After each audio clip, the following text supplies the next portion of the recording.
Hi.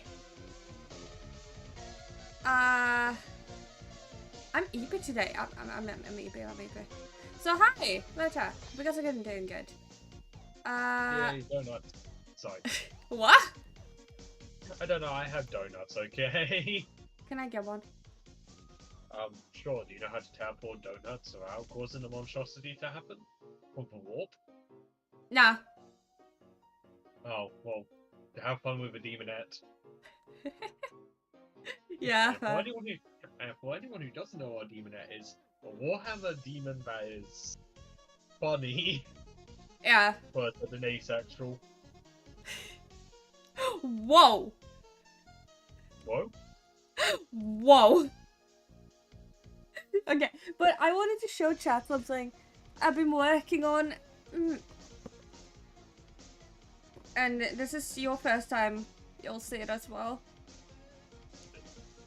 Please word that differently. What do you mean? Making a joke because I just said demonette, and considering I know what a demonette is, but you don't. Yeah, I don't. Let me send it to myself first. Give me a minute.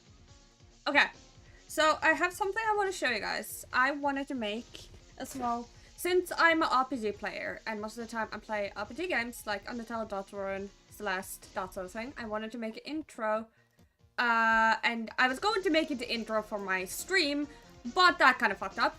So, I'm gonna show it here instead. I'm gonna turn down my game because I do know my game is really bad now.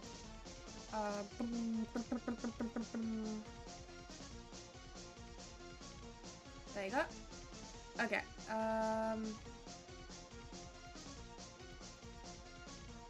Hello YouTube XD. Hi. Okay, so I made this.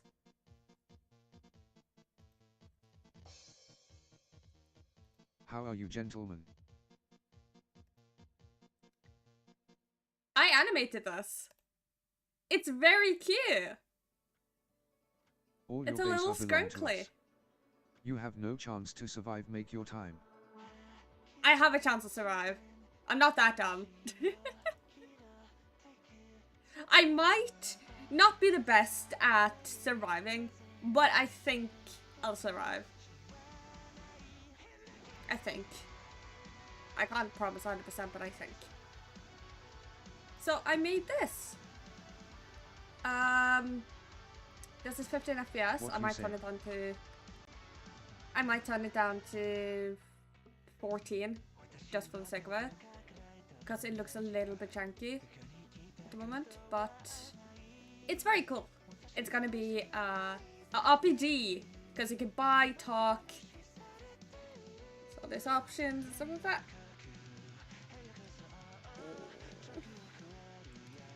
So, I'm very proud of this. I'm gonna loop it and stuff. I didn't create a loop, fuck. Okay. Yeah, but anyways. For those who don't know what Brain World is. Somebody set up us the bomb. Yes. Wayne World, a place where there's a lot of Wayne and a lot of world. True. That's pretty much that's all you need to know, and the fact we're playing as a thing known as a slug cat. Or as a slug cat, it's cute. Yes. That's all you need to know. And running out everything of wants to zero eat wing it, so quotes. we're trying our best to survive. Pretty much. And Kai here is going to be helping me because he has played before and he's a lot better at these kind of games than I am. I haven't played it much, but I do know a little bit about it. Or, well, actually, correction, I know a good bit about it because I've watched way too many videos.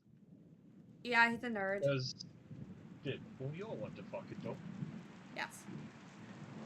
After all, how many hours on Undertale and Dota Win? And Minecraft?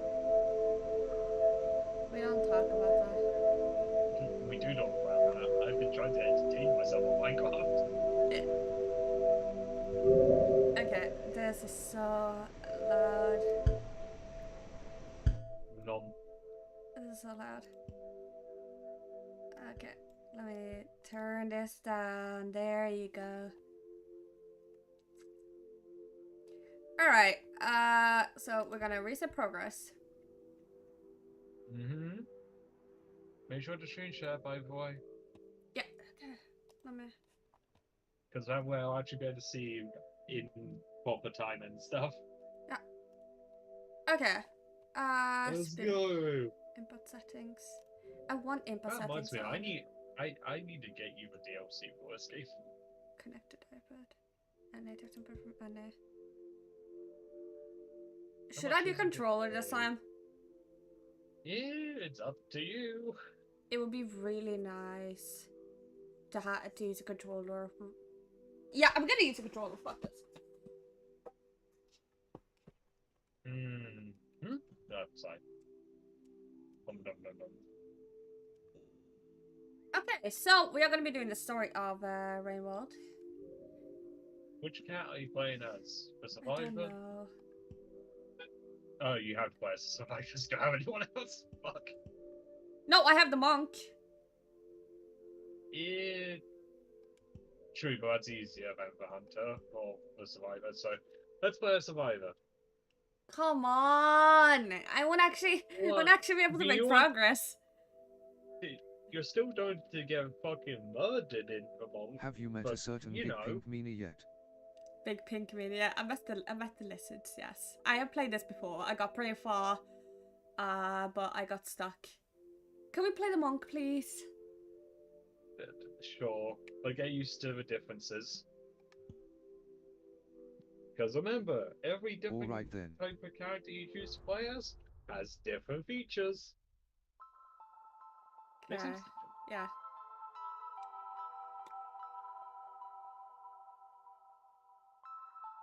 Okay, we're a bunch of sluggies. We're a bunch of little babies.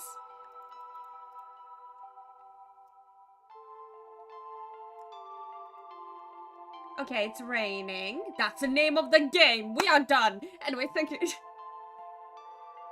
Oh, it's your baby.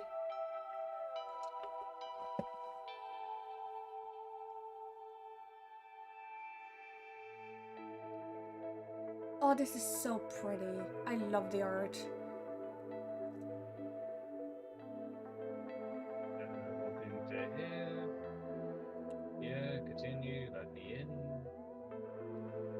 Thank you. The art is actually so fucking goddamn Baby pretty. devours Oh, back shit. home. Did you want us to say I was about to try to buy you the fucking DLC, and then I realized that with taxes I can't afford it. Aw, that sucks. I'm sorry. You Because can it buy me went later. from- Don't worry about it. It went from 240 something. I was like, oh, I have more for value than PayPal, and then it's like, oh yeah, there's a plus 40 pence. Ah, And I'm like, well, there goes my ability to afford it. ah. Baby devours bat hole. Yes, that's what you do. Chat, don't you just get it like some food and devour it whole? I don't chew. I'm not a newbie. You know, I could really make a joke that is on the interest side of the humor department. Why but would I'm I not going to. chew? Why would I chew, Chad? Pick up E, throw, eat, jump. Okay. Nom nom nom. I would never Why did the chew. subtitles just say baby devours buffalo WTF? Okay, I have a question. What happens if I hand you an entire rotisserie chicken? Oh, I will, It just dislocates the fucking joint, just slowly but surely eats it. But I think you'd struggle when it gets to the throat bit because, well, you know. yeah. There's stuff here, but I can't pick it up. Wait. Can I be smart? You sure your subtitles are working right? I know they don't work quite right because, I have an accent that's quite odd. Oh, you have an accent? Oh, that's new. Hello. My Hello. note, should I do the thingy I've been considering doing and whoop? Whee! But yeah, seriously. Because I've been considering making a duplicate of mod pack me, you, and Enzo play on. And Link, occasionally. Right? Mm. And I've been tempted to make a duplicate of it, and then add mods to the duplicate and stuff. Would that be okay? How do I catch them? Wait. How do I grab? You'll work it out. Wait, I wanna. You'll work it out. Well, so whichever button I said was to like grab and shit. Wait. Pick up and. X. Oh!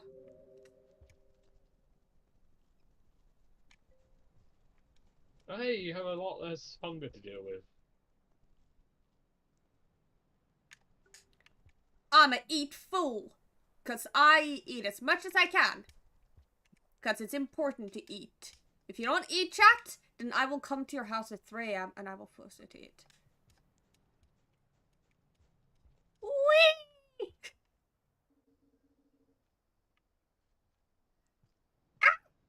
Hey Max, Yeah. is it okay for me to look into adding mods to the mod pack Yes, it is. if I okay. Also, don't worry, I don't plan on adding too many. But if I do, then don't worry.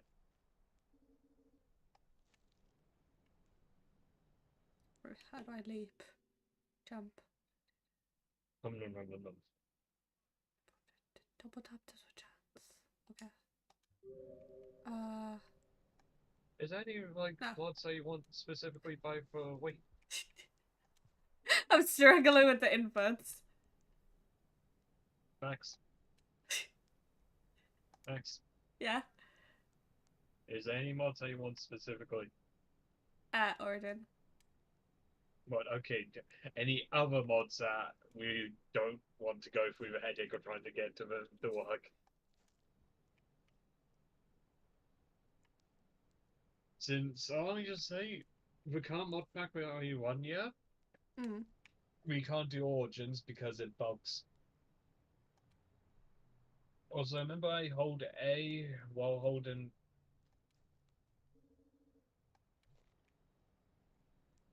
Do you want some magic mods? Yeah, sure.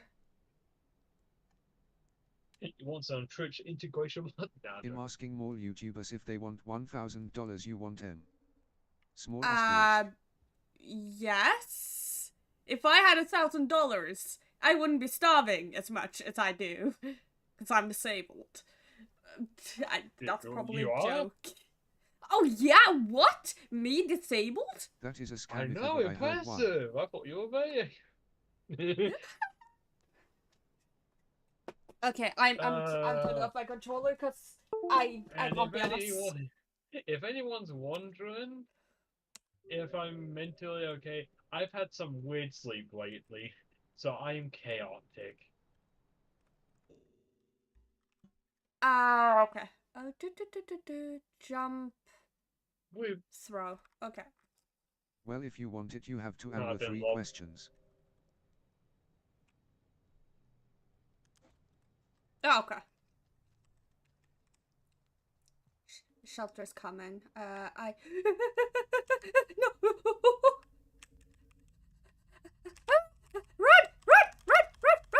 EFFFF. Volume, by the way, dickhead. Yes, sorry. It's fine, just, you know.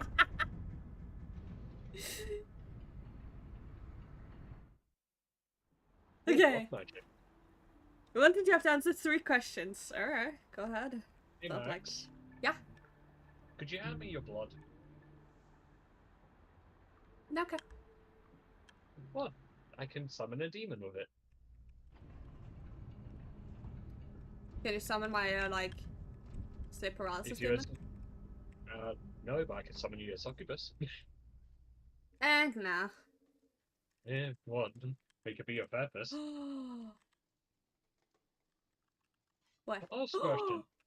If you're able I to have summon a a demon, sword! that's a spear, actually, but okay. I have a spear! 1. What is the You can largest throw tree it in the and it world? does damage, but combat is interesting. Would I recommend it as a monk? What's the largest tree in the world? Is it a redwood or some shit? Redwood, I guess. I don't know. I don't exactly know that shit. I don't actually know, but I feel like it's a redwood. Oh, a rock! I have a rock. There's two. They are Nice. Both interchangeable as useful far for as I knocking know. stuff down, but not bookshelves.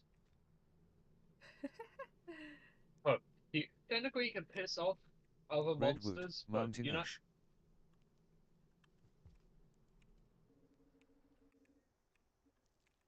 Isn't this where the lizards come? Wrong. Sorry.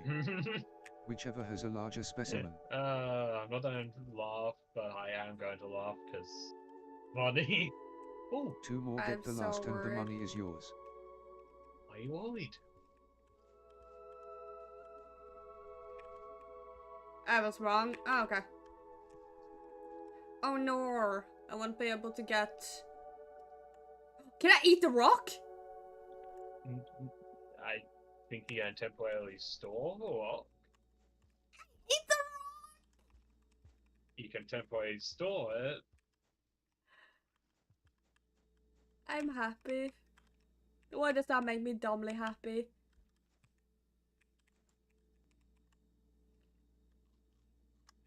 Wait, does this mod add?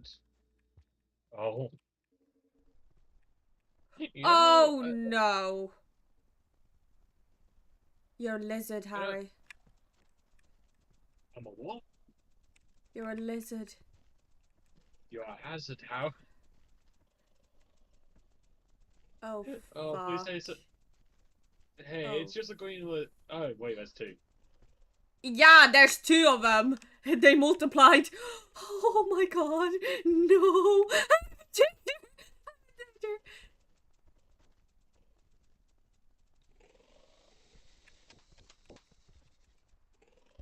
We're trying to kill each other. Good. Be dumb. Don't target me, please. We're not being dumb, we're being animals.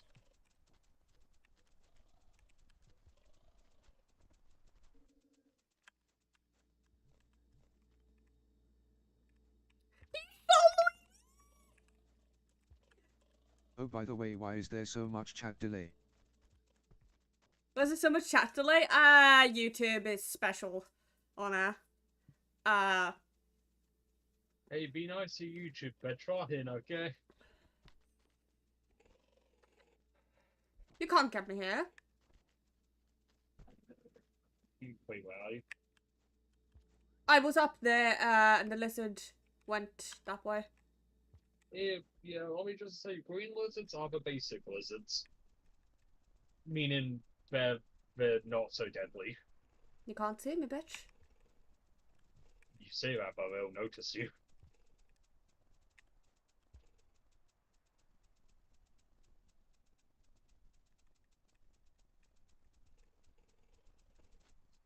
Oh, he came back.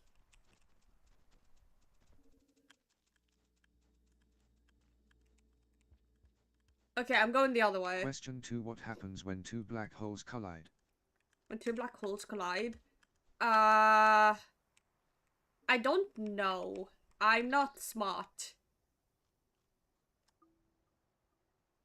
I guess, like, that'd be really bad. Because it's How black are they holes. supposed to know that? I know, but motherfucker expects a streamer to be smart. Imagine. Oh, imps and demons. Oh, I should probably stop adding so many. Kai, What? we have a problem. You can probably throw a rock at it and piss it off and make it move. Can I throw a rock Door that? stuck. Please. You could try.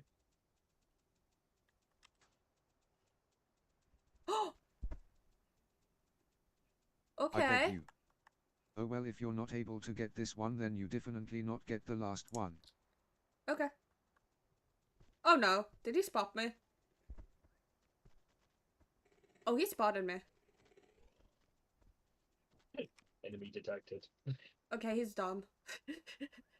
I can make my own snowman sign. Wait.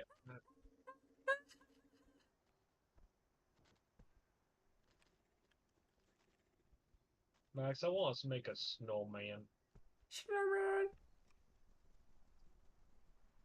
I'm going to add a mod that allows me to add a snowman. Sure. No, this isn't a debate. This is I want a snowman, therefore I get snowman. Sure.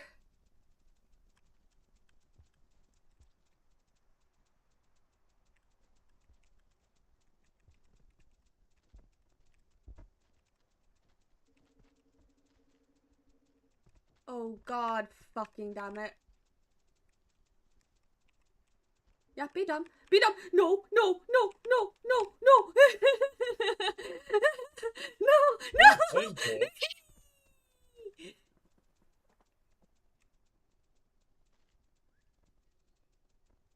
Okay, so we went from 121 mod roundabout to 157. I think that's enough, but I should probably now work out if this even still works. Hey Max, pick up a spit.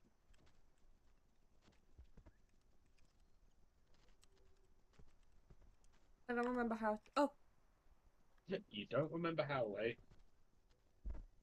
I have a spear. Congrats, you can probably do like some damage to it.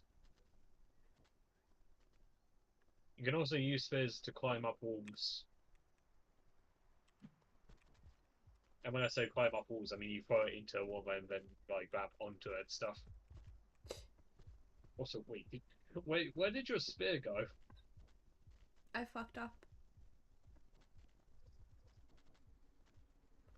Please walk Minecraft? Oh fuck. I appreciate you trying your best to jump up, but remember you do not have that much of a high jump. Okay, I'm gonna risk it. I'm gonna risk it. Both try going up.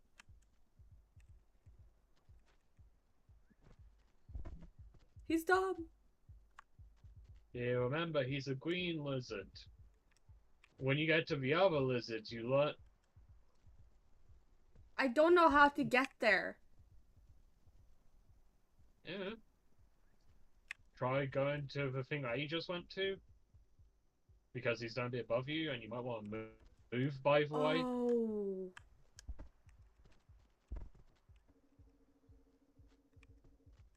Okay. So, and then you can go like to the left.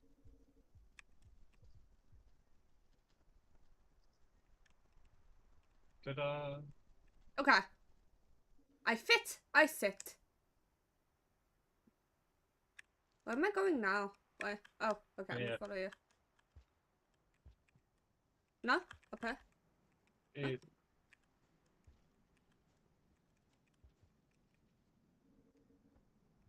no. That's not safe. He lied. Well, he's not telling you where it's safe. He's trying to lead you to places and observe.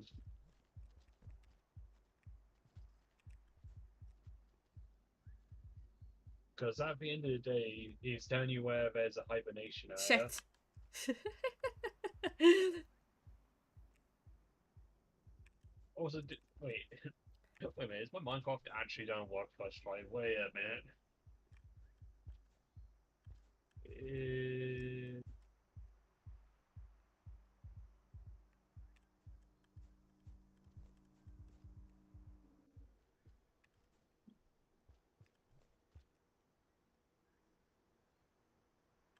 Jump.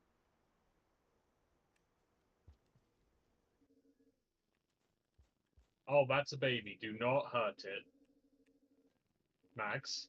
Oh, I remember those, yeah. Yeah, do not hurt it because its mum will find you and murder you. Yeah, need to you watch want to the- talk about the last time that happened? Didn't you like eat one of their babies and it just like spear you? Yeah. Also, I need to watch a Snapchat video. Okay.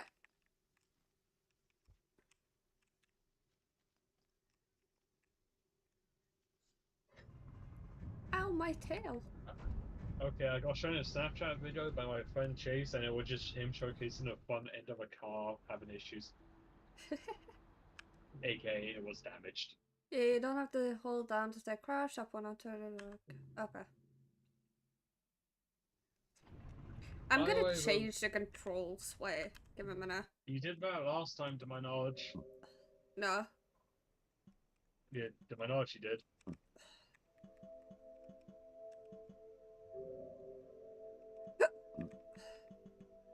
Wait, anyways, there's a speedrun option.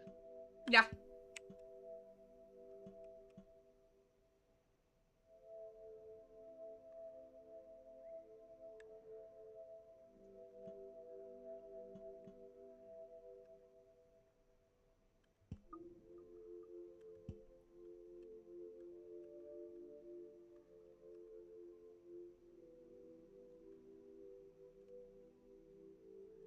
Oh, okay. See.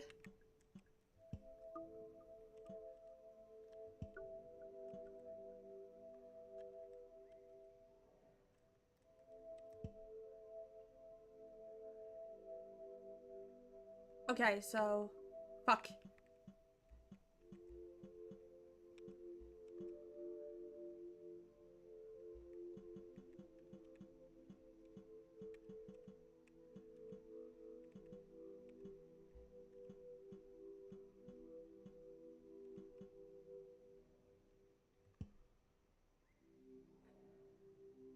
Visit No, let's Mokor's see. KOFI page at Let's see. Creative mode. On the call of shadows. Jeez.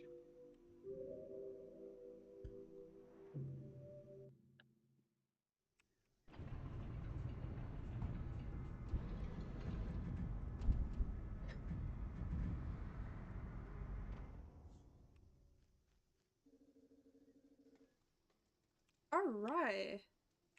Oh, there's... Oh, right! I can take these. The flower. Wait, what flower was it? It Or was a the thing that, golden like, flower upgrades thingy. your... Oh, that upgrades your karma, I think. By Alright. the way, I've added mods and it still works somehow, so I'm happy. Nice. Bats! Shit!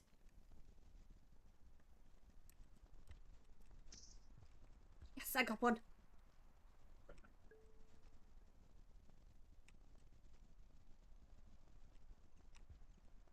Come here, you little motherfucker. Come on.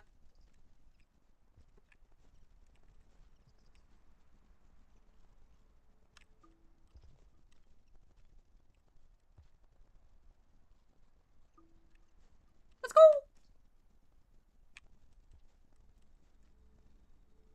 Alright, I need to go through here. No? Yes. Oh, fuck. Those are the babies. Alright.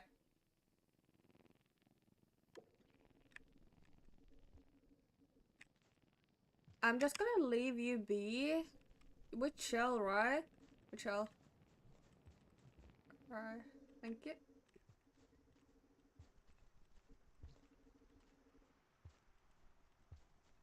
I need more food. Oh, what is this? Nom nom nom nom. It's a red flower. Hope I didn't poison myself. Why do I eat shit that should... Like, I see something that looks edible, and I'm like, yes. Nom nom nom. Why the fuck do I do that? You should Because not you're eat shit you very find on the smart. ground.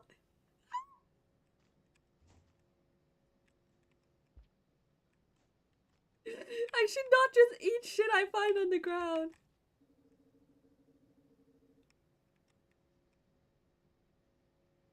Skimmy, skimmy, skimmy, skimmy.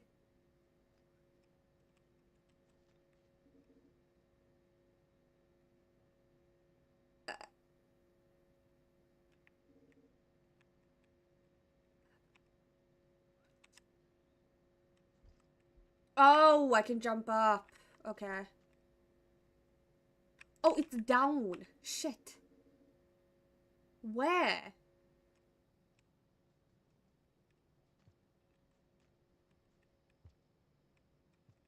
Oh shit, red, red, red, red. Right? That's pink. Oh, fuck. I don't want to go down there, my dude. There's something pink Let's there. take places. Oh, nah, yeah. Hey. Green lizard. It's good to say hello. Oh, never mind. Alright, let me... Oh, it's a baby. Oh, it's a baby, okay. We're fine, we're fine, we're fine. That means it has parents nearby. Well, I'm good with parents. That's alright. Well, your mom's obviously hasn't met me, so... I was about to throw something at you if you said anything negative.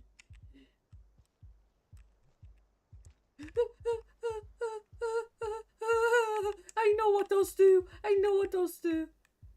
What? Kai, there's the... Is it a mimic? Uh-huh. Well, have fun. I don't want to die. You'll be fine. There's a lizard. Okay, lizard, come over here. Come over here. Be dumb. Come here, come here. If you're lucky, it'll get eaten. Damn it.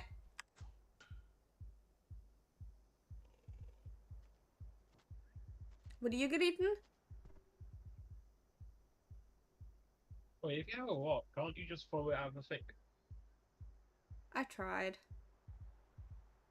It didn't work. That lizard just sat there knowing. Yeah! Yeah! No! No! No!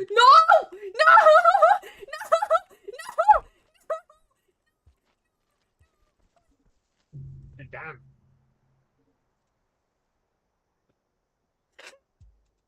Oh hey, now it's longer!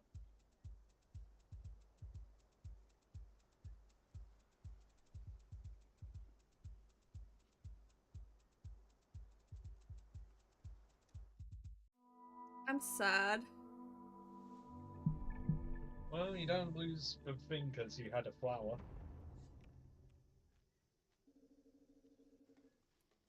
I just wanted a friend. You don't got a friend in it. You got a friend in me.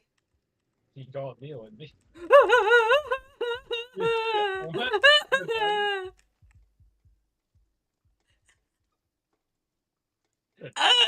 Just as soon as I start thinking you got a meal in me, then it's like, oh! I have to go that way. You're a bastard. Holy sh... Hey, nice. That did jack shit. Okay. Cool.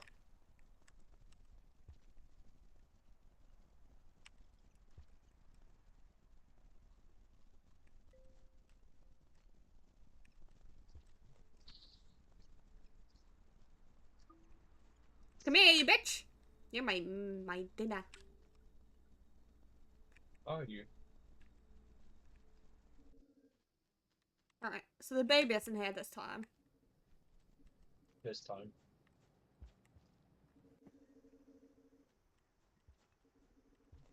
There's something else. Okay, it's a bat. Damn it. Oh, there's a red flower. Oh, I have a rock. Shit. No! No! No! No! Gimme! Gimme! Gimme!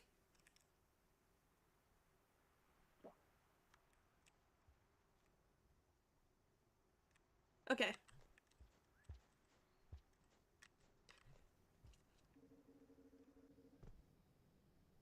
Why? Are you just chilling? Hmm? He's just chilling.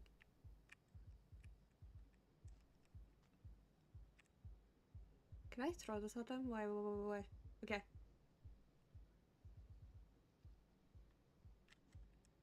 No. What? No. I can't throw things to the air. Damn it. That was not a good choice. Okay. No, no, no.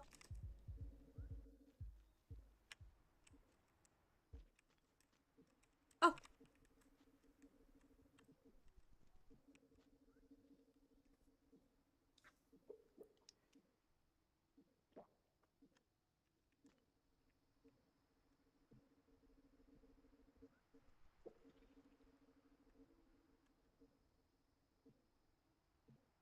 No, I want to eat the other thing.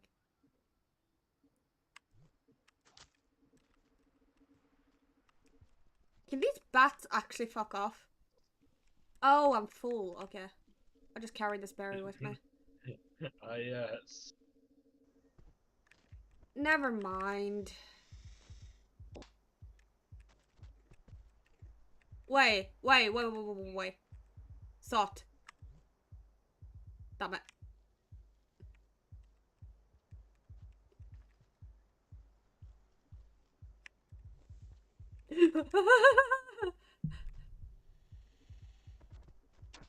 Yeah, follow me. Follow me. Come here. Come here. Does he know? Mm-hmm. Okay, he's just chilling. This is unfair. Well, they are natural animals, so it makes sense for them to know the environment and creatures.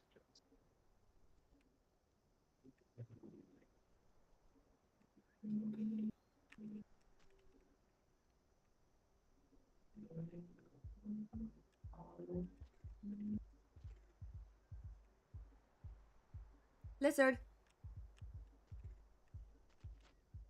No, he just do not care. Oh, come here. Are you good, man?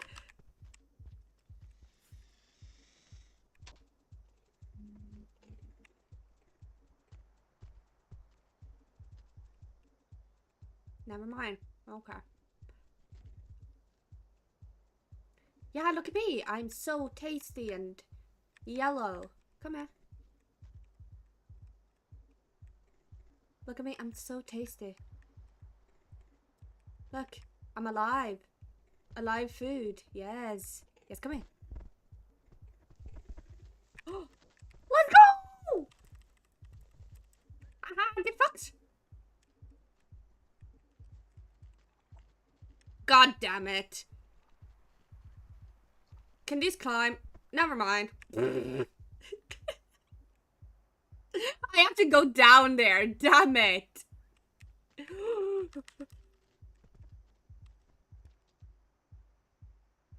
Where?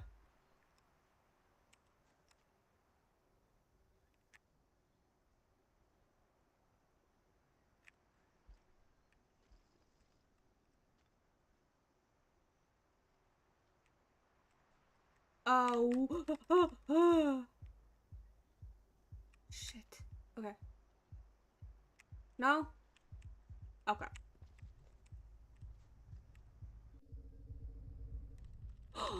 I made it! Let's go!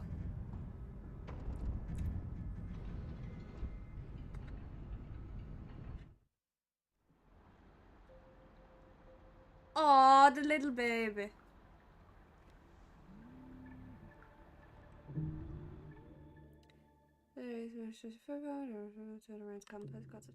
Okay.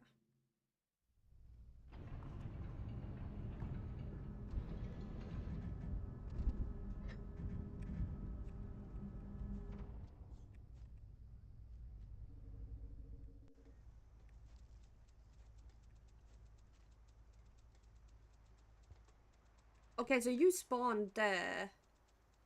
But if I'm smart... Yeah, I know. Don't throw his at me. Nice. What is that? Kai, what's this? The green thing right there. What is that? Not pretty sure, to be honest. Can I eat it? I can. Oh, he gives me food.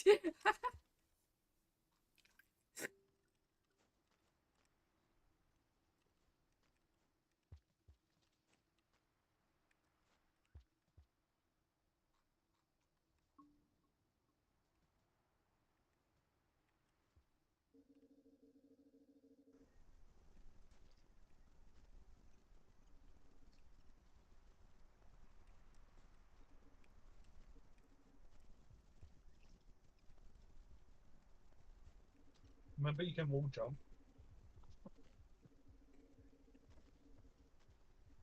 I say this because you might be able to wall jump on the wall on the left. Or just actually climb up, actually. I Go up. think I'm stuck. Wait, I can't go up. Okay, wall jump.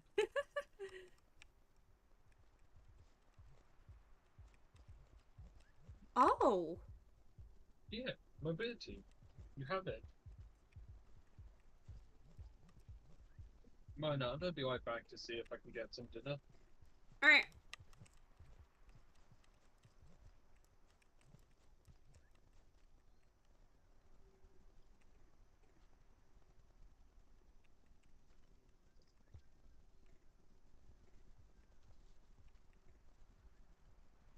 Alright. Oh.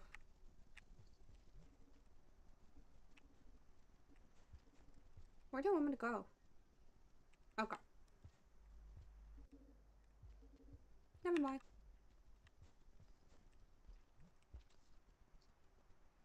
I don't really want to go that way.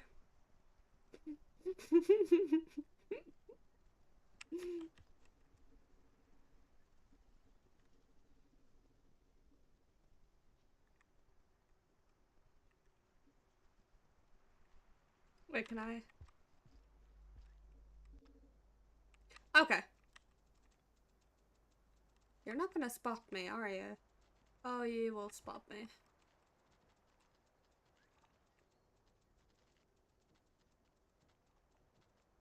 Yeah, climb your way over here.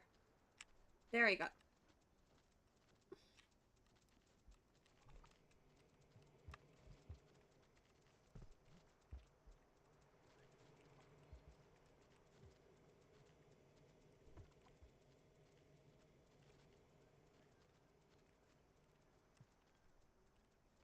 No!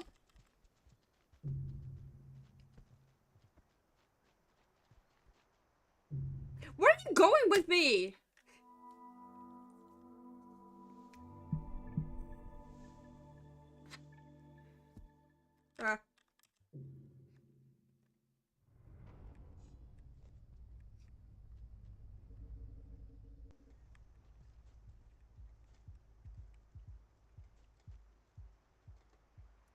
I'm gonna make the same smart jump that I did last time. Whee! Burp, burp, burp.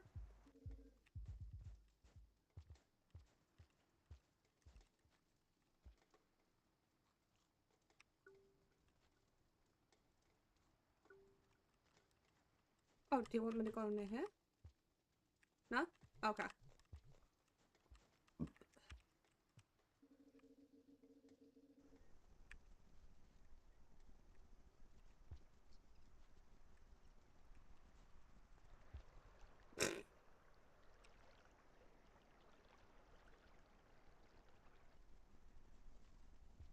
Alright.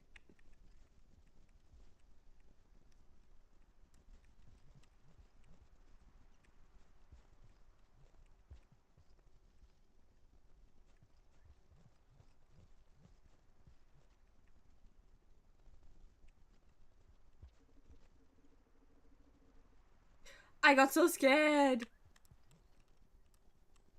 No.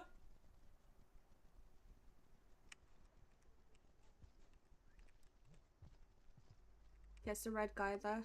Yeah, he is.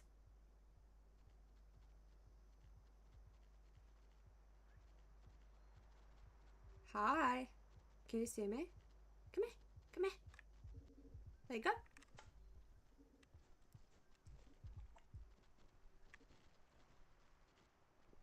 If they jump down, I'll be able to get some time.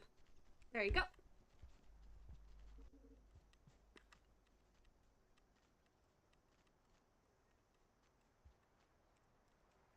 I'm gonna grab this.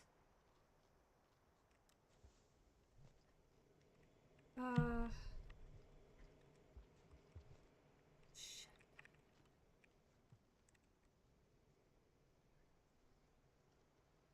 Am I supposed to go through here?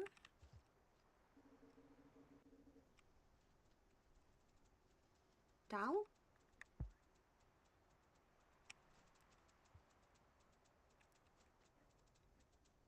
Where am I going?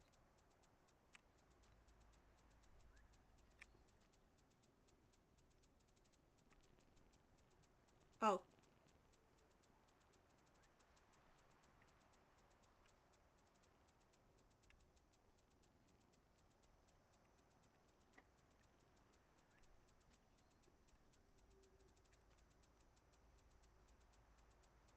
I don't understand where I'm going.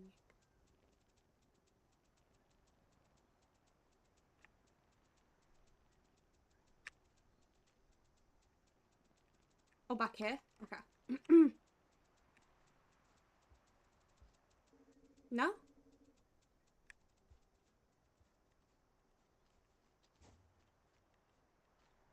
Yes, but you just want me to go back and hibernate? Is that it?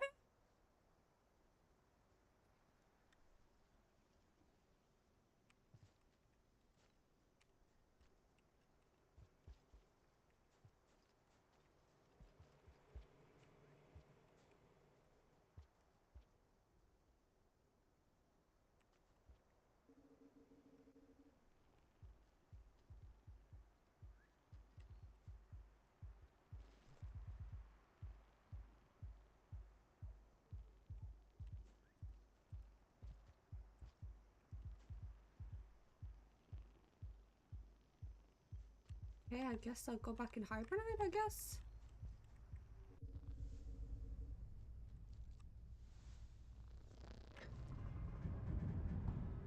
Okay, I have a friend.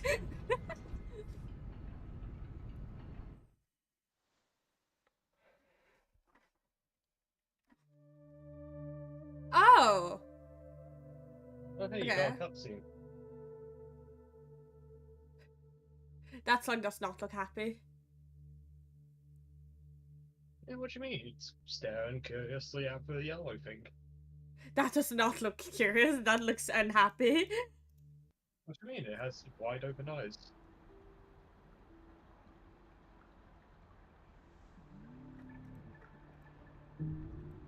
Wow, you reached a maximum combo. Oh, yay! Percent I'm throwing it. Okay.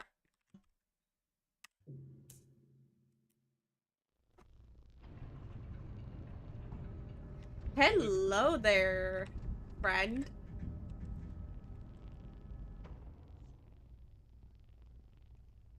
I was gonna ask why you kidnapped that thing.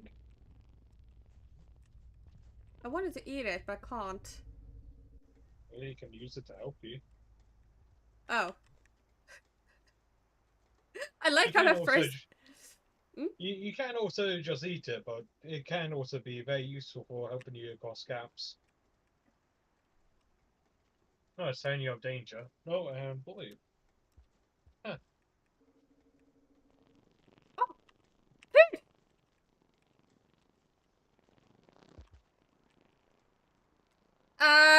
Help! Help! Help! Help! Help! Don't fight it. It's okay. Let me eat you! Remember, you need to kill it first. How do I kill it? Whee. Well, you know what? Well, you know what a spear is, right? Yeah. Whee. Yeah, stab it. I don't have a spear. Or, Wait, okay. Oh! or just it. No, it's not dead. Yeah, I was about to say it's still alive, just is asleep. I'm gonna get a spear. Fuck! And it flew away. Slug? Oh? Okay. Let me go through here. Where's Slug? Oh, we're going back. Have you been to a left? Yeah, but...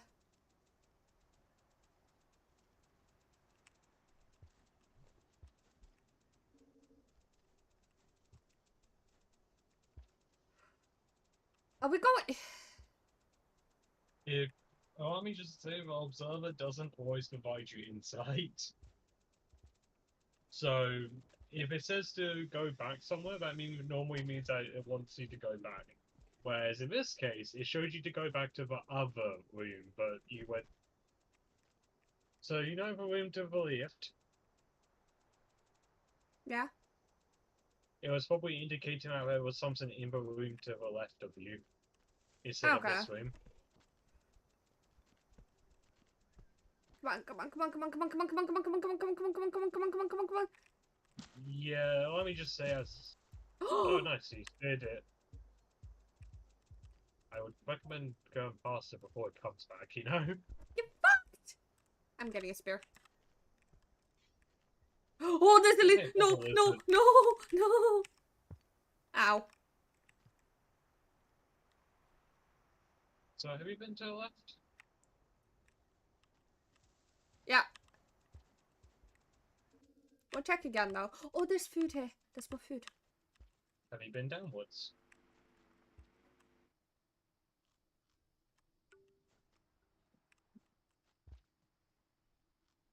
Why is it giving me a slug icon for that? I'm not really sure. Probably going downwards. Alright.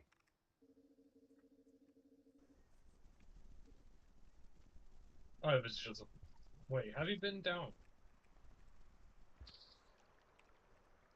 What's the way?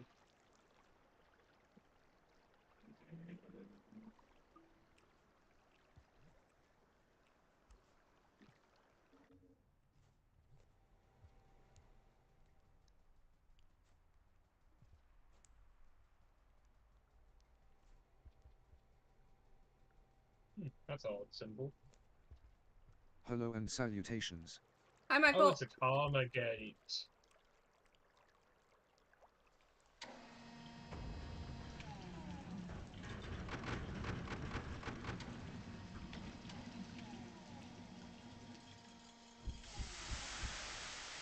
Oh, it was in the bar.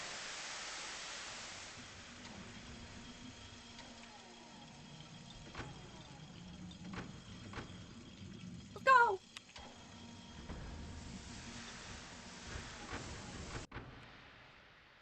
Whee. Oh, Drainage goodness, system. it's- Alright. Oh, it's water. Yay.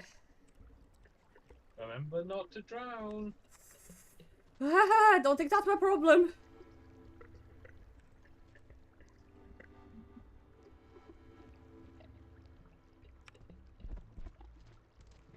Dumbass. You know, you just went past the spit. Wait, what's up here? Okay, I guess we don't need that spit.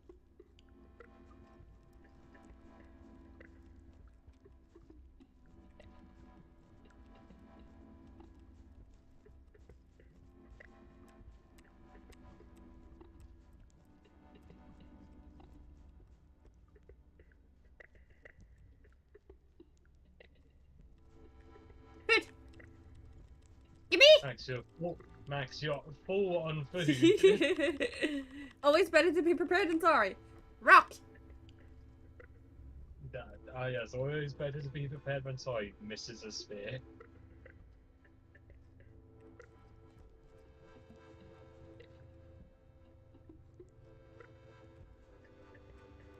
I do not know if that did anything, considering your karma is already locked from dying.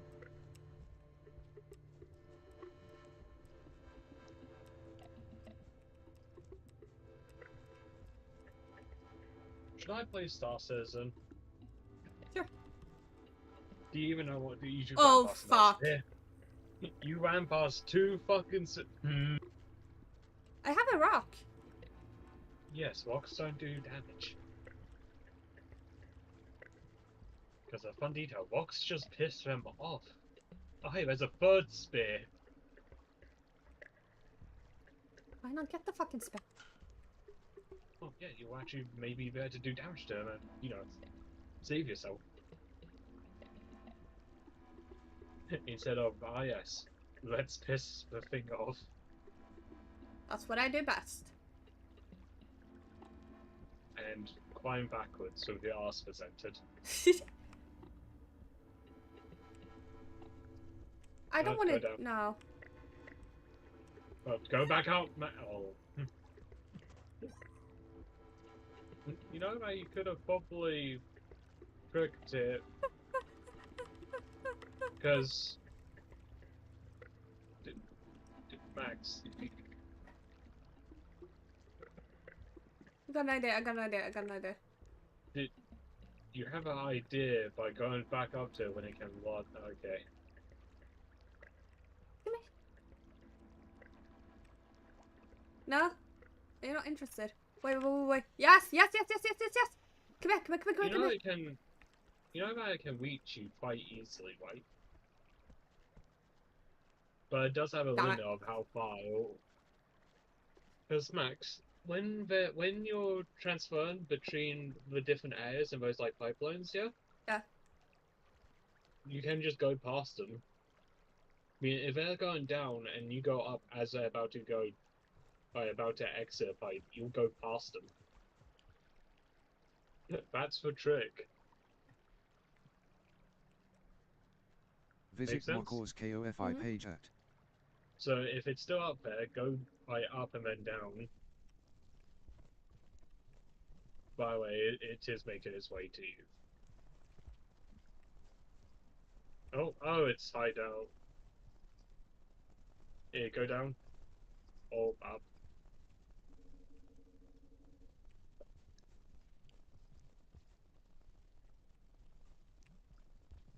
Wait, I have a question. When did you lose your spare? Never. Oh, hey, you got another one. Man, it's crazy how the game decides to be nice to you. Probably because you're playing as a monk. Ow. Yeah, most guys do that to everyone, by the way, so try to not.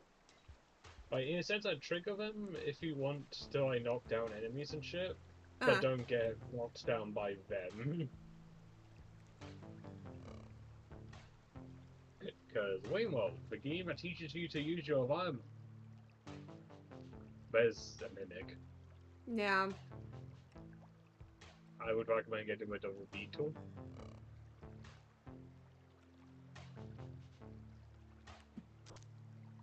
Or you can do that, I guess.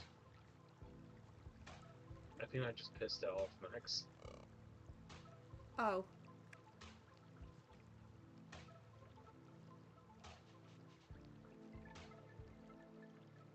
Because we need to get up. Remember how to launch yourself? No.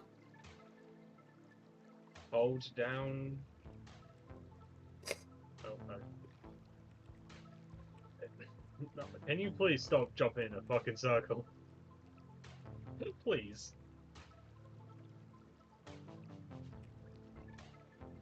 Because I'm pretty sure you like hold crouch and like hold jump and then it will show visibly. Oh my god. I can't get it to work. Well, are you holding it long enough? Okay, I'm holding down. What Hold now? jump as well.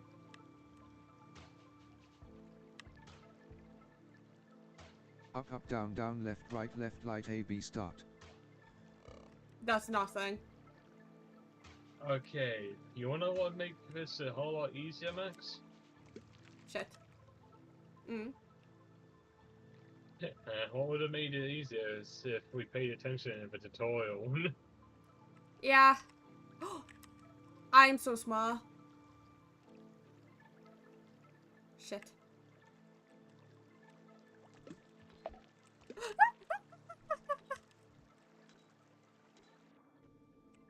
Congrats, you got to a hibernation. Up, Huh? down, left, right, A, B, start.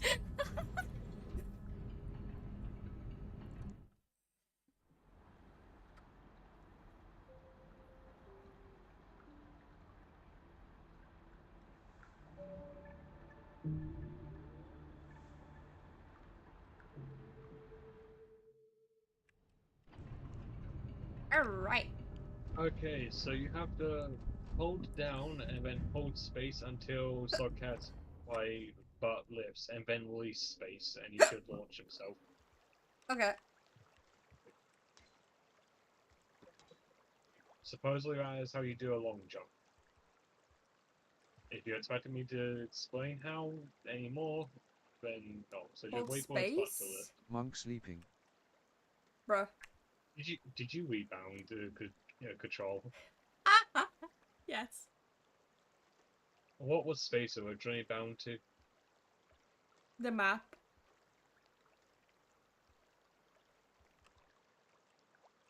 Okay, guess I'm going to Google even further because, yeah.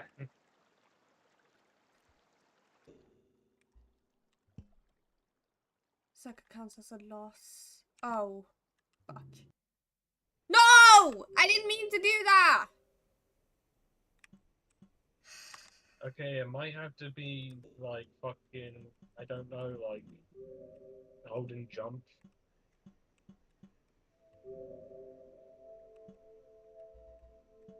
Because it should be like hold down and then like jump. Because these are settings.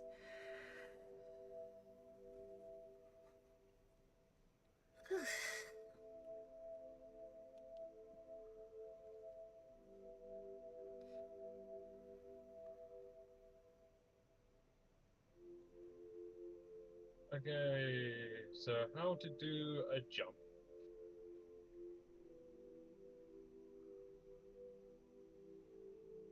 It's just an advanced movement instead of regular movement. That.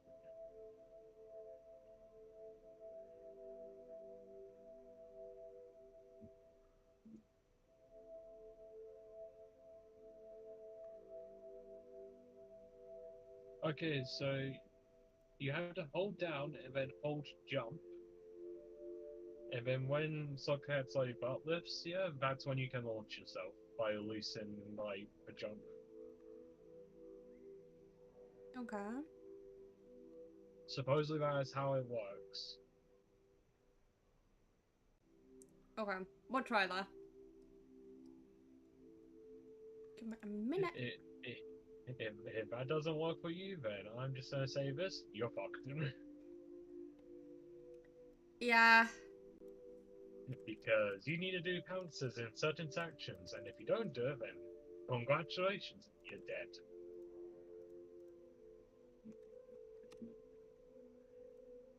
You want a game that I want me and you to play at some point, but I know that you'd probably never go near it, despite it being a funny game. Earth Defense Force 4.1. Never heard And of you wanna know that. why? That's cap as fuck as I've told you about it. Oh. Yeah. And you wanna know the fun thing about Earth Defense Force? Basically, giant like ants and spiders running about the place and aliens. Mm. And it's really comical. But I know you won't play it because you've refused to play it last time I tried to convince you. And you wanna know the sad thing is it isn't even that scary, it's just watch funny explosions in it. Yeah, that's fair. So yeah, I'm just so sad.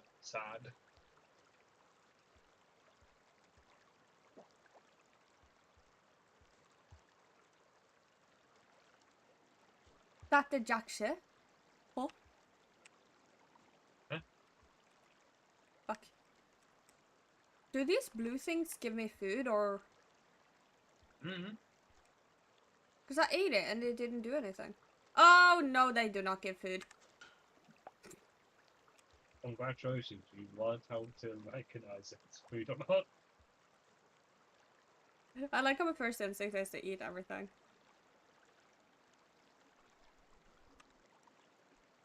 That's not a thing you should do, by the way, Chad. Do not eat everything you see. Top tip: if you do that in real life, you're likely to die. Yes, very much. So it's hold down while holding like jump.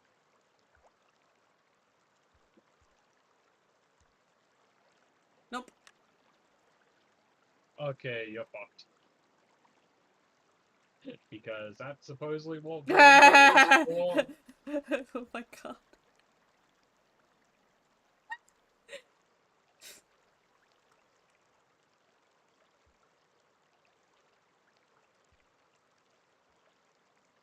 Will you stream Indigo Park Chapter 2 Maybe when try it comes out? jumping across the ledge above you instead of that. I'm just testing it out. We're doing a Park Yeah. Chapter 2 when it comes out. Maybe. Maybe. So maybe tap down and then hold jump? Okay, maybe hold both? Fucking, I don't know. Like, it should not be this, like, complicated in theory, but somehow it is.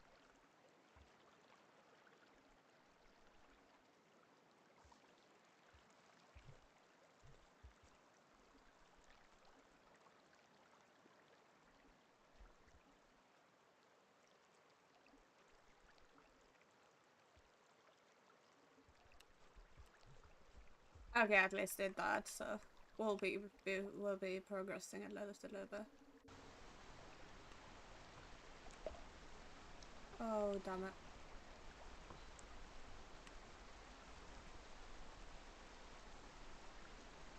Okay, I got food. Come here, you motherfucker. No, okay. Hi! You new to this town? What? Look below me. Yeah, it's a knockout. Oh wait, is that a lizard? Yes! It probably has a tongue, so be careful.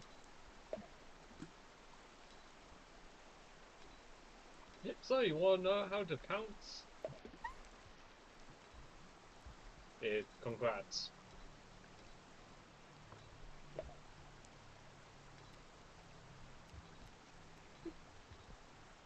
Oh, damn it. Okay, he's not interested in me.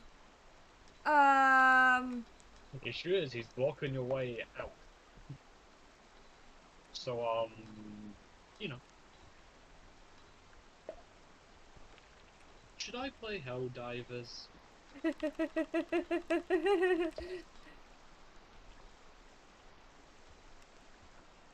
Sure. Yeah, so you wanna know something funny I've learned between me and you? Mm. When you panic, you run and just run. Yeah. When I panic, I tend to shoot people. What does this mean? I don't know. I guess my fight or flight response is fight. Yeah, mine is flee. Dude, yours is flee by times 10. Yeah. Which is fair. But, you know. Also, can you stop trying to eat more and more for me? I know it's ironic, considering everything, but, like, chill the fuck out. Wait, go up.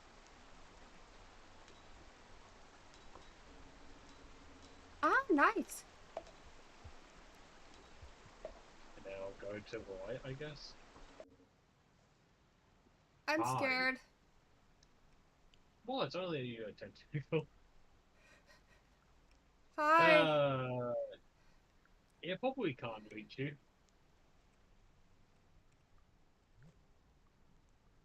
You want Issue food? is, there is a pathway down on the right that requires you to knock that thing out. Wait, smack it. Nice aim. Throw another thing at it. Oh.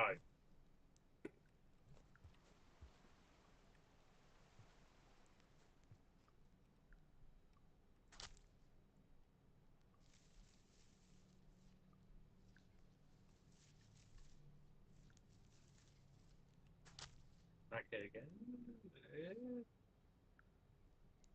You might be able to get past it, but it also might just grab you, so.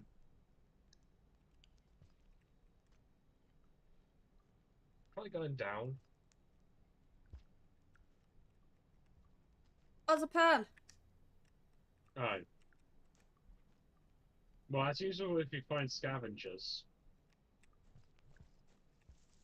Oh, At a god moment fucking damn it. yeah, at a moment it doesn't serve much. Actually, wait, just try going down on the left. Alright. Mo, from 1 to 10 how well can you play Rain World? 1. 1. Michael asked me how well I can play Rainworld. I say 1 out of 10. Man, you're really good at this game. So wow, people reach 1 out. Oh hi. Get ready to swing. Sun up, sun up, sun up, sun up. Oh. Oh. You're not gonna have fun with these guys. What do you mean? You see the things that move in from water to the left? Oh, for fuck's sake, it's those again. Yeah, the leeches.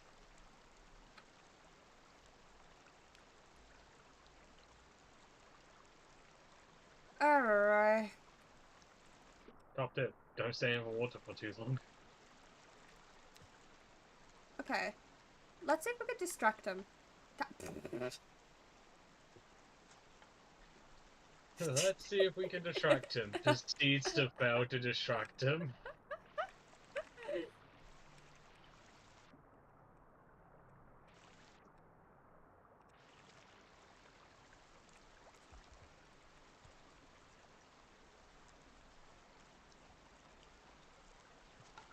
Am I against... Oh, fuck, I'm against Toybots. Yeah, no, I do not want to go... Alright, we're going to a different planet. No. Hmm?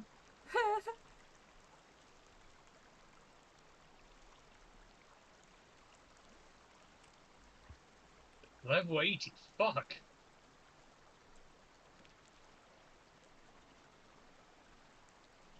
How well do you know Rain World? Not that well, Michael. This is my second time playing it. Question, do you ever just see like a level 80 in a game and you just stand there like, fuck? Because I saw a level 80 and a level 66 in a mission. I'm like, yeah, no, I'm not back. I am not good enough to be anywhere near those guys.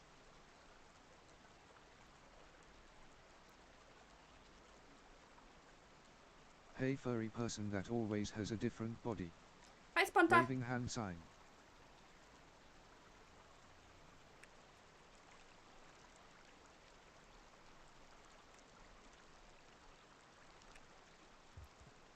Okay, I did it. Mm-hmm.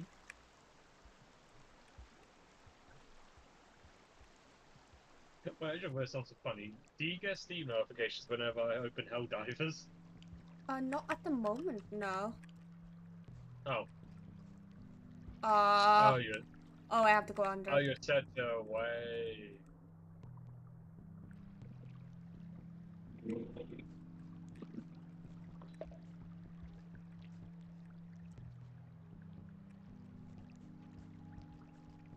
I have a friend in me. The I tortured have a friend in you. friend in me. He's my friend. We're gonna make soft tacos later. Soft tacos. Yes. Hey, you know, I don't want to know.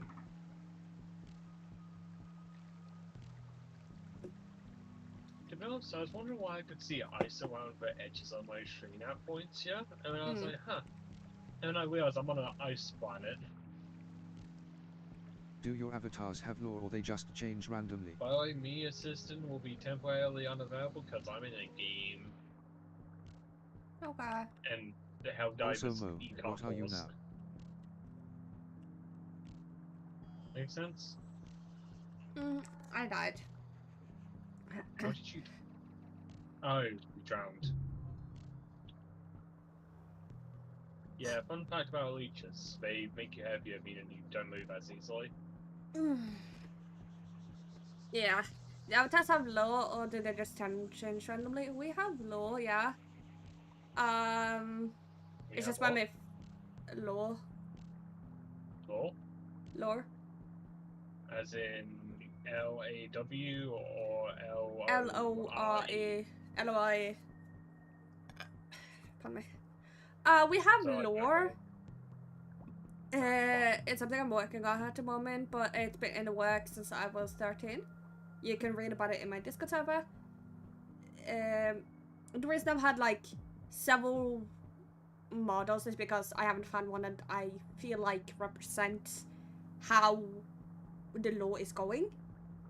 But I think this one represents it quite a bit. I might have to change it up, so I might get someone to 3D model to blender it and stuff, and rig it. But yes, we do have law. We have extensive law. And I'm still a voidling.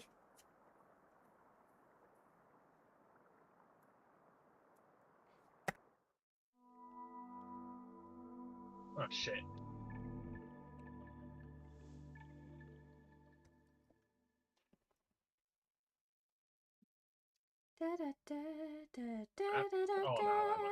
You got a friend in me.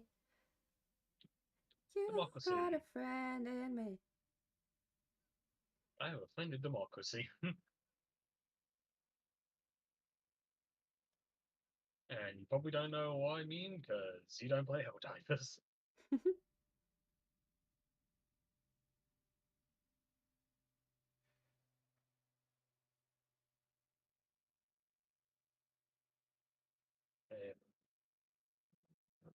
Deltarune friend inside me skull.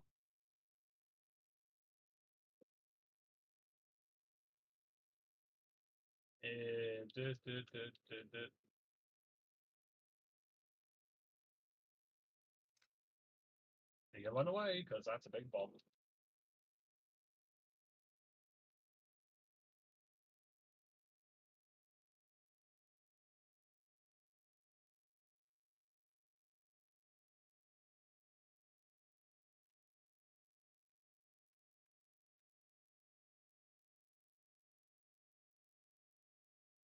Oh, wow, it's way too fucking close as fuck.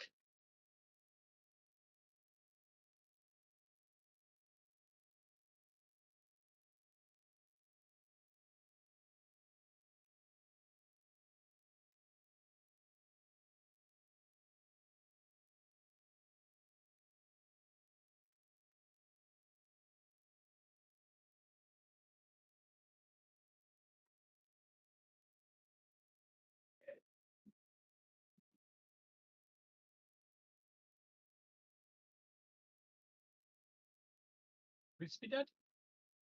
Fuck, it's not dead, is it? Shit, it's not dead.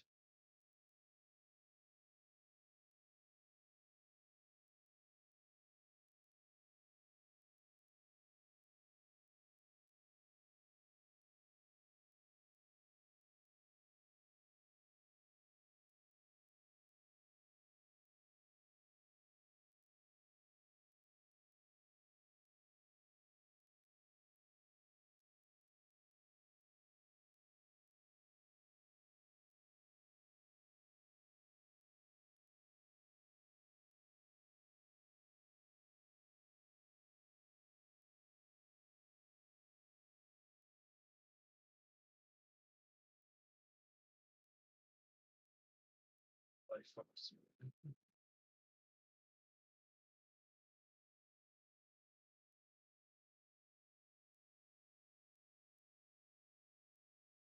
Oh, shit. I missed. Hey, Max, you good? Mhm. Okay. Oh. He says.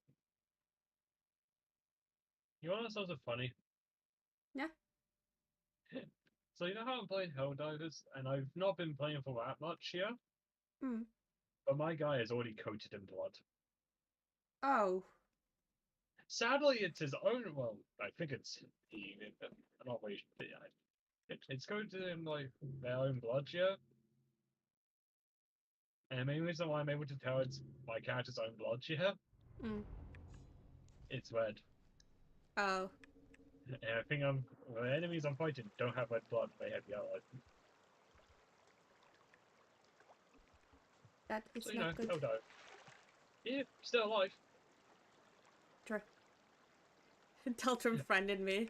Yeah, I'm a Deltron fan, you can tell. And the pizza hits the eye. It's a Mori. What? Fuck! No.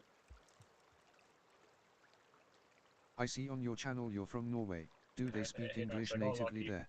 No, but English is taught as a second language.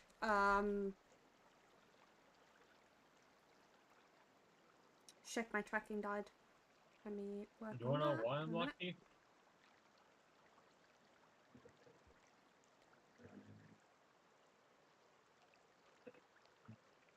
There you go.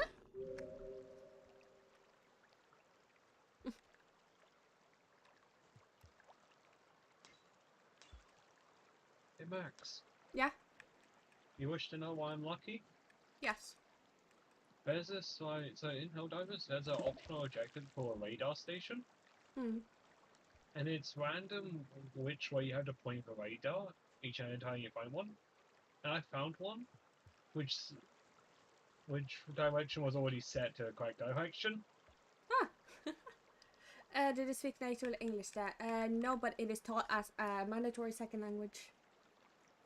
Well, it's a So bit in like English French, you but had probably to. easier. Yeah, a lot easier. Yeah. Thank you for following. I don't like them putting chemicals in the water that Someone turn the needs to friggin' frogs gay. Do you understand that? Turn the Fun fact about Britain, you tend to get forcibly taught French, or I think it's Spanish. Ah. Well, we are. For some, Knock knock. for some reason, they chose those two languages out of every other language they could teach you. Yeah. Knock knock. It's like, Who's oh that? yes.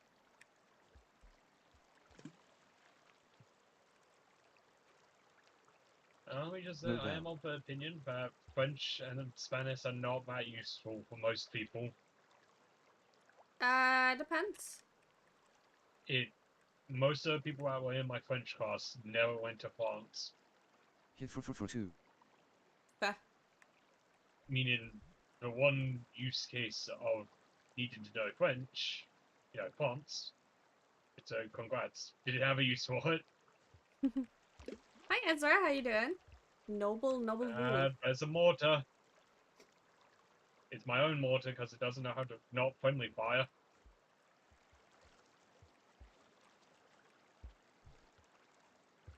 Oh shit. No bell. That's why I knocked. That's on me, isn't it? Shit. Face with tears of joy. Face with tears of joy. Let's see. We have a punny in chat. Punner. Another one. Okay. What did I say to my best friend? What is an when I went astronaut's out drinking? favorite part on a computer? One at a time. What's an astronaut's favorite part on a computer? I'm not too sure. If this has anything to do with it until I look like hell. The spacebar woman The astronaut. space bar. Zipper mouth face. Well, it wasn't a thing that I was expecting, but it's still uncreative as fuck. Last one. Last one. Okay. Oh shit, that's enemies. What did the mommy chicken say to the egg? What did the mommy chicken say to the egg? I'm not sure. What did the mommy chicken say to the egg?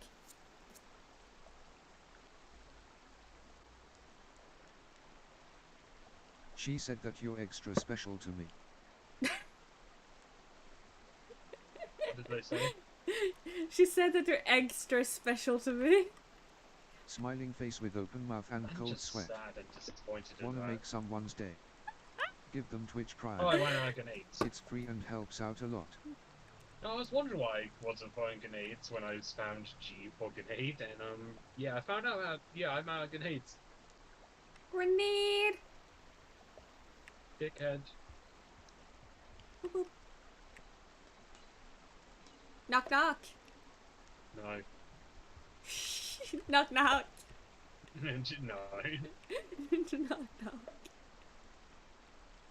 Knock knock. Who's there? Mind if I say 18 plus? Dickhead. Dickhead who? I don't know. I'm depressed. Just join the club. Oh, wow, it's a Mind if I say 18 plus? Yeah, sure, go ahead. That's surprising. 19. 19. 21. I got you rolling on the floor laughing, rolling Oh, on he's the floor still alive. laughing. Fuck, reload, please. I missed. Oh, it has a flower. Wait. It has a flower. Ta. That's I might have gotten a right. flower. Lost it out. Ah, shit. Ow, my leg. Yes, thank you, Cat, for recognizing. How long have you been in streaming? How long have you Oh, been in that's my streaming? fault. Officially like 2 years, I think. Has it a bit longer?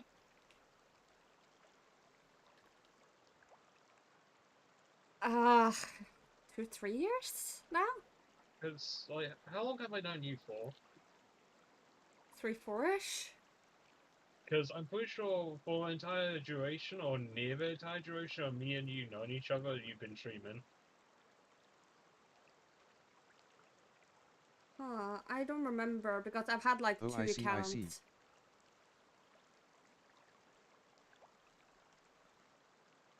Because my old account was tied to some people I didn't want them to be tied to, so I made a new account. Visit Mokor's KOFI page at. I'm gonna go down here.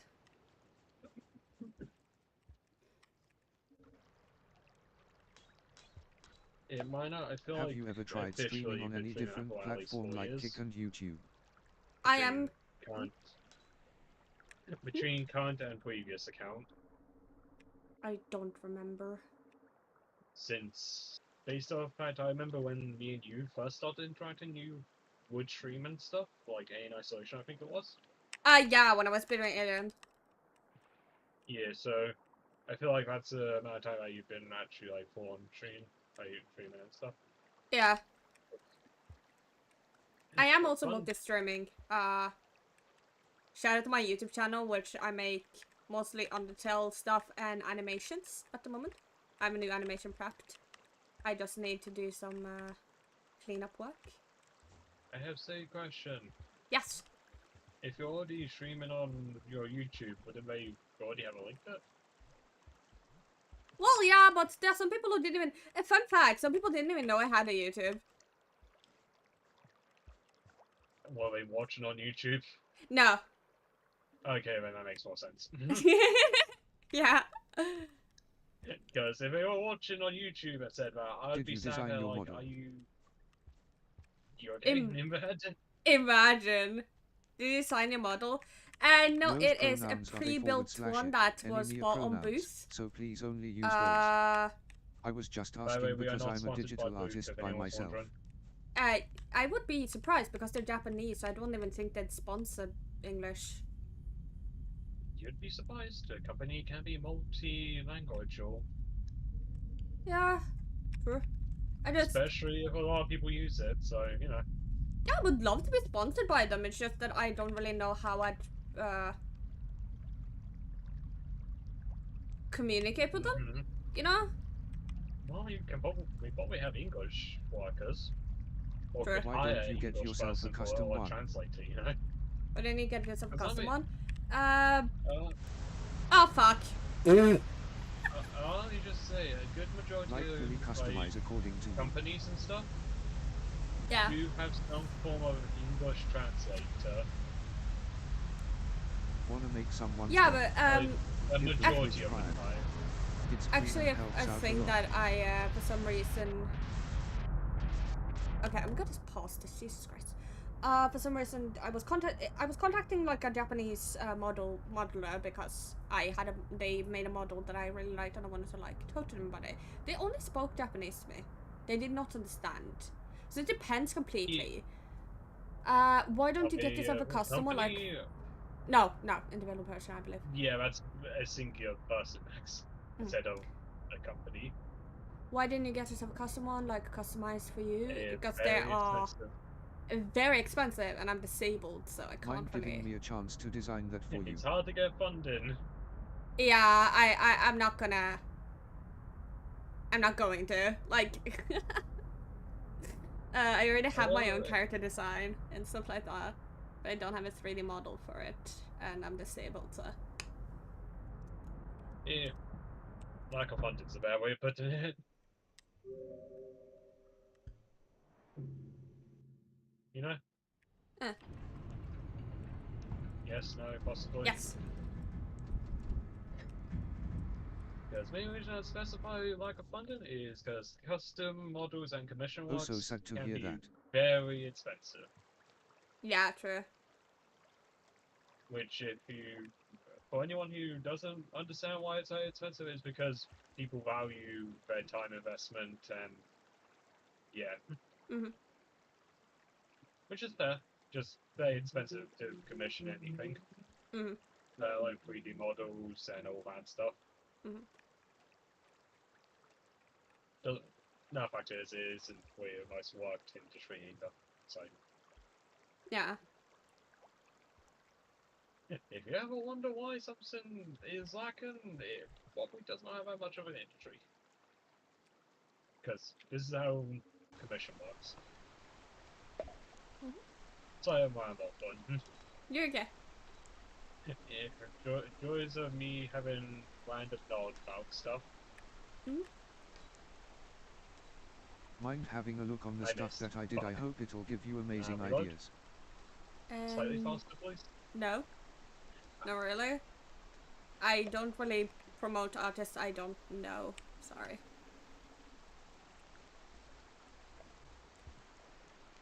Yeah, if you want, you can sponsor me and I'll do it. No, I'm joking. Yes, I'm sponsored. Today's stream is sponsored by Kai. Kai, tell me a No, little bit about yourself. That's not the joke I was making, Max. Wait, what joke were you making? I was making a joke how he could sponsor me and I'd do.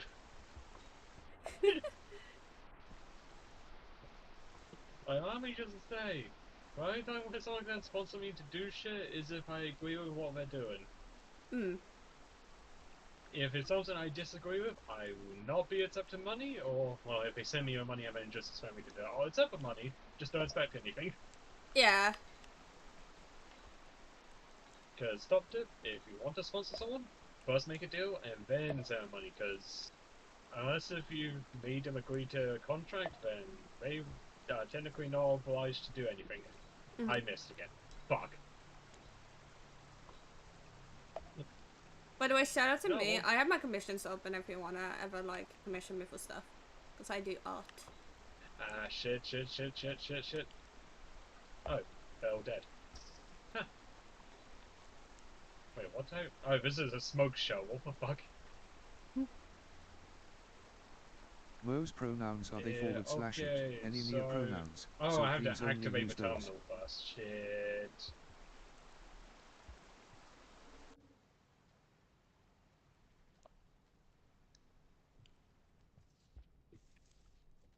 Yeah, oh, okay, I know how to load this. Is this, oh, it's explosive.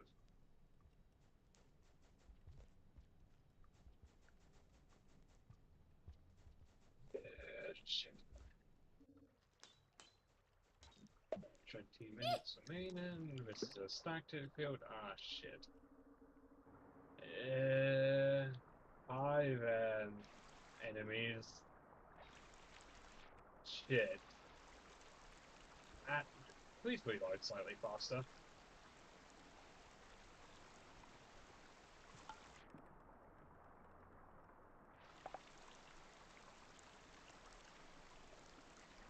Wanna make someone's day? Give them Twitch Prime. It's free and helps out a lot.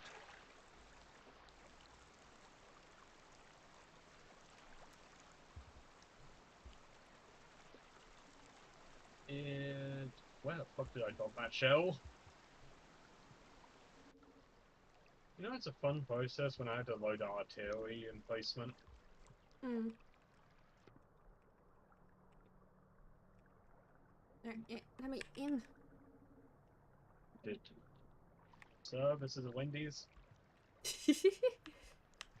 Not the other thing that you're suggesting. We don't ever have a one day here. We might do. We Britain don't. has a Tom. Britain has a Tim Horton somewhere.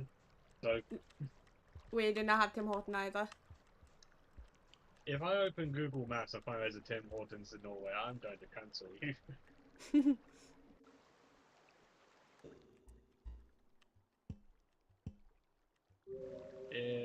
static artillery. I should probably move because this is not safe for my safety. Hmm. Because my mortar fire is very inaccurate. Shit. Ah, don't shoot. That's not on me. Why did it fire on me? No, don't put me over, please. Yeah.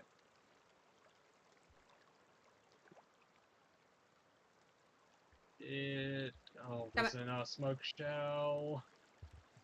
Okay, so I'm unlucky as fuck, Max. But I have 2 smoke shells and 1 status field shell, which smoke shells don't do damage; they produce smoke. oh, And stagger fields slow down the enemy, so in theory could be useful, but no mini nuke ones, so depressed.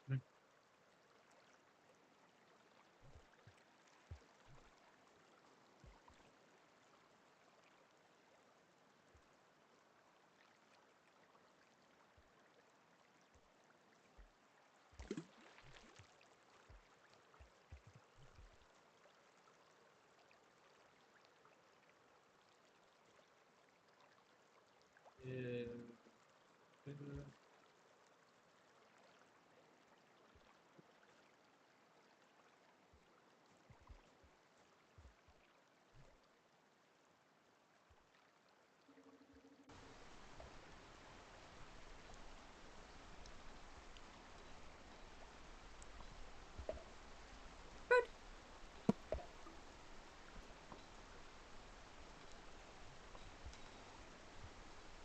Damn it. You're too high.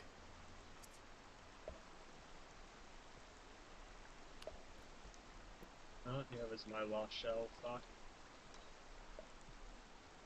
Order.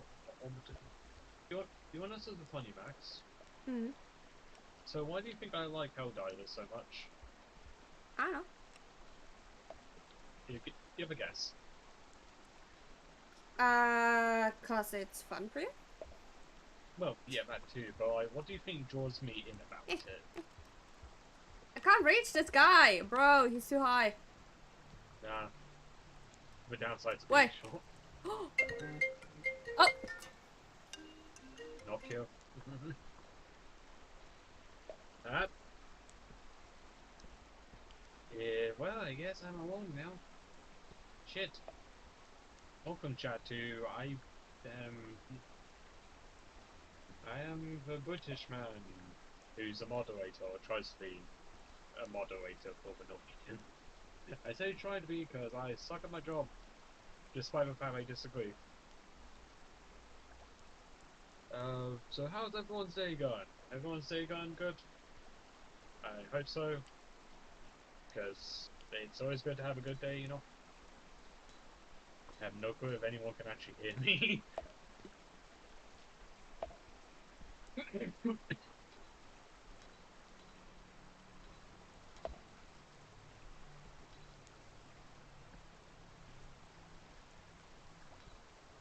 Yeah, but yeah, I'm playing this game called Helldivers. It's pretty unique. May have heard of it.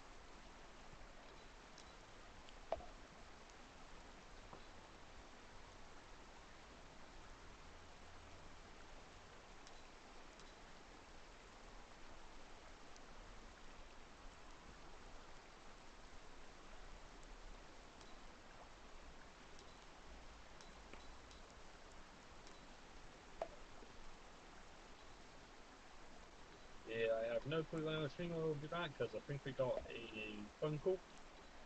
I say think may not going to work because I'm not quite sure. Yeah, oh, I now need to go this away.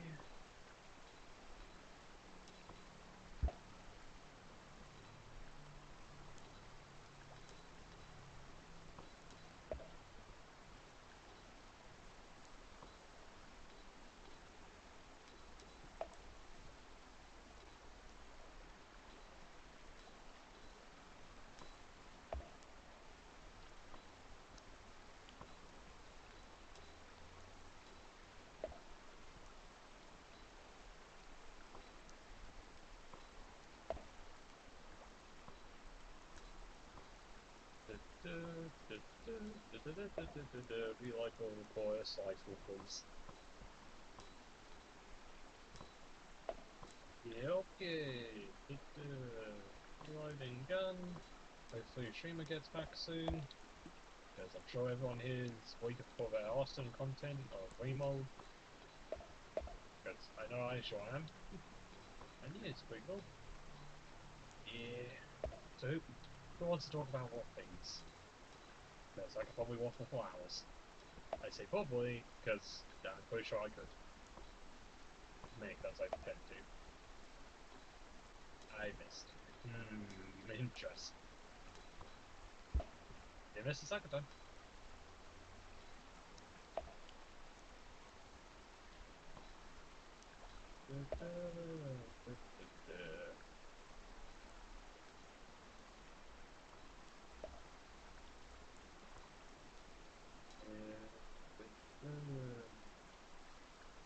Hello. Welcome back. I've been trying to entertain chat. I'm probably failing. You're fine. Okay, we're gonna watch some short videos and stuff like that, cause I have a snack, and I want to do a longer stream today, so we're gonna be watching. What do you think would be fun to watch? Yeah, I guess like animal videos or something.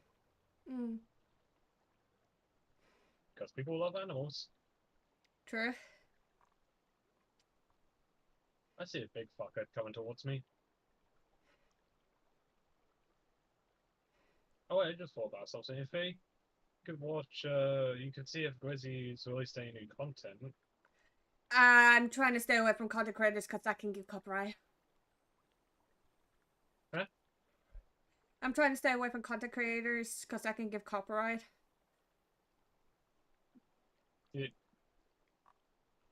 I'm questioning how fucking it gets copyrighted. Maybe because everyone can. fucking does it. Yeah.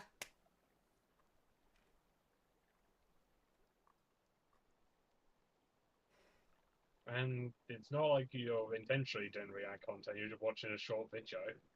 Hmm.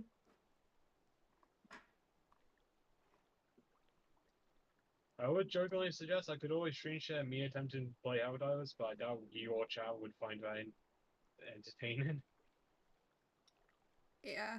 So, There's someone who made sorry. video about Herobrine. Let's do that. Because I Oh enjoy god, Herobrine not stuff. another one of those videos.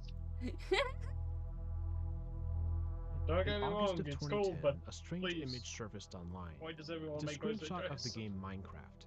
The image is mostly normal except for one thing, a lone figure in the distance, hidden in the fog. He has the default skin, but with pale, empty eyes, watching us from afar. This is Herobrine. We know that because this image also contains an explanation written by an anonymous player. It tells of their encounter with this entity in a single-player world. The author noticed the figure in the fog, but couldn't catch them. As they played more, they found odd structures in their game, 2x2 tunnels in the rocks, perfect pyramids of sand in the ocean, groves of trees missing leaves. They did some research and discovered that other people had seen this mysterious player. His name is Herobrine, and he's the dead brother of Notch, the creator of Minecraft. Most people think that this image here is the origin of Herobrine, but that's only partially true. Recently discovered evidence has revealed that there's so much more to the story. The history of Herobrine is complicated and rich, not just one image appearing from the void. Tonight, we're going to take the most comprehensive deep dive into Herobrine's origin Is this to a date. smoke show? We'll Oh find wait, that no, it's a Herobrine explosive didn't show. exist Fuck, in I'm dumb. isolation. Instead, the story was a logical culmination of a slow and steady progression. Max, I did Herobrine is see. far deeper and more Mom. interesting than it initially seems. I called it an explosive show thinking it was a smoke. It, in fact, was an explosive show because I'm fucking silly. Mm. The Which is history of not too good Herobrine is because those deeply are limited intertwined with the resources history and of I shouldn't be Minecraft wasting itself. limited resources. The foundations go all the way back to the earliest builds of the game. But On good May news is I 13th, now know about this 2009, next show a is also programmer known as explosive. Notch posts a video of a coding project he's developing. It is so new that I'm it back. doesn't yet have a name. What is The going title on? is Cave But I'm Game watching Tech video because I'm Test. eating a snack. Little does anyone know that this will one day evolve into the best-selling game of all time. But even these first versions set the stage for Herobrine, albeit in a slightly weird way. For the blocky game worlds are not We see empty. that last. Instead, black they hole. contain default-skinned mobs Shit. that spawn naturally. Their creepiness is a distinctly different flavor than that of Herobrine. In a certain sense, though, there's a conceptual similarity. Humanoid mobs Is it elsewhere bad in I'm the trying to world. speedrun a mission? Probably. No. Oh, In these early days, shit. Minecraft is an obscure game. Most discussions about it take place on an internet relay Shit. chat, or IRC for short. It is here that we can learn the thoughts of some of Minecraft's initial players. Within these Shit. logs is the first known Listen, reference to creepy bad white shit, eyes in please. Minecraft. On January 29, 2010, a user named Zombuster makes a couple of comments. The white-eyed one is creepy. Their white eyes staring into your soul. Yeah, I need to go These this messages are way. referring to a new Steve variation that was just added to the game. Unlike the blocky Ammo. surroundings, these characters are rounded and detailed. While they're not quite scary, they certainly feel stylistically out of place. Apparently, Notch agrees. Just 2 days later, all human mobs would be permanently removed from Minecraft. You want to know The something player funny? is the only one that Mhm. remains in the world. I constantly nearly run out of A time common on refrain of the objectives early because Minecraft fucking community is I explore suggestions. way too Since much. the game is in active development, any proposal has a chance to Fair. be seen by Notch. Also, it and would be so eventually cool added to have the a peaceful game. mode A with notable just like example of no this comes during animals the or same week. nothing, A few just users you are in the discussing world. mobs with Would be Notch when a very person fun to named do Lick3 Minecraft suggests on. the following. I could see it now. That is a peaceful Someone mode. wanders into pitch darkness, hears breathing. Yeah, but Surround, neutral sees mobs glowing eyes still looking spawn. at I mean, you like before dying. nothing. To the best of my knowledge, this is the That would be first very ever creepy. reference to creepy glowing Uh-huh. eyes in Minecraft. A tiny step in the It direction would of be. Herobrine. I would love It's that. also If someone does a notable mod because for the that, I eyes would are love that. accompanied by an unsettling Leave breathing it to you sound. to want the This creepy serves shit. as a bit of foreshadowing. I as we'll see love soon horror enough. mods. A I'm totally this Okay. so much. Have you finished the love bumper it. yet? No. I'm a pussy. Oh. God. Wants to follow a mod, but is also a pussy. Yeah. Apparently, Notch likes the idea of glowing eyes.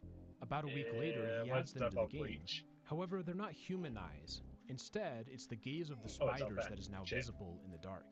That's a status field. Another place where early players discuss Minecraft is the Minecraft forum. Much like IRC, it's common to see suggestions for the game. While most aren't memorable, there are a few that are worth a brief mention. On February 26, 2010, a user suggests a mob that is disguised as another player. The next day, he sees an idea for a craftable guard mob that has the default player skin. A related idea is the doppelganger mob, which would copy the skin of a player on the server. All of these That would be so suggest a return creepy. to humanoid mobs in the Where the fuck world, is the bug despite their breach? recent removal. There is, however, one mob that's different. It's written by a user Shit, named big boy Colehouse. still alive. Shadow That ethers isn't will good. watch you from the darkness. You can tell when a shadow ether is near because all you see is their eyes. They make whispering sounds as they watch as well. Their eyes are scary. Oh Watching, shit, why is the big intense, boy and still alive? unnerving. This suggestion is noteworthy for a few reasons. First, it's Big another boy reference to meaning scary Charger. glowing eyes in Minecraft, as first suggested by Lick3. However, there's a Please key do that. difference. While Lick3's mob attacks the player as soon as it sees the eyes, Colehouse's mob stalks the player, watching them from afar. It's afraid of light and will only attack when it's the darkest. Its eyes scary, watching, intense, and unnerving. I would The love concept of a this. stalker mob is an important one, and it will return soon.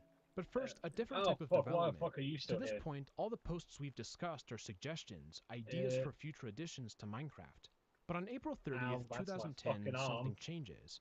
On a thread Oh, called no. Minecraft is Scary, a user named Oh, there's McGruber two posts the charges. first ever story about glowing Shit. eyes in Minecraft. Spelunking down a seemingly endless cave system. Lost 2 pounds Oh, after Max, I turning killed the one corner and getting charger. jumped There's a by- second one, by- though. God, those glowing eyes, why? I killed it and laughed, not knowing the hell I was entering. I took the wrong tunnel out and only went deeper. Woe unto me, for I sustained myself through scavenging mushrooms and fleeing. Always fleeing those glowing red eyes. That looks like a poem. That does not look This real. user is clearly talking about the glowing eyes of spiders. On the same thread, there's another story. And there's This time someone who about- posted like on the forum, old forum and stuff like that, about glowing red eyes and all here and shit. Like that looks so much like a poem. I do not feel like that should be taken Poem. seriously. Poem.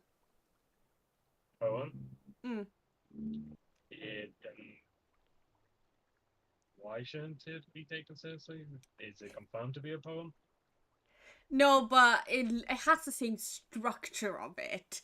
And it feels like It- that shouldn't be taken seriously because it looks... It's so sketchy. I'm always the kind of person who has like a...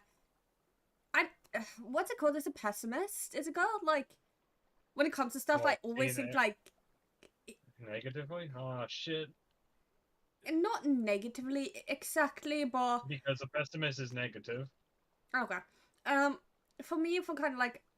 When I see something that is kind of not supernatural or kind of like that sort of thing on the internet, I always consider the fact that people are trolls and will just make shit up.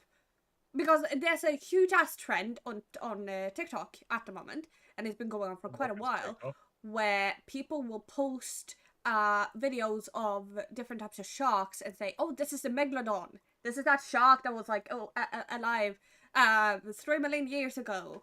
It's back and it's hunting and stuff like that. Or you could be like, oh yeah, Bloody Mary's real or stuff like that. Like, it might sound like I'm taking it out of proportion, but I'm not. I have a small question. Yeah.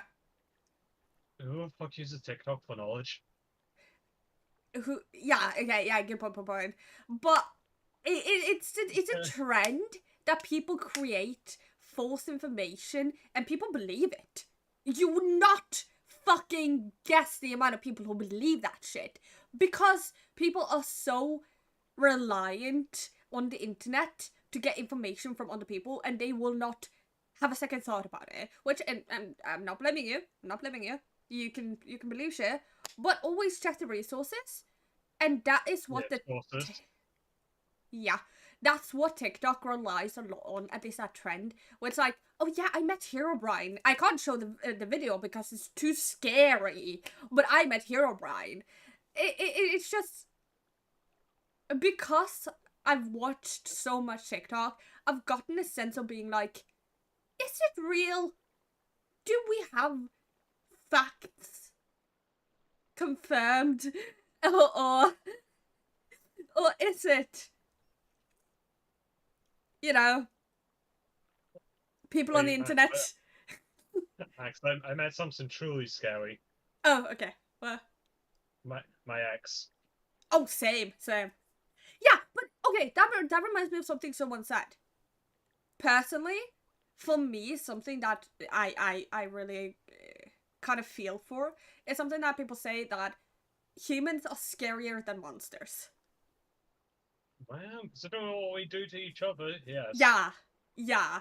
And that's something, like, I've seen people say when a child is having nightmares and they say, oh yeah, the monster is after me and stuff like that. Which is quite common. People have nightmares and stuff, and children might not process it the same way we do. But I've seen so many people be like, yeah, humans are scarier than monsters, in my opinion. And I agree with that as my personal, like, opinion with what I've grown up with and, you know, stuff like that. And I feel like you would agree as well. Oh, there goes my budget for reinforcement shit. Well, like, humans are scarier than monsters, and they are scarier than a lot of creatures in the wild. The wild creatures are still scary, but in my personal opinion, I feel like humans are scarier. At least, like, my personal opinion. At the end of the day, if like an animal attacks you, it's doing it because it feels threatened. Or it needs food or something. If a random guy walks up to you and kills you or attacks you, he doesn't need food. Yeah. Unless it's like, there are very, very small nuances to that, but we're not going to go into that because I'm not educated on that, but... Well, okay, I'll need to be more specific. In most situations, if someone, you know, walks up to you and stabs you, we're not doing it because, like, you know, stabbing and killing you equals food. Yeah. But also another fun fact, something I've recently, because Kai knows this, I'm scared of sharks. And the deep ocean. Yeah. Yeah. And it's something I've really talked about a lot, where I'm scared of sharks. I'm scared of sharks since I was little, and I remember when I used to be younger, we would have this beach we went to because my grandparents, they own a house near a beach, and my dad would take me there all the time, and my brothers, because it's really warm here, so we would go swimming. And one thing I really struggled with was going to the ocean, because my brain had watched so much shark videos that I was terrified of sharks.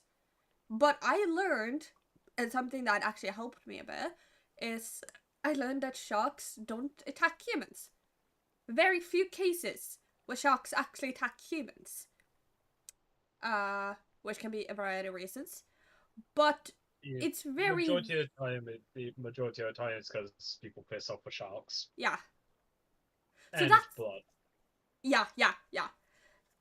So like that kind of gave me a little bit of like, I know it's an odd thing, but it kind of gave me a little bit of like a comfort because I had the knowledge that Oh. sharks don't really attack me. If I don't piss them off, which I wouldn't, then they're not gonna attack me. You know? And they kind of look cute. I'm gonna be real. They kind of look cute. Like, have you seen? There's a video. Okay, if you have a sea phobia, thalassophobia, please do not watch. I will let you vocally know when it's done. But I saw this video on YouTube where there was people who were snorkeling and they in shark video. And it was like, yes, this one.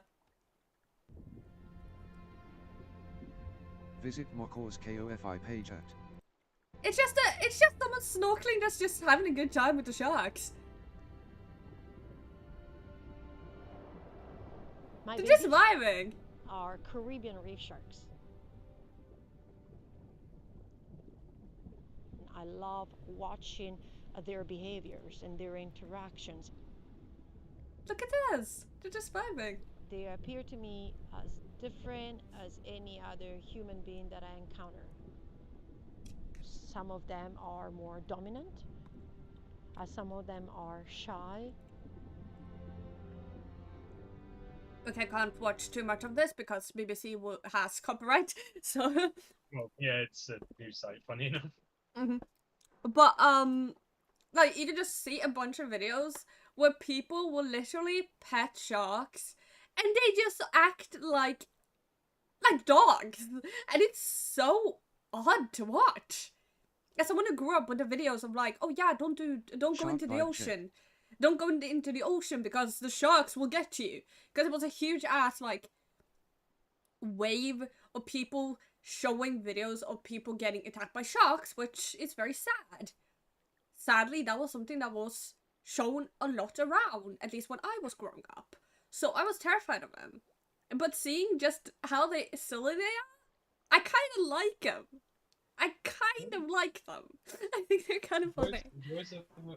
Joys of animals. They tend to be a bit silly. Yeah. And I went down a rabbit hole yesterday. I don't know if I'd be allowed to show it on YouTube. I'm so scared of what I have to show on YouTube. But I might do a stream of just going down the rabbit hole of like exotic pets, how animals work, how they look, how they act, that sort of thing, because I just love it so much. And it would be so fun to do a stream about it. But I'm not sure how I'd be able to because I don't want to get struck down by copyright or YouTube. But if anyone has any like videos they think wouldn't be struck down, that would be like watchable on stream, I would love to do a deep dive of it because it's just so cute. I adore it. It's adorable. Quick question: should I do another thingy? Yeah.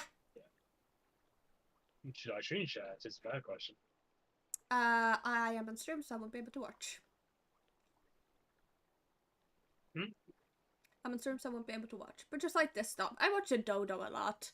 The Dodo has a lot of good videos of rescues, of just animals doing animal things. Animals doing animal things, man. Yeah? That's cute. Yeah.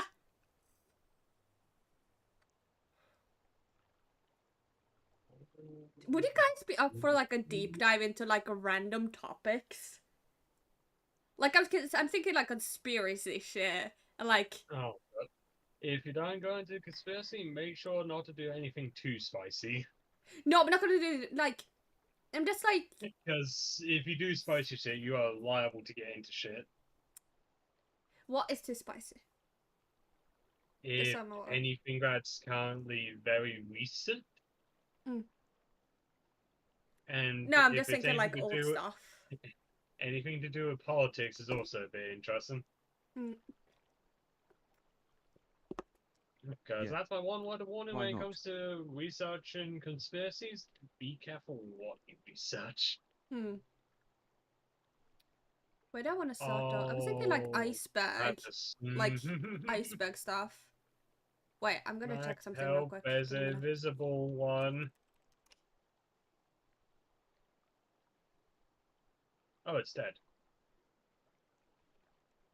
Oh, fuck. You wanna know something crazy? Hmm. There's this enemy called a Stalker in, Helldivers. And they are fucking scary. Ooh, Lost Media though. Lost Media is interesting.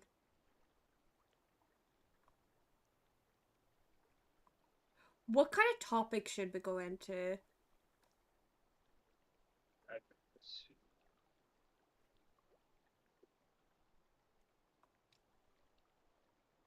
Because I don't want to do anything with politics. I want to be careful about this.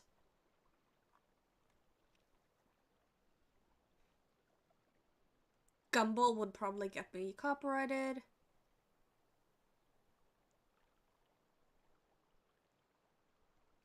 Lost Media. I am curious. That shouldn't be copyrighted, should it? It depends on what Lost Media is.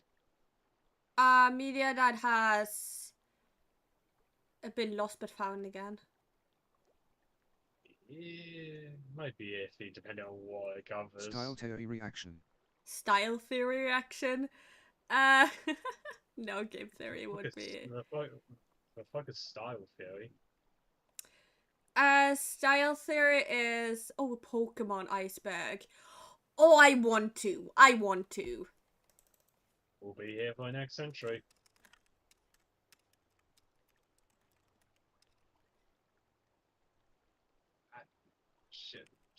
Shit. Okay, we are doing Pokemon Iceberg because I'm so goddamn curious. I will probably click out if there's anything too graphic because that's not what I want to show here. But I do Yeah, hope well, this is it's too adult. just... Yeah. Alright. Style theory. Also, I'm gonna say, game theory would strike down my video if I did style theory, so... Fair enough. Have one of those nights when you go to bed knowing that you gotta wake up early, but instead of simply just falling asleep, you fall down some weird rabbit hole online. Like, Yeah. for example, I don't I know, get this maybe one, yeah. Googling every entry and all of the different Pokemon icebergs that you can find. I did not know this was such a popular topic. And from doing that, somehow you end up on these Reddit threads that, like, don't have an ending no matter how long you scroll, but at the same time, you sort of don't want it to end because you've been reading into fan theories for, like, 3 hours and you're so invested at this point. Yeah, me neither. Me neither, I will yeah. tell you So true. exactly why we're gathered here today. I found so many different iceberg entries scattered across like YouTube videos, Reddit posts, I think page 18 of Google at one point. So, like the gentleman I am, I decided I would take all of my favorite Okay, chat. Before we dive into this, I am 100% certain they're gonna mention Lavender Town. I'm 100% certain. Because Lavender Town is still something people talk about. Kai, do you know what Lavender Town is? No, because I don't care enough. Oh, okay, sorry. Okay, but I feel like they will and that turned into literally... Google Doc with, I think, like They 11,000 will words in it. mention And that Lavender Google Doc Town. turned into They whatever will. this abomination is that you're watching now. Also known as the definitive, the ultimate, the best of the best Pokemon Iceberg. But maybe don't put too much weight on that title, as Am these I are stuck? just my favorite entries, and I'm sure there's a few Oh, I'm fan theories fucking that you've stuck. already heard. But of course, I'm hoping there's a few you haven't. So, starting with the lightest and probably Lavender most Town! well-known I and fucking progressively called it! getting, well, consistently It doesn't worse take as a we dive genius. deeper into the video, you know, sort of called like how an iceberg works. But anyways, now That's Acid sit back, Boy. grab some cream corn, maybe a glass of milk with some ice in it, and let's get started. Okay, where is it? Oh, Lavender shit. Town. Lavender Town embodied horror as good as it possibly could have for a game released in 1996. The story of this town is shrouded in mystery, surrounding a Marowak that was killed by Please Team don't Rocket. knock me into Upon water. arriving, the player is tasked with climbing the tower, being home to a Pokemon graveyard, filled with trainers mourning their lost Pokemon. But while this in itself was spooky, the creepypasta that was born from Lavender Town takes a significantly darker turn, as the hoax of Lavender Town syndrome was born. This stemmed from the soundtrack created by Junichi Masada, and rumor has it that the Lavender Town soundtrack awakened some sleeper cell in children's minds, causing them to, at worst, unalive themselves, but also causing them to complain of things like severe nausea and migraines, and exhibit irrational behavior. This syndrome was allegedly attributed to the high sound frequencies found within the soundtrack that could only be heard by children, and probably like dogs too. And as a grown man reading this creepypasta to you, I can genuinely say that for many years of my childhood, this was one theory that I actually thought was real. It gained so much popularity that it just seemed like a well-known piece of lore within the Pokemon franchise. But the reason that I chose to start off with this specific entry is that it was really this entry that paved the way for so many more to come, giving life to a darker side of Pokemon and allowing imaginations to just run wild. Green shiny Pokemon.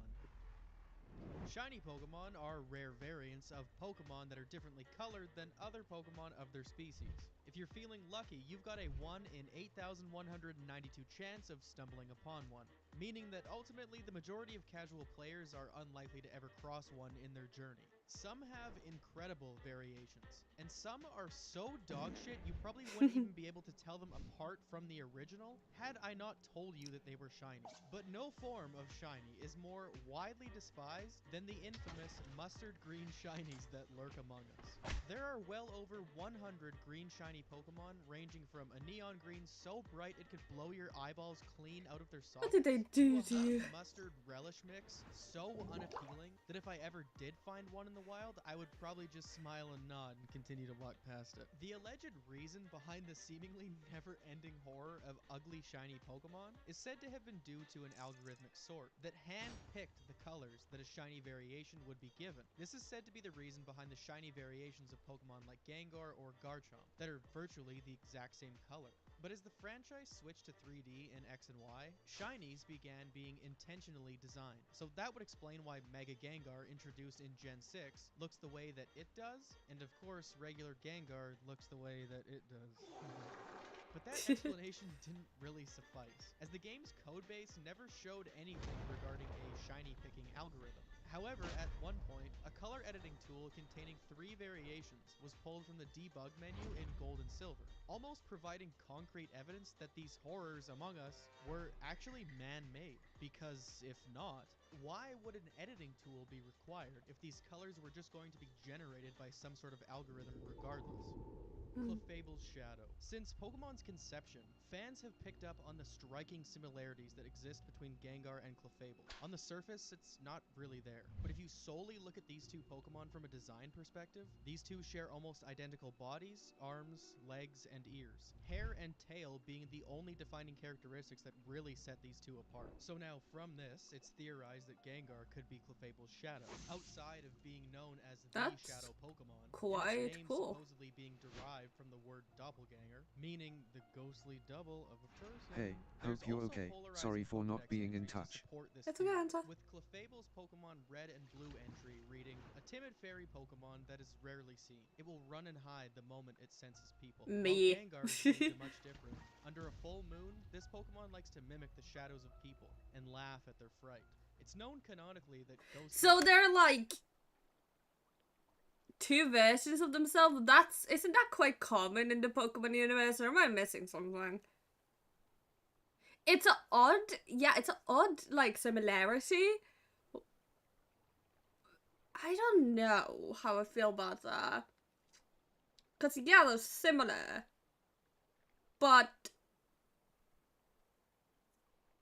I don't know. I'd actually like. Viridian City, then flying to Cinnabar Island, and surfing up and down the coast until you eventually encounter it. By following this specific series of events, the player somehow disrupts the game's random encounter system and forces the system to generate a Pokemon with an invalid identifier, causing MissingNo to appear as a hybrid bird normal type Pokemon. MissingNo is also known to appear in several forms, the most iconic being the purple and orange L shape that's commonly referenced when describing the Pokemon. But it also comes in the form of a Roadkill Blaziken, a Lavender Town That's Ghost, odd or as a fuck. Kabutops or Aerodactyl Fossil Sprite. While encountering MissingNo causes some graphic anomalies throughout the game, such as completely fucking breaking the Hall of Fame, catching MissingNo also has its effects, as this changes gameplay by increasing the number of items in the 6th entry of a player's inventory by 128. This has obviously led to such things as rare candy exploits. It was kind of like running action replay moves before that thing ever existed. It's now said that MissingNo is the most famous glitch among video games to date, but this isn't really a bad thing. This glitch itself was covered in things such as strategy guides and magazines at the time of its discovery, and it's still thought to have played a massive role in increasing the game's popularity. Ash's Coma. Oh, I know about fucking this. I know about this fucking theory about Ash. Okay, so like, I was a Pokemon fan, and my brother was a Pokemon fan when we were younger, and we watched a lot of Pokemon. So we would watch the anime Pokemon, and we would talk about it, and you know, stuff like that. I wasn't that into it at the time, and I didn't really care about it that much. But I remember there was a lot of talk about Ash's age, cause I believe he's teen-ish, teen adult, child to teen during the first anime, like the old anime. And a lot of talk was about like whether or not the Pokemon world was even real, or if it was like a comment that Ash was going through because of some traumatic event that happened in his life, due to the fact that he doesn't age and he doesn't look any different. Which, personally, I believe it's just a stylish choice. It's something that happens in animation. It's common. But, I remember this went on for quite a while, and it was something that people talked about. And it is a cool theory to discuss, and it is something I'll let him explain. But, personally, I feel like it can be explained with the animation, how the animation is styled and produced. I don't even know if they have the same animator for the new animation, or if it's the old animator, which I doubt it would be, because it's a very old, the first one is very old. But in the canon universe, there could be reasons why, and I always want to theorize and try and see if there's a reason why it is what it is. But this one is just like it's something that when someone talks to you about it, it feels odd in the sense where it's not unrealistic, but it's For me, Ash is dead. yeah, and let me know your theories and stuff like that. But for me personally, it's just it just balances between odd and unrealistic a bit.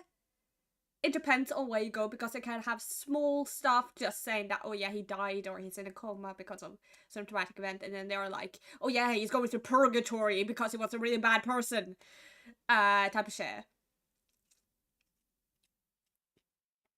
So, I think it's like, it's an odd theory, in my opinion, but it's generally a theory that is very well regarded in the Pokemon community, I believe, from what I've seen. So. Infamous coma theory pretty much surrounds every single anime or related series in some way. It's become like the modern day version of finishing your essay with, and it was all a dream. But Ash's Coma has become such a cult classic at this point, I just felt rude passing it over. In the first episode of the anime, Ash can be seen just eating shit on his own, and then getting shocked by his companion, Pikachu. This is said to have been what sent Ash into this deep, dark coma. The theory states that every episode after this is nothing more than his imagination running wild in a comatose state, giving reason as to why he never ages within the series. At its core, this theory is nothing more than just like some lazy, uninspired fan theory among a million other coma theories. I absolutely hate these, but I felt like we had to cover them. The Ho-Oh immortality theory.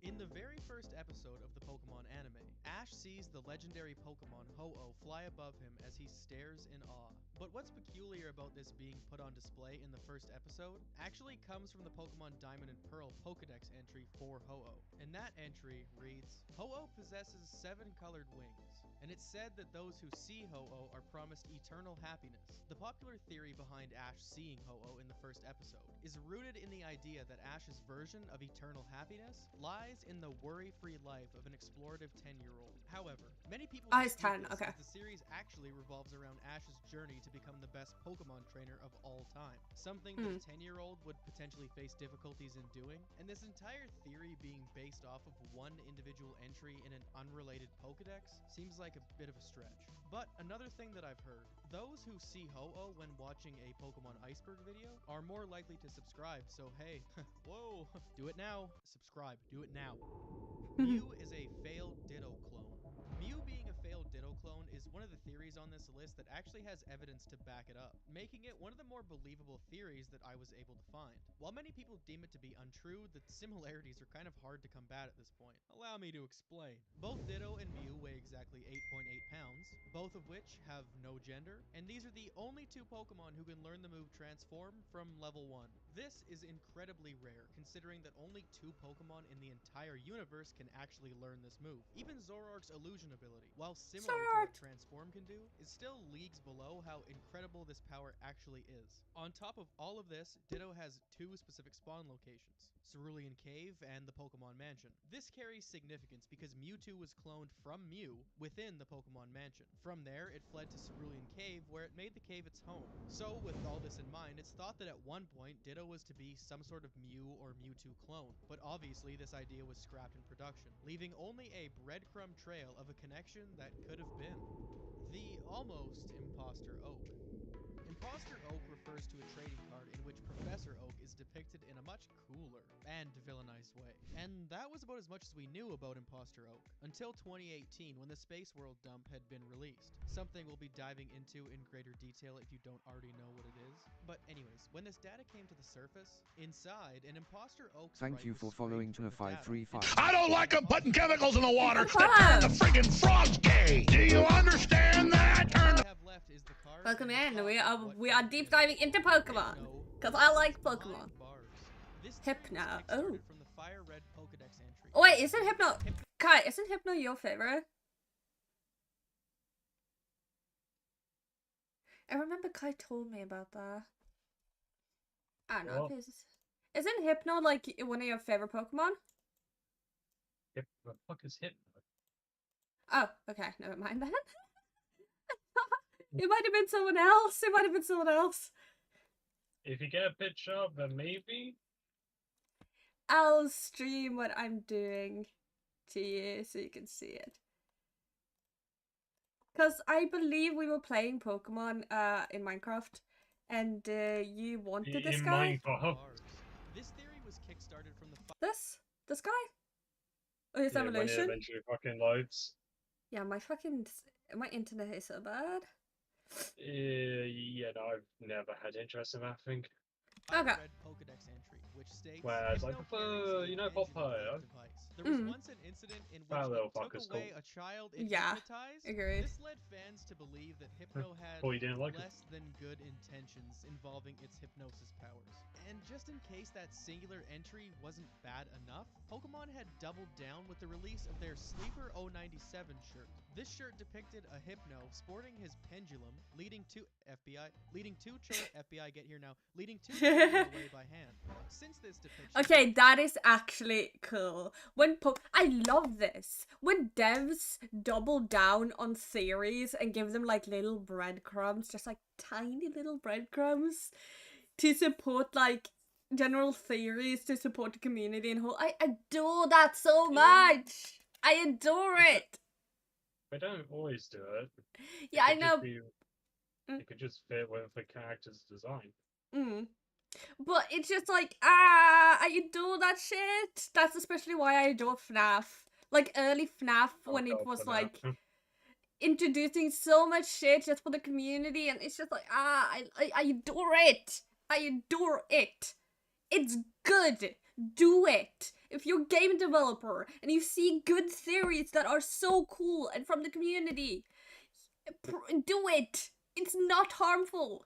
It helps the community feel like they're part of it. It Unless it's depends on what NSFW. theory, Yeah. Oh, of course, there's limits. So because communities are notorious for doing shit that isn't okay. True. But I adore when they Fan just theories like have absolutely run wild in add every way you could onto possibly it. imagine. It's And really, good. can you blame them? And the majority of these theories are bordering the truth. As in Sun and Moon, you can also find a journal entry written in a notebook describing a situation where Hypno was picking up a new kid at the school. So, hey dude, go to prison. The Lost Space World Media. In 1997, an early build demo of the games Pokemon Gold and Silver had been shown at Nintendo's Space World from November 21st to 23rd. At this point in time, the game was estimated to be about 80% complete, and it was set to be released in the coming months. However, due to various delays, including a complete overhaul of the game, it didn't end up being released until 99, leaving these demos to perish along with the abandoned ideas and Pokemon displayed in the demo. That sucks. Very little was known about this demo, due to the majority of the game being locked off from player access. The only thing that was really left behind that could vouch for its existence were a few photos of the event and the memories from those who had actually gotten their hands on the demo at the time of Space World. However, on May 26th, 2018, that all changed when an anonymous user dumped these demos, allowing players to explore the data that was blocked off at the time of Space World. And much of what was blocked off to the player was widely unfinished anyways, but that doesn't mean some gems weren't discovered in the process. Over 100 never-before-seen sprites of various Pokemon had been recovered, and it's funny to look over these and think about what actually could have came from this. Spinda doubles. You all know Spinda, right? Of course you do. Spinda's It's everyone's cute. 905th favorite Pokemon. But hey, come on. Even though Spinda might not have an evolution or a single good stat, and while we're at it, seemingly any redeeming traits at all, I mean, I guess it's kind of cool that each and every Spinda that you see in the wild is sporting its own unique pattern. There's a random generation of over 4,294,967,296 possible outcomes for the pattern on a Spinda. And the odds of two people discovering the same pattern on a Spinda but in a shiny form are over 8 billion to 1. Sort of like the odds of anyone actually liking Spinda. Meaning to this day, there are probably billions of undiscovered Spindas just waiting to be discovered. But they probably won't be because who's looking? The Great Pokemon War. The Great Pokemon War, or the Kanto War, is a fan theory stemming from the gym leader of Vermilion City, LT Surge. When you first encounter Surge in Vermilion City, he speaks of how electric Pokemon saved his life during the war, but he never elaborates or really gives any further explanation on the topic. But in a world where children go out on great adventures, most adults you meet are either gym leaders or involved in organized crime, fans have started to come to the conclusion that the lack of young to middle-aged adults could allude to the fact that there was a massive war that took place in Kanto or involved a large portion of the population of Kanto. This idea caught some wind due to the fact that a lot of players in the game seem overly paranoid, as well as you, the main character, not having a father, and your rival being an orphan. While this theory has many branches that it can stem into, it always returns to LT Surge's initial statement. Bikini balls. In Pokemon Black and White, when painfully trying to avoid those swimmer battles, if you encounter the right swimmer, you might learn something new about Pokeball storage in the world of Pokemon. Upon being challenged by this swimmer, she will say, "If I'm wearing a bikini, where do I put my Pokeballs?" Woman's secret. This is even doubled down on later in the series. In Sun and Moon, when encountering a swimmer, she will say, "It's tough fetching Pokeballs from my bikini." While maybe not a creepy entry in the series, you still can't deny that this is weirdly uncharacteristic for a Pokemon game to include things of this nature. Okay, you know what? Maybe fucking not, actually. The Hex Maniac Ghost. It's no secret that X and Y had their share of creepy stuff taking place. But for years, fans have been stumped by the presence of a Hex Maniac who resides in Lumio City. You can find this ghost when entering the second floor of the office building. The lights will flicker and the Hex Maniac model will appear behind the player. Upon entering, the ghost will hover in front of you until she's about to exit the screen, but leaving one last message before she does. "No, you're not the one." Pretty strange message to have coded into the game with no further explanation. But thanks to this ghost, many theories have been given life, such as this being an unauthorized implementation built by a developer working on the game. But that theory never gained much traction, as fans have suspected this Hex Maniac could have potentially appeared multiple times. If you visit the 4th floor of the hotel in Lumio City, you'll also find an identical character model, which doesn't necessarily mean it's the same person, although bearing a striking resemblance in the words that she speaks. If prompted, this new Hex Maniac will say, "Don't talk to me. If you do, I can't hear the elevator." The unknown character even makes a cameo in Omega Ruby and Alpha Sapphire, where you can find this alleged ghost girl hanging out in the cemetery. This theory was kind of hard to find information on, so if anyone has any updated information regarding it, please feel free. Comment below. Comment below anyways. Tell me how you're doing. Mew 3. Much like the infamous Xbox 720 and the beloved PS4 prototype, it turns out that Mew 3 is nothing but something we all just kind of heard once and then forgot about. With Pokemon like Mew and Mewtwo being around for ages, it's not a surprise that fans would speculate on one day laying their eyes on something as mythical as Mew 3. But in all honesty, that might be something that you'll regret. Although Mew 3 has never made an appearance in any of the games, Mew 3 was actually once featured in the Pokemonster manga. After a Clefairy's DNA is merged with that of a Mewtwo, we finally got to see something much scarier than anything you'd find in Lavender Town. And of course, that would be Mew 3. So next time you're tweeting and you're hoping for some new information regarding Mew 3, maybe turn your attention towards Mew 4 or 5 and hope that we just skip this one altogether. Illegal and banned Pokemon. Illegal Pokemon refer to a list of Pokemon that are not allowed to enter into competitive battles or tournaments. And for some reason, Hypno isn't on this list. That's the FBI's most wanted list.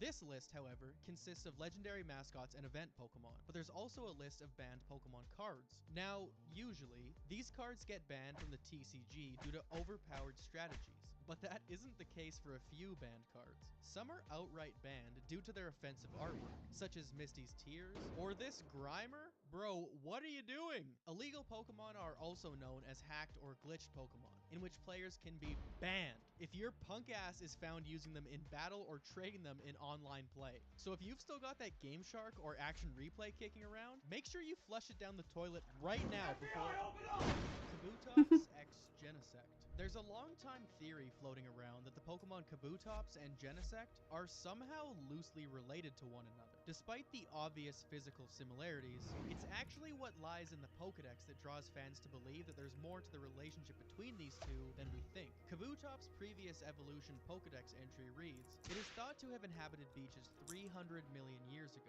It is protected by a stiff shell."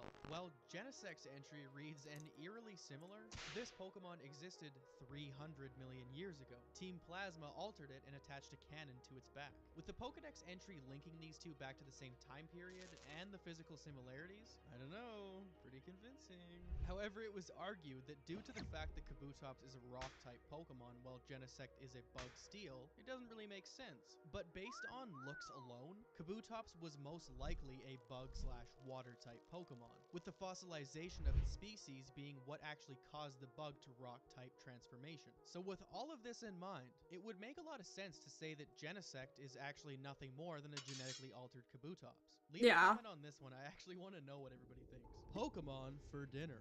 This is a theory that's been around since Pokemon first arrived on the scene. The dark and ghastly backstory of Pokemon being hunted and the predator-prey relation of Pokemon in the wild. But the bone-chilling reality is that, animals eat each other in real life too. However, it's hard to call Well, yeah, it's kind of fucking weird. That's weird. Okay, that's one theory I cannot get behind. That's weird. That's odd. That's odd, like... I don't feel like that's... Is that a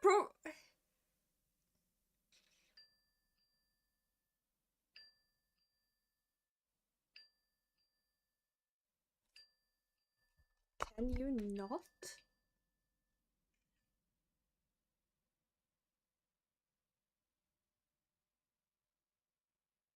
Okay.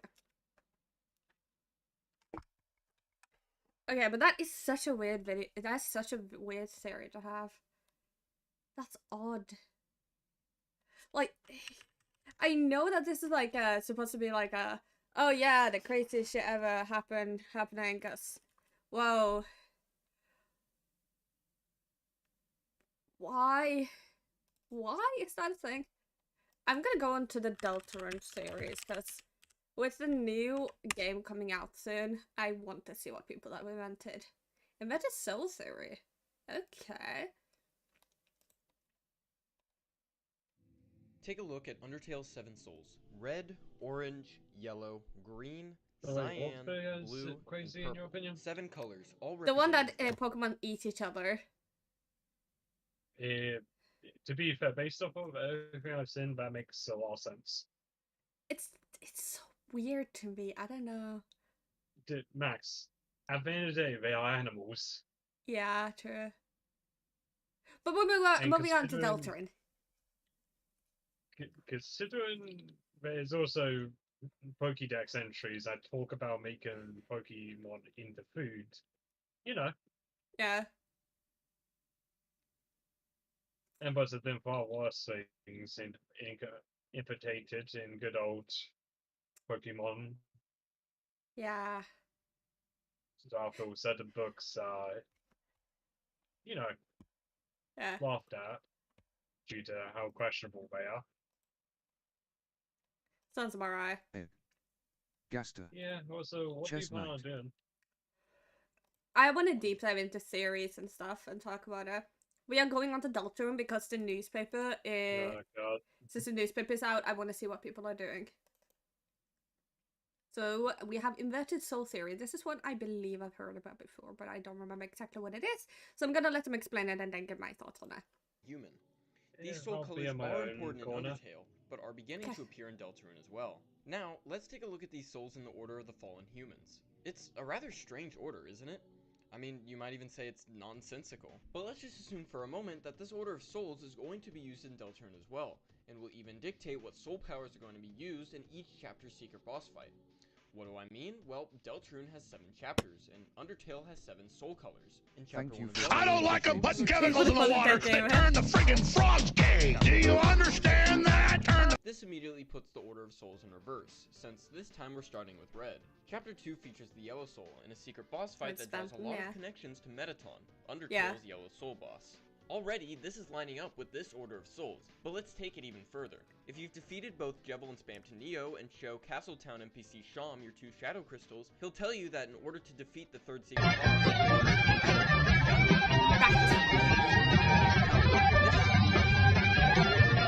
3 soul colors going to be green, which, as we know from Undertale, completely locks our movement. The only reason that we're able to block Undyne's attacks in Undertale is because she provides us with her own spear to be able to survive.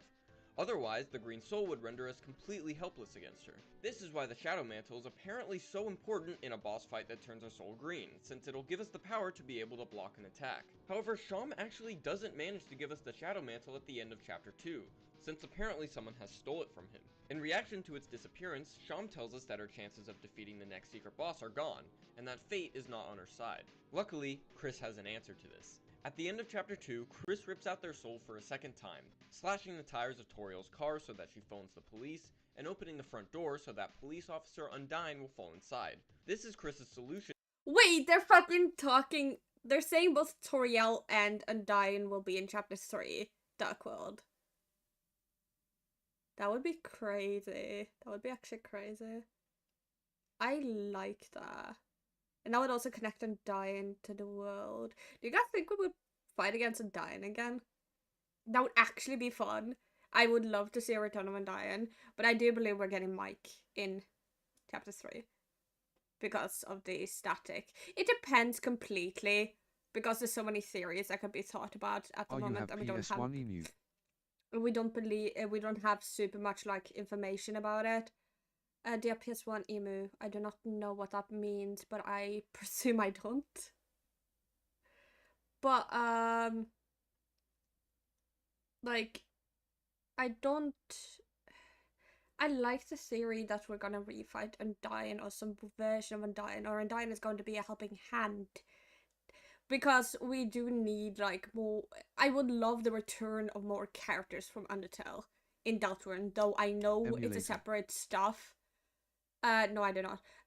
Though I know it is a separate universe, I would love to see reappearing characters, like Undyne, Toriel, Sans, Asgore, that sort of thing, in Deltarune to help Chris with the mission and stuff. To the Shadow Mantle's disappearance, since inviting Undyne inside of the Dark World means that it'll give them a way to be able to defeat the next secret boss, using one of Undyne's spears, just like in Undertale. Continuing past this point, this means that Chapter 4's secret fight will use the Purple Soul, Chapter 5's fight will use the Blue Soul, and Chapter 6 and 7 will use the Orange and Cyan Soul. But I have to ask, why is this the order that Toby Fox decided to go with? Why doesn't it just go in the order of the rainbow? Red, yellow, green, purple, what? Did Toby Fox just randomly order these colors, or is there some kind of significance to this sequence? Well, let's take a look at a color wheel and mark each soul color on it. Notice anything? Well, first of all, we can see that red is directly opposite of cyan. In other words, they are inverses. Now, if we take a look at the Fallen Soul order in Undertale, we can see that red and cyan are the first and last two colors. Also for Mad Mime. In Mad Mime's fight, you use red and cyan, I believe. Is this Why a is flowy this theory? important? Well, Deltarune is a game all about inversions. It's a game about fantasy versus reality, chaos and order, humans and monsters, and of course, it's about light and dark. The game is often colored in inverted ways, with the light world being colored with many oranges and yellows, and the dark worlds being consistently colored with all shades of blue, in a completely contrasting fashion. In Chapter 1's Card Kingdom, the field and forest sections are colored in reddish purples, the opposite of green, naturey colors. When we witness a dark world getting created, we can clearly see colors being inverted in the process. So, red and cyan are inversions of each other. They are also the first and last fallen humans, and the first and last chapters of Deltarune. This brings up a very interesting possibility. If Deltarune Chapter 7 uses the Cyan Soul, which is the inverse of our player's Red Soul, then does this mean that the state of the world is going to become completely inverted by that point? Maybe that the Roaring will have ensued, and that the Light World will become an inverted version of itself, flipped on its head as darkness takes over? Well, let's take this further than just these two soul colors. If we come back to our color wheel, we can see that yellow and blue are also polar opposites of each other. In regards to Deltarune's soul color order, these two colors are in the 2nd and 5th position, leaving the green and purple soul in between them. These two are inverse colors, and I really don't think this is an accident. Deltarune Chapter 2 used the yellow soul, and Chapter 3 is going to use the green soul. Well, we also know that Chapter 5 is going to use the blue soul, and that Chapter 4 is going to use the purple soul, the two inverses of these two colors. So could this mean that these two chapters are going to be in some way inversions of their partner chapters? In setting, or plot, or characters, or something like that? In fact, we already kind of have a hint that this is going to be the case. Remember that quote that accompanied the Hometown Day theme? After the dark night, the sun shines brightly. It seems probable that Chapter 3 is going to take place entirely in a dark world, from the moment that we start the chapter to the moment that we close the fountain. From the 2022 status update images, and from clues that we got from Chapter 2's ending, we know that Chapter 4 is going to spend a lot of time in the light world. Chris and Susie are going to sit down at QC's, it's going to start raining, we'll be going to church, and the festival might even happen. This almost seems like a chapter's worth of events to happen in Chapter 4, so is this chapter even going to have a dark world? Maybe it won't. Maybe there's going to be... Okay, this is just like a shot in the dark. Maybe the knight or whoever is creating the fountains, it would attempt to create a fountain, but would be like... not caught, but interrupted.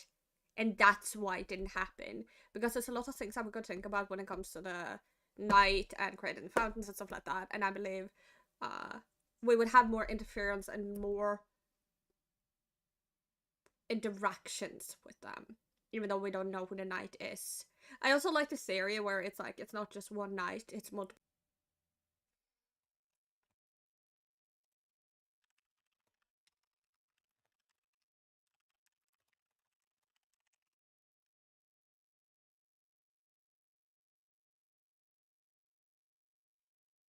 Maybe Chris fight in the end Frisk. I don't feel like Frisk would be... Maybe Jenna Frisk. Maybe they fight an alternative version of Genocide Frisk. That would be cool. I want... Like, I'm such a Kara fan. The thing is, I would love for Kara to be back. I don't think they'll be back, because they're not, like, alive and, you know, the entire Undertale lore. But I would love to have a version of Kara like as a part of the Deltarune lore. That would be actually so cool. Would make sense according to this quote. Dark Night in chapter 3 and Bright Sun in chapter 4. Inverses. But what about the Orange Soul? Does it have an inverted partner too? Well, no, it doesn't. Since there are 7 soul colors, it's obviously impossible for everyone to have a partner.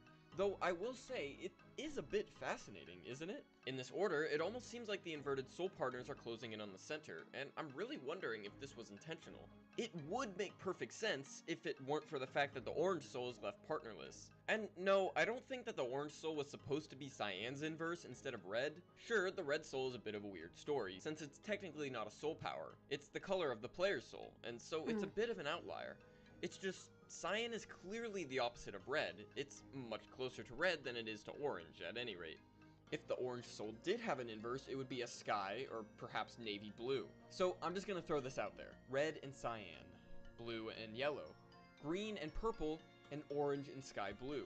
Could this missing link mean that Navy Blue?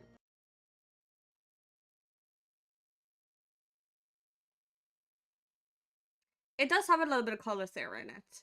Okay, so I'm an artist. I know color theory. This is a hue. This is a hue. Let's take a look at the color theory. You look sure take over Chris and Frisk take over Soul and Chris world can go another world.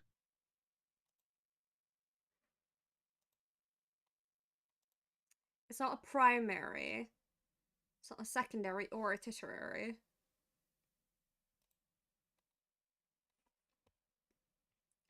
Is it a complementary? No, it wouldn't be.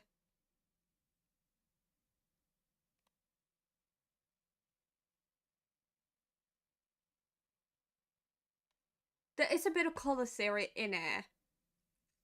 With how it looks and stuff. So that's a Look neat more like little World fact for Traveler. you. So I'm just gonna throw this out there. Red and Cyan. Blue and Yellow. Green and Purple, and Orange and Sky Blue.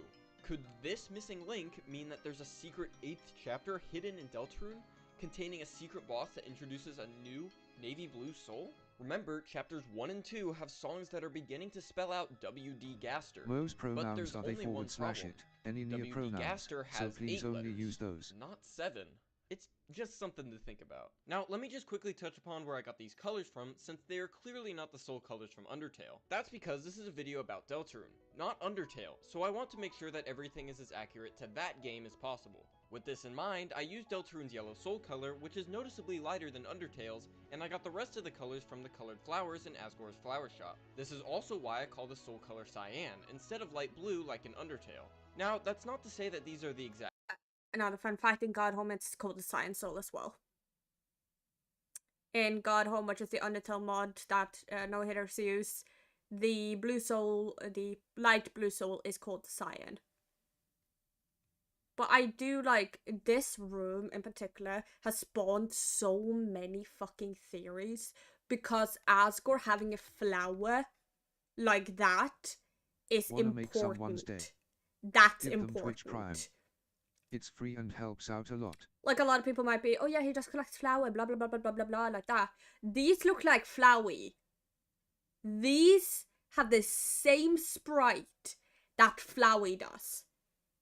Buttercup flower, which is the kind of flower Alphys used when she accidentally created Flowey. Buttercup flowers would not spawn in the real world, I believe. Prove me wrong, of course, prove me wrong.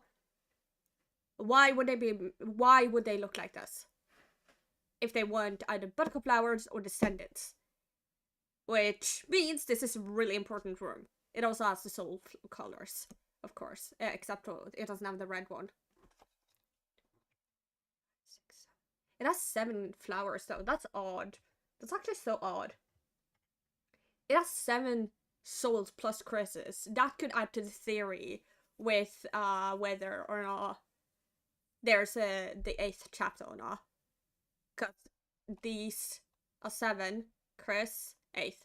exact hex codes that will be 'Cause Chris used has for each the soul red power in soul. this game, seeing as the yellow flower isn't even the same color as the actual soul color used. Oddly, it's not even the same yellow as used in Undertale, though it is a bit closer. And I think that's something important to point out as well. As far as I can tell, the spriters never go out of their way to make sure that some things are exactly the same colors, even with something as crucial as this.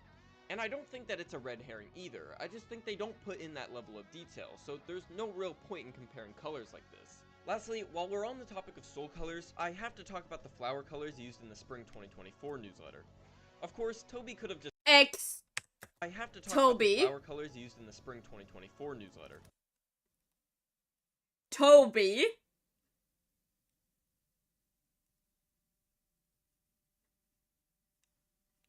Toby fucking Fox? Huh? What did I fucking say? What did I just say?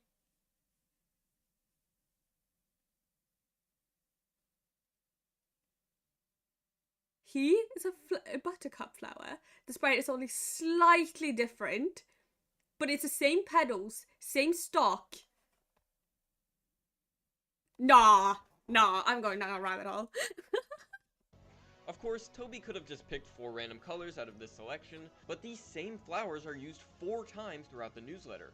Purple, cyan, orange, and blue. These 4 colors are the last 4 chapters of Deltarune, and are also the chapters that have not been fully completed yet as of this newsletter. This, combined with the fact that we can see Papyrus both watering and feeding these flowers, makes me think that this is a clever way of letting us know that they are hard at work on creating these I next just 4 want chapters. chapters 3 and Deltarune 4 is a to game just that has come been in out. development since 2012, before Undertale was even conceived. That's why this Peculiar Order of Souls is so fascinating to talk about, because it was clearly developed with special interest for both of these games, or even Deltarune specifically. Toby Fox hides so many extraordinary details inside of these games, which is part of the reason why I love them so much. And I don't know about you guys, but I cannot wait for the release of chapters 3 and 4. As of recording this, we just got a new edition of the newsletter, which told us that chapter 4 is nearing completion, and that they are now entering the final stages of this nearly 3-year wait. But anyways, that's the end of this little theory video, and hey, hit that subscribe.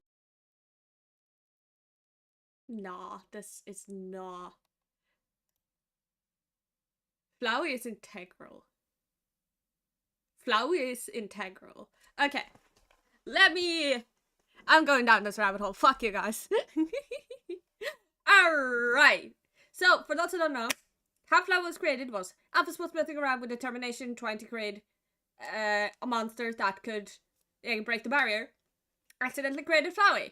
Flowey comes from buttercup flowers, which Asgore takes care of. Which you can see in Asgore's Undertale final room, where room.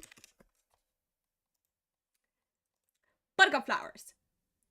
We have no evidence that these spawn in the overworld. Now, you might say, don't connect the 2 games, they are different games. Yes, I understand that. Hear me out.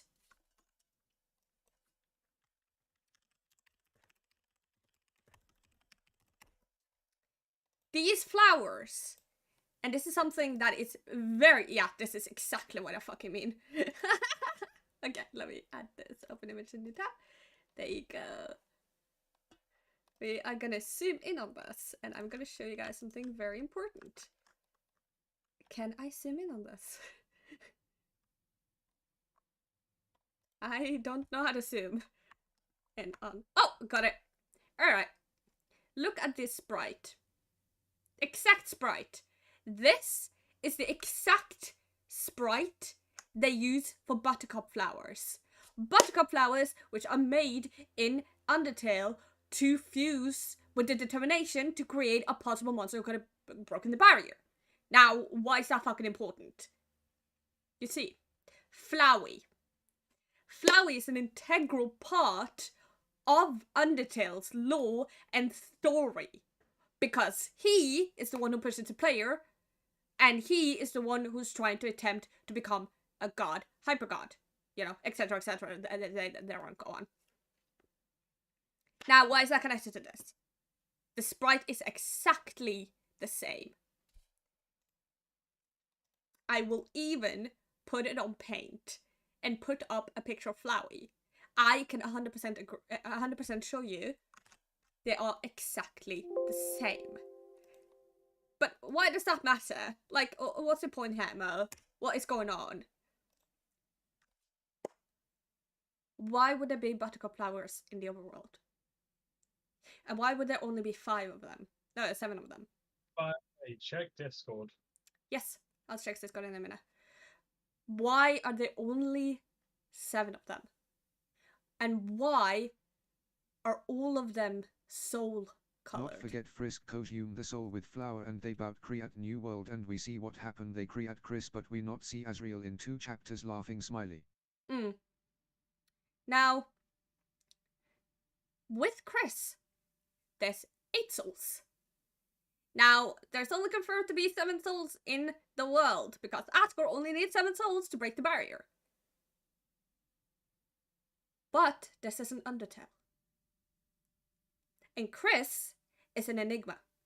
Because Chris, from what we understand, wasn't created the same way monsters were.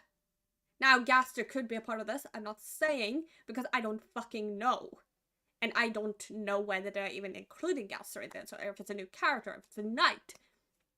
But this image is important, and I will, and quote me on this, I will be 100% this is going to come into play later.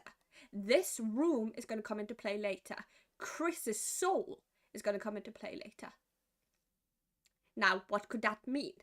The buttercup flowers are the only flowers we know that can be ingested with determination, because of Alphys attempting to ingest them with determination. I don't like them putting chemicals in the water that turn the friggin' frogs Don't have gay. Do evidence you understand that? any other flower would be capable of getting determination. But we have evidence. Knock knock. Alphys created Flowey. Flowey is a buttercup flower. How was your day? What does the buttercup flower look like, you may ask?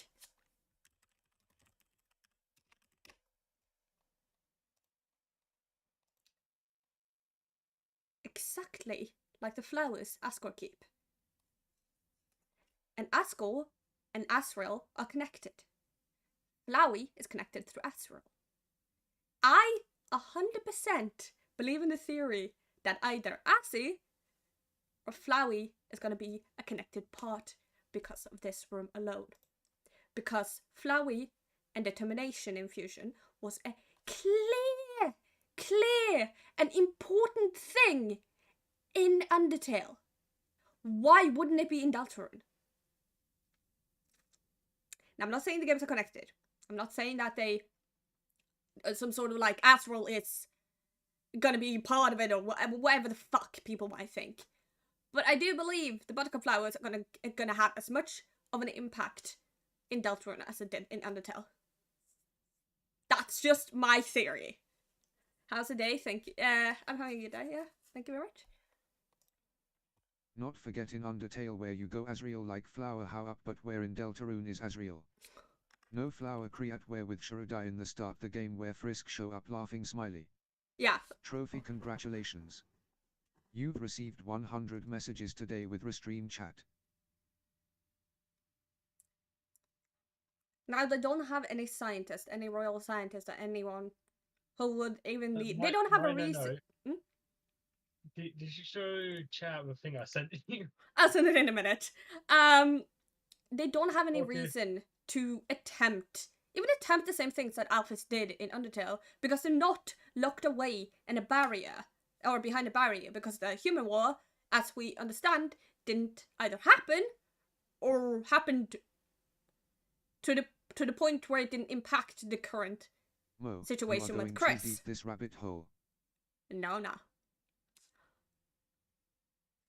But these flowers are going to be so important later on, and I'm calling it. You can fucking tell me I'm being crazy, but I'm calling it. And this is my evidence for why I'm calling it. This is my evidence for that. Alright. These are so cute! Oh my god. I want to show those. Okay, okay, Chaya. Look at this. It's a little babies. It's a babies.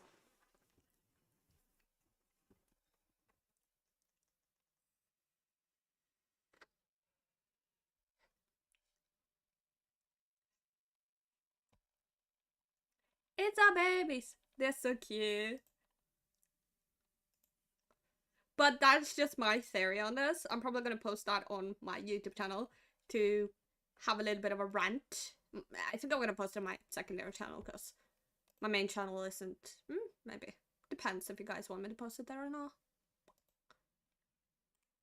Alright, let's see the next crazy theory.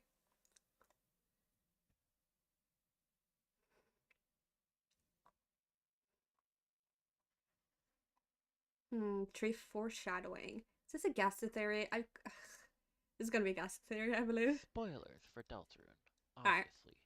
Remember the trees in the Scarlet Forest back in Chapter 1? Well, do you remember that the solution required flicking a switch in the dark tree that was different from all the Gaster rest? stock between worlds. His was who Feel create song this and special papyrus and tree his try with foreshadows first what soul will open happen gate in and the stock Yeah. between. So where can you find the special tree? Well, it's Gaster egg. located in a one-of-a-kind puzzle in a room that's filled with the common detailed Dark World tree, the kind that can be found all throughout the Card Kingdom. It's also the one that can be found in the Eggman room, in both the Card Kingdom and in the Cyberworld. While the wall of trees used throughout the area as a background are probably meant to be this type of tree but grouped together tightly, that shouldn't mean that uses of the more detailed tree aren't important. This detailed Dark World tree, known as a block tree in the files, Song is Ness. is not used a lot through the Scarlet Forest, only 41 times, compared to the Field of Hopes and Dreams, which has 84 block trees. Also, no, I'm not referring to the tree that you get dark candy from, that's completely different. So, of the 41 times the block tree is used in the Scarlet Forest, can you guess how many the room with the NPC block tree switch has? 12. This room has 30% of the detailed trees in the Scarlet Forest. 13 if you count the NPC tree, which would make it 32%. And the only reason that the total number of times a block tree is used in the Scarlet Forest is 41 is because the rooms after where you first see Card Castle have 22 block trees. So if we don't count those, if they're technically after the Scarlet Forest, then that makes the total number of the block trees in the Scarlet Forest equal 19. How have we gotten to the point in the Deltarune community we're counting fucking trees? Toby, we need the newsletter. We need the game, please. Desperate. This guy has commitment. I love that. Alright. Over half the amount of detailed block trees in the forest. So just the sheer scale of the detailed block trees stands out. Now whenever you enter an overworld danger zone, the borders of the ground light up, while things like the ground and party members dim. However, the block trees, the bullets, and their spawner do not dim. These rules apply to many of the overworld danger zones, likely BRB. all of them. Alright. But when you do the puzzle as intended, going around a center ring in a counterclockwise circle, the block trees dim along with everything else that dimmed before. However, the borders, the bullets in their spawner, and Chris, who did change initially, do not dim any further. Anything else that was not mentioned, like Ralsei or the ground, will become pitch black. And of course, the alive block tree switch will become brighter until it's no longer dim, because that's how the puzzle works. When a dark world is made, many of the objects in the light world room will morph into darkners that are living, based on that initial object. Now this NPC block tree is living, and seems to be based on the block trees that can be found primarily in the Card Kingdom, but also in the Egg Rooms. So what if this NPC block tree goes through a similar process of becoming a darkener? Except this time, it's a Dark World object that's gaining life when a dark fountain is made inside of an already pre-existing Dark World. Perhaps it would become a Darkener. Not a Darkener, a Darkener. It's a different thing. A darker yet darker being in a dark world that's already inside of a dark world. Something that a certain man that speaks in hands wrote about in Wingdings, and a certain bluebird almost made in a normal playthrough of Chapter 2. So why am I calling the NPC block tree a Darkener? Well, it's in the same style as the block trees that we can find in a normal dark world. However, it has an eye and is bouncing around with legs. Also, the way that we are able to see the sentient block tree is by making the room darker than dark. So if this tree isn't a preview of what may happen in the future, a preview of what happens when you make a dark world inside of a dark world, a preview of what the roaring is going to do, I'm not sure what is. This room also makes sense as a place for foreshadowing, as it's inconspicuous. It's subtle, yet unique. There's another Avoid Overworld Bullets room that has been common, but now there's a puzzle attached. You can even get special dialogue for flipping the switch in the NPC block tree in order to complete the puzzle, without first seeing said tree. It's a little meta reaction that makes Ralsei say that Chris is really amazing for doing the puzzle before they would have known where the solution to the puzzle was. So this puzzle room has the room becoming darker yet darker, being needed to see some sort of a darkener of Dark World. A way to easily get past it by using meta-knowledge, and there's dialogue for that. The room has way more detailed block trees than the rest of the Scarlet Forest. And this is the room where you can go between the left side of this room and the right side of the Starwalker room in order to get the egg from the Eggman. So, this room is right after 2 Easter eggs that are also acknowledged in Chapter 2, so why not add a bit of foreshadowing while you're at it? It's the perfect spot for it to be noticed and forgotten as some sort of random puzzle, but with just enough uniqueness to be very, very interesting if someone stops to think about it, or replay the game in the future if the sentient block tree is used again.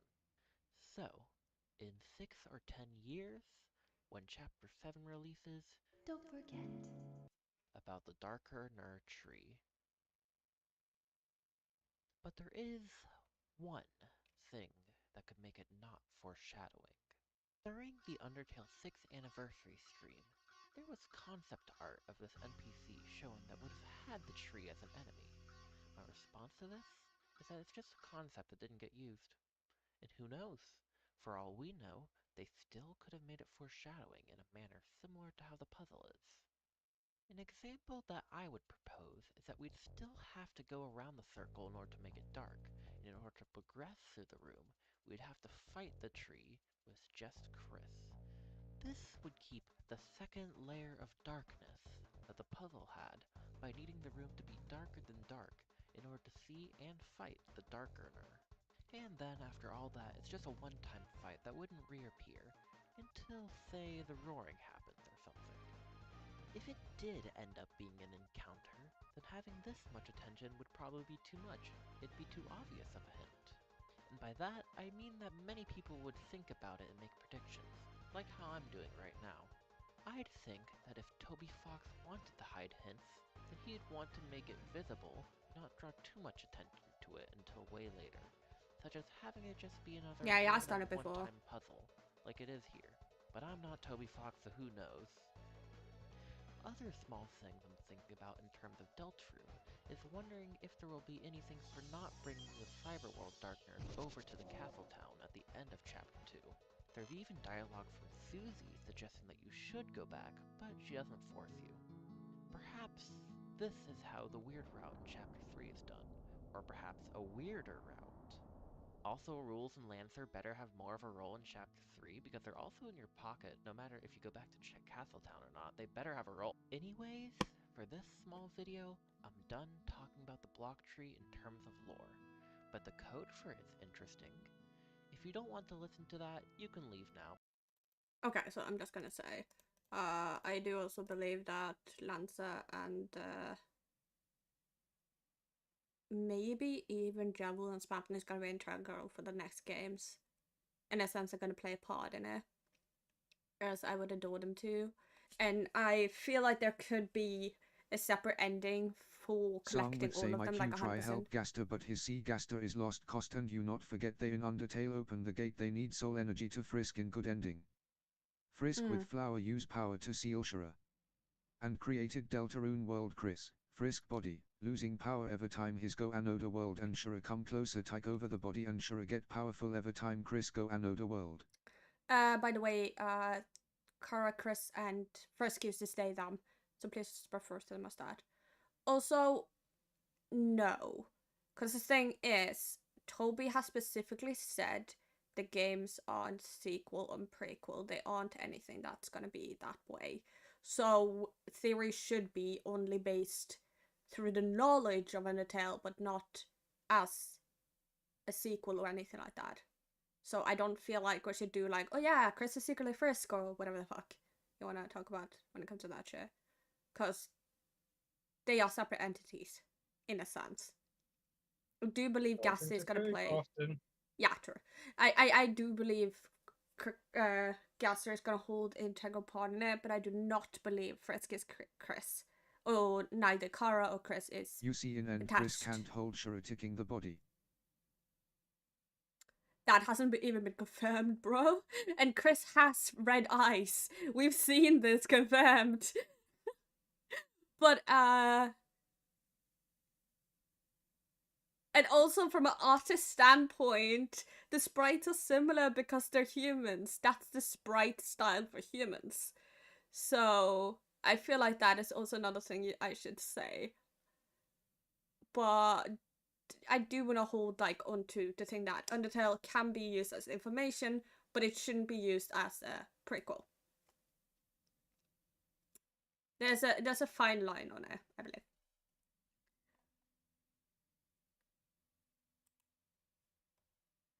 You also have the Sans one. I saw Sans. Devil's Heaven. Ooh. This sounds interesting.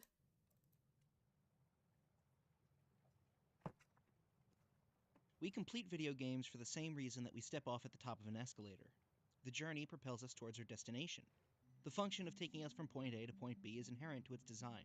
Good escalators stop you from getting off halfway through the ride, and in that same way, good video games stop you from quitting halfway through the story. You need to reach the ending. Typically, endings are meant to round off a story. They conclude the adventure the player's been on, lower the stakes back to zero, and force the characters to face the consequences of their actions. The player is able to walk away from the experience satisfied with how things panned out, good or bad. A good ending needs to do one thing in particular. It needs to get to the point. The point of ending your story isn't simply to stop the plot from continuing to happen, it's to provide a natural conclusion to the story thus far, answering the major plot questions, finishing character arcs, and driving home the main point of the narrative, which is derived from its core themes. We already know where Deltarune is going. The adventure thus far has been foretold by the prophecy, with the ending of the game most likely coinciding with the world ending roaring. Okay, I have something I want to add on to my theory for this. These glasses look a lot like the containers Asgore used in Undertale. Asgore used these to contain the souls. What if these are failed determination experiments? During the time of a presumed war that happened, but it wasn't necessary to use it and they were failed, therefore locked away. They're locked away for a reason, or they're locked away to look cool and good because they're pretty. But because they're buttercup flowers, that could be integral for a Flowey. Just gonna add on. Just gonna add on.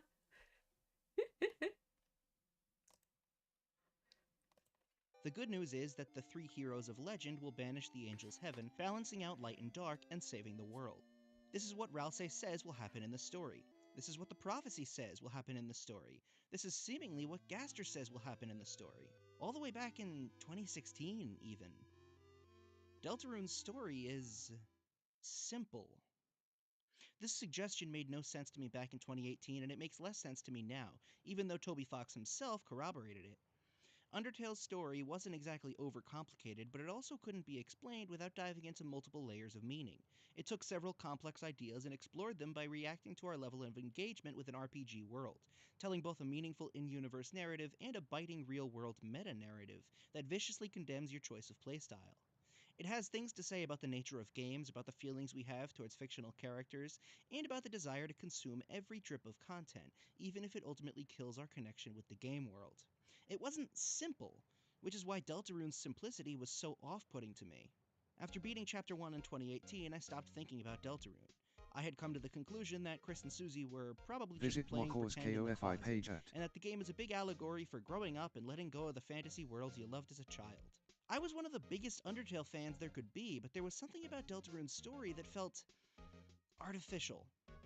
The bog-standard RPG prophecy, the sudden lack of meaningful choices, it felt as if the point of the game was to be found in its simplicity.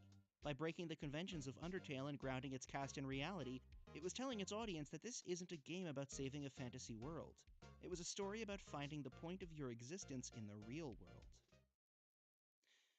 And then 2021 happened. All of these characters were real. They were simply one layer below the light world as determined by this game's super deep world building. Magic? Hell yeah, it's real. The adventures we had? Absolutely happened. Chris? Possessed by an outside entity that may or may not be the person behind the screen. Gaster? Chris in Buddy, copy of Gaster Kushura. is everywhere. Chris if you die is in a the dark sea of world, you'll Shura to die not in real attack life. What is monster darker and than people. dark? What the hell is the weird In 2 Ralph episode Simmons? Deltarune Chris tries stop Shura ticking the body and flowers his new life like Asriel. They try rebuild the bodies with Asriel laughing smiley.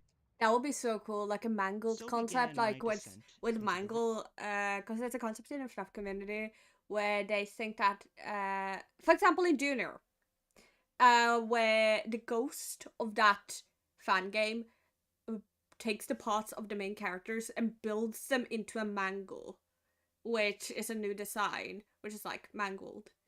That would be cool. That would be cool. That would be so cool. That would be so fucking cool. I would like that. I would actually like that. River of Rot. Brain I know, rot, but- that is. Deltarune brain rot. And I came with a mission. I sailed into the heart of darkness to search for one answer. What is Deltarune? And what exactly is its story supposed to be doing? And then I discovered something. Something that shook me to my very core. Deltarune and its inhabitants are doomed, and it will take a miracle to save them.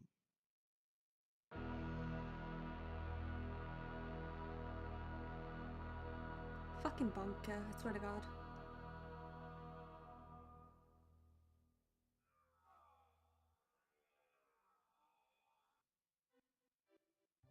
It's probably best that we start with the obvious question. What is Deltarune doing at a surface level? This is where the game has been clearest with its intentions. Deltarune is about a small, depressing town. Despite the town consisting of fun characters with quirky personalities, nearly everyone is dissatisfied with life. On the lesser end of the spectrum, characters like Undyne and Caddy are bored or frustrated with their overbearing family. Father Alvin is conflicted regarding his late father's legacy. Birdley struggles with expectations placed on him by the adults in his life. On the more drastic side, you have Asgore, who's divorced and living out of the dirty back room of his flower business, which is dangerously close to being shut down due to a complete lack of sales. Susie's home life is either horrible or non-existent, as she's, well, literally starving. Rudolph Holiday is on his deathbed, and his health does not look to be improving at all. Chief among all of these characters is Chris, but I'll get to them later. Melancholy is the perfect, well, no, the only word capable of describing the emotional backdrop of Hometown. The only good things these characters have are memories. One thing I like about the Light World is that it treats its characters seriously. Contrary to Undertale, the Light World does not have magic. There's not a king, nor is there a royal guard, there's a police station. Characters are forced to deal with their problems not through using RPG mechanics like soul transfer or magic do-all liquids. These characters are treated like real people and forced to deal with their problems as if they were part of our world. This isn't the kind of world you think of when I say fantasy RPG. But I bet this is. The Dark Worlds are the natural counterbalance to the doom and gloom of the Light World. Created through the powers of determination, the Dark Worlds turn realistic surroundings into massive, fantastic kingdoms, inhabited by whatever junk you've got lying around. This is where all the adventuring takes place. We meet Ralsei, the totally wholesome, fluffy friend to all, defined by his desire to please. We interact with a cast of kooky supporting characters. We face off against dangerous but cartoonish villains. King aims to create a world ruled by Darkeners, as the Lighteners' abandonment of his people turned his heart black with hatred. Queen aims to create a new night she can use to also blanket the world in darkness, with the exception that she wants to create a paradise for Lighteners to live in, one that caters to their every desire. Both villains are ultimately trounced by the powers of friendship and self-discovery. On 2 separate occasions, our heroes save the world, and Susie absolutely eats it up. After all, aren't these worlds better? As explained by Susie and Noelle, this is a world where you can do whatever you want without someone telling you no. A world where everything can be healed with a little spell. This isn't the light world. Magic and monsters and fantasy and excitement are all the ingredients that make up this deeper plane of reality. Ralsei's ever-expanding Castletown promises to be a place you can go no matter what's happening outside. So, why bother ever leaving? Every character's deepest personal conflict can be completely ignored here. This is the perfect world. Yeah. Well, not so fast, Buster. The Dark World, despite the fun times shared by all, are not perfect. Susie never feels full from the food she eats, even saying that it's like nothing she eats here matters. The Dark Worlds aren't real. They're like fantasy dream worlds. In-game, the Dark Worlds are often compared to dreams. So, quite obviously, the Dark Worlds aren't better.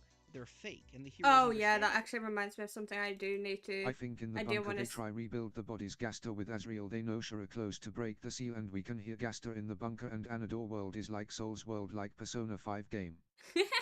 I'm not no fully knowledge on Persona 5, so I can't really give a comment on that, but it is cool. Okay, so this is a very hot take, I think. But there is an old theory that they did that. Is it? Is this one? Let's cut to the chase. Del It's like a theory for an adultery that was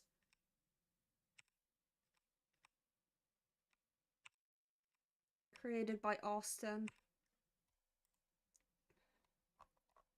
I'm gonna see if I can find it.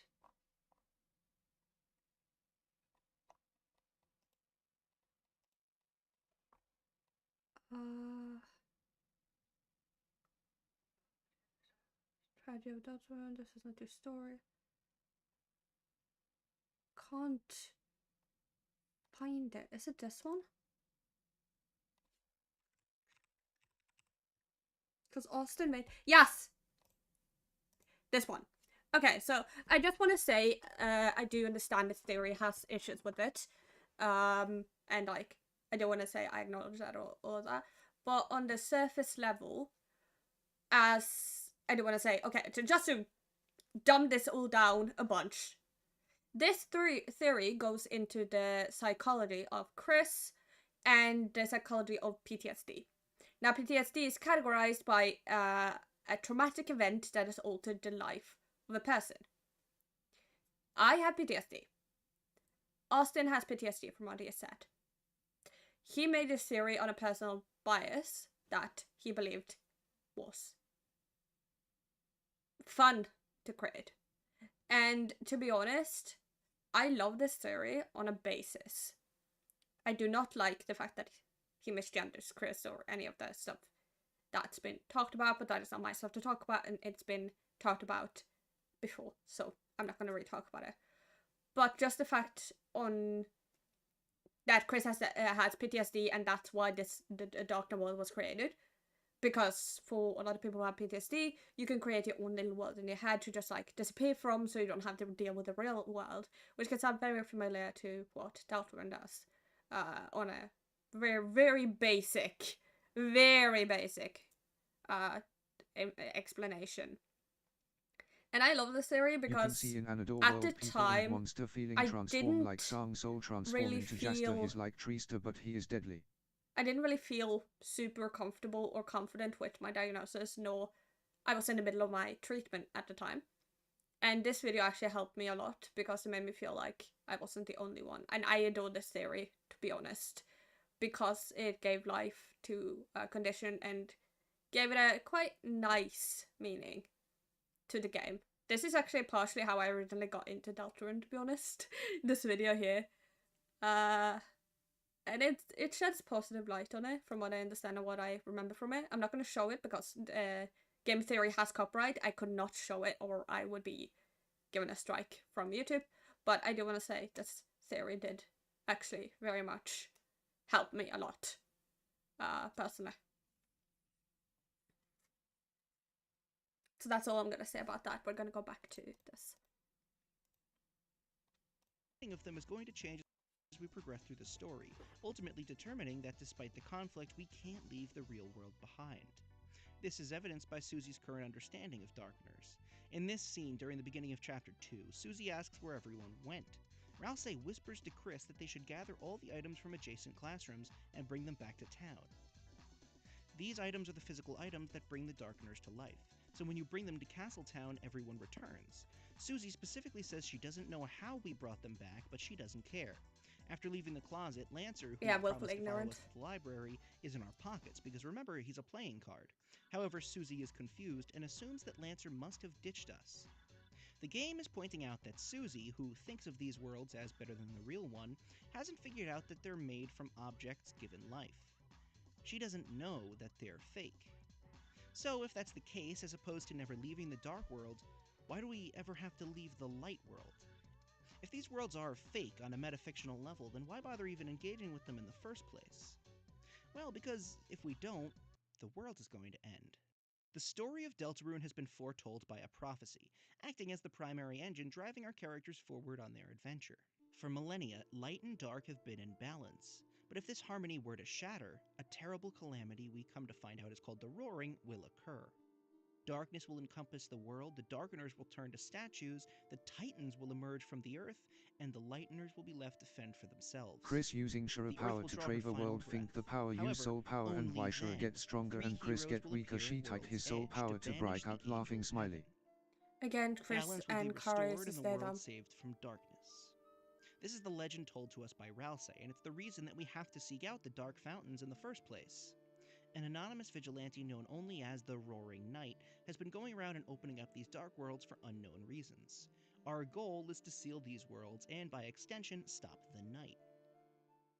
The prophecy is a mystery of its own. Where it came from, where it's leading to, and why it seems to be coming true despite our heroes barely trying to fulfill it is all worth wondering about.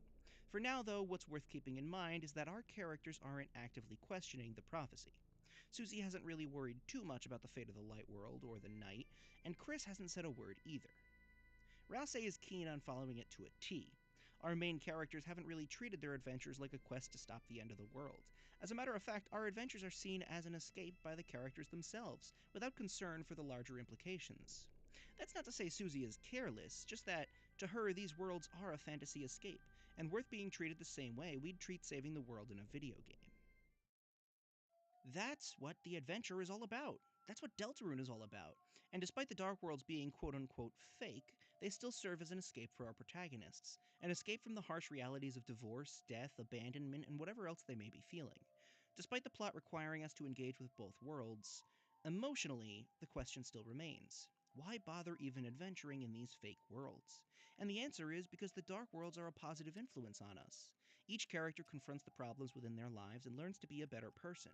Maybe it's tearing down your superiority complex, or maybe it's finding it in your heart to stand up for yourself. And beyond that, the most important thing the Dark World has done is build bonds.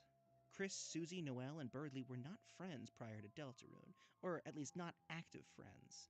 And yet, through these adventures, through allowing themselves to be unbound by societal conventions and real-world struggles, they've been able to open up and find connections amongst themselves. At the end of the day, despite the darkness that's encroaching on their lives, the Dark Fountains serve as pillars of light, offering a way through the fog by finding your way out together. The Dreamer's divorce, the Mayor's cutthroat attitude, hell, even Rudy's death don't seem impossible to overcome when you're able to rely on the people closest to you. This is simple. This is Deltarune's simple story. By all means, I think this is going to be the bulk of the game. Regardless of what we're about to discuss, I think this is the general point of Deltarune. Conflict in the real world, forcing people to escape into fantasy only to build bonds and become stronger, enabling them to take down the darkness they face in their lives. It's certainly the idea that most casual players are left with upon completing the game. However, there's one thing we haven't spoken about, and it's our main character, Chris. Chris is noticeably unimportant in the grand scheme of the story I've just described. Chris is an outlier. At the end of both chapters, Chris does something crazy. They rip their soul out of their body and begin acting on their own. In Chapter 1, they brandish a knife and look at the screen, and in Chapter 2, they open the door, turn on the TV, and open a dark world.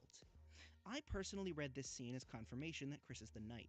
Others don't, and there's good arguments on either side. Regardless of your interpretation, what's really, really weird about this, and what takes the entire game's premise and flips it upside down, and what makes Chris different than any other video game character, is that Chris is doing bad things.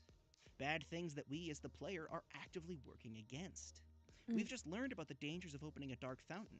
We're working towards sealing them alongside our new friends, and yet, for some odd reason, despite Berdly being shouted at and warned against opening even a single new fountain, Chris is doing it.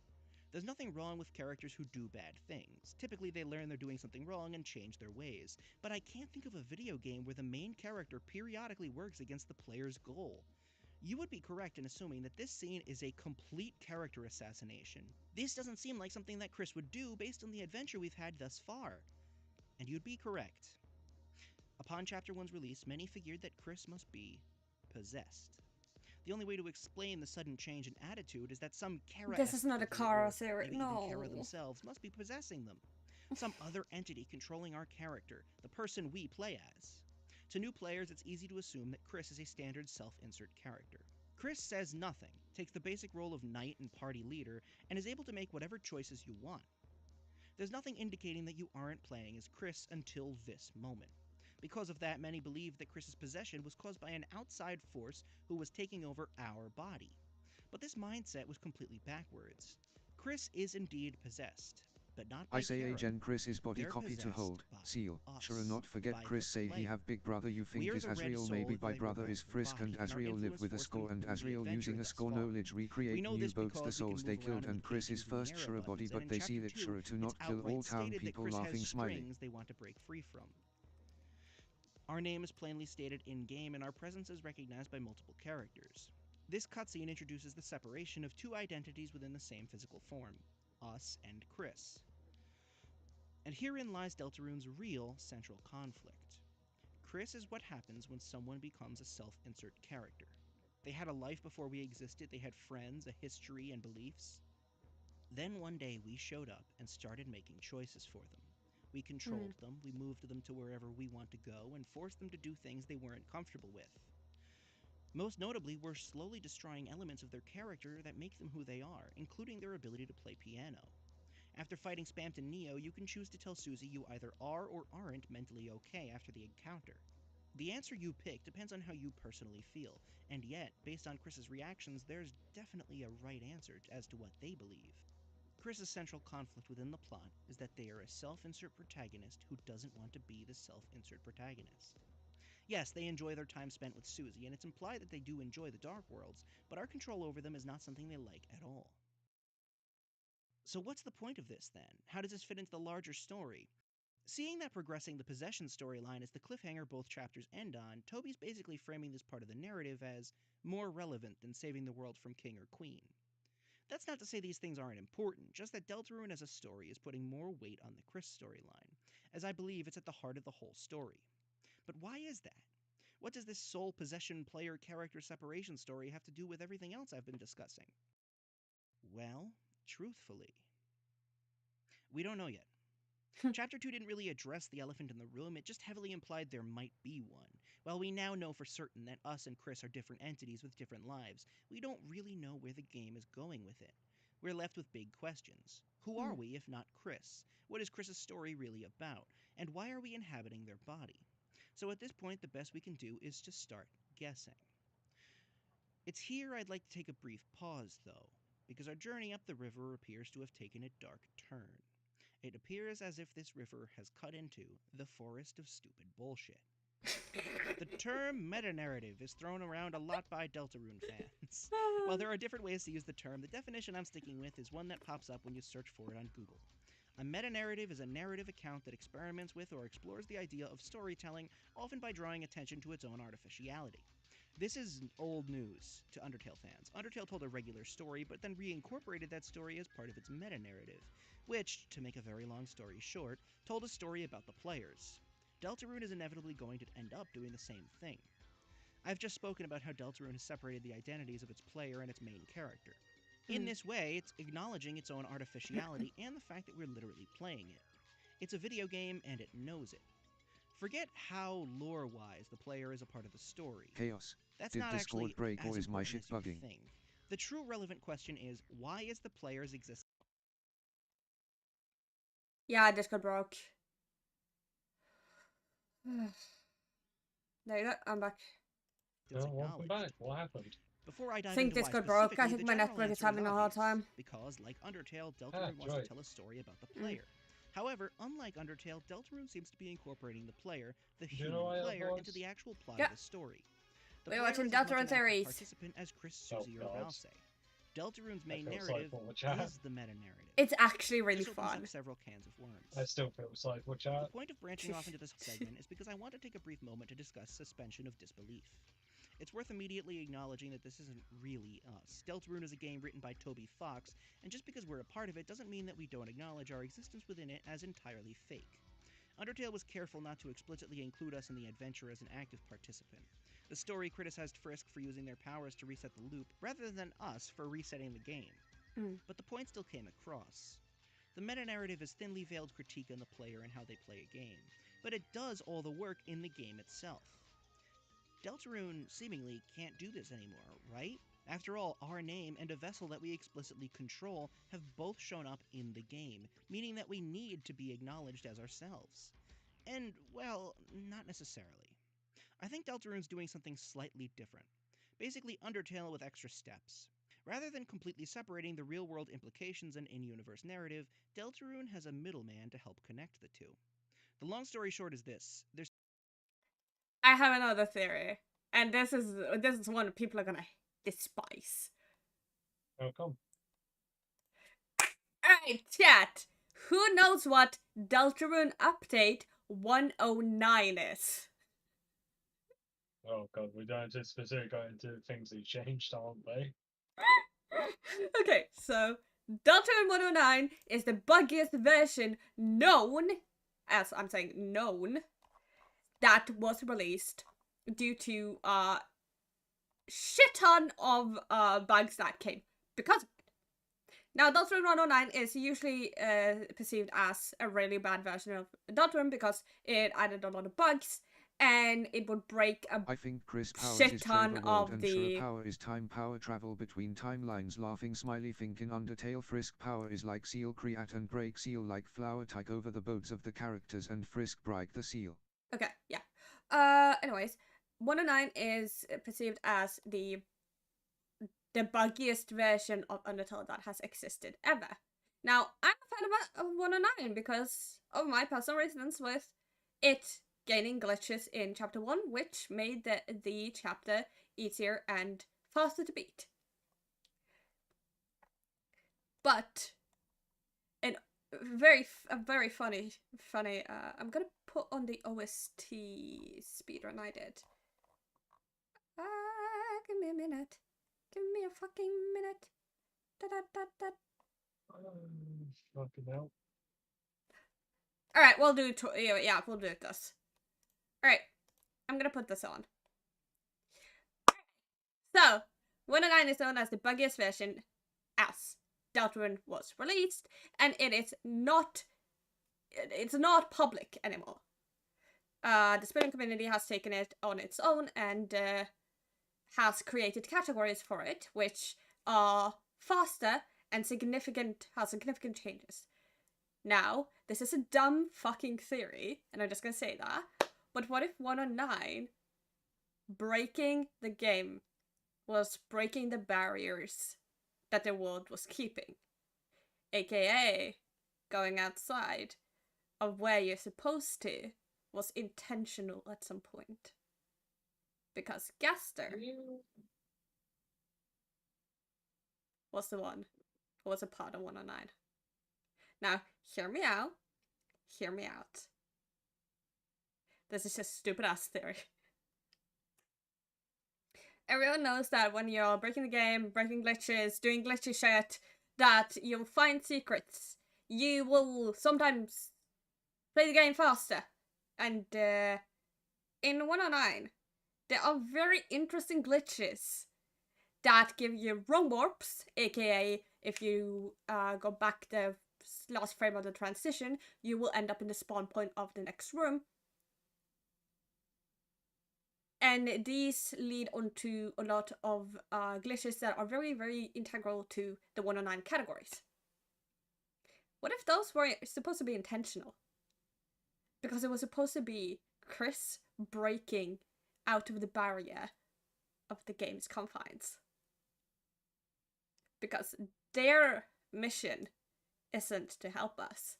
Their mission is to find out what happened to them. And why they turned out the way they did. Because we weren't supposed to be there. Because we have evidence Chris was their own person before we came. We have evidence that Chris played in the Dark World. We have evidence that Finally Chris back. had their own life before the player came into hand. What if 109 is them breaking out of the confines of the game to show that they... to find answers for themselves. To maybe find Gaster. Or to find whoever created them. Or whatever What is happened going on? that made them possessed with us.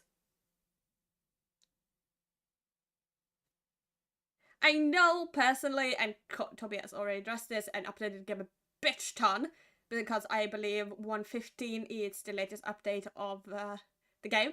But this is my 109 theory, because I really like that category and I think it's very fun, personally.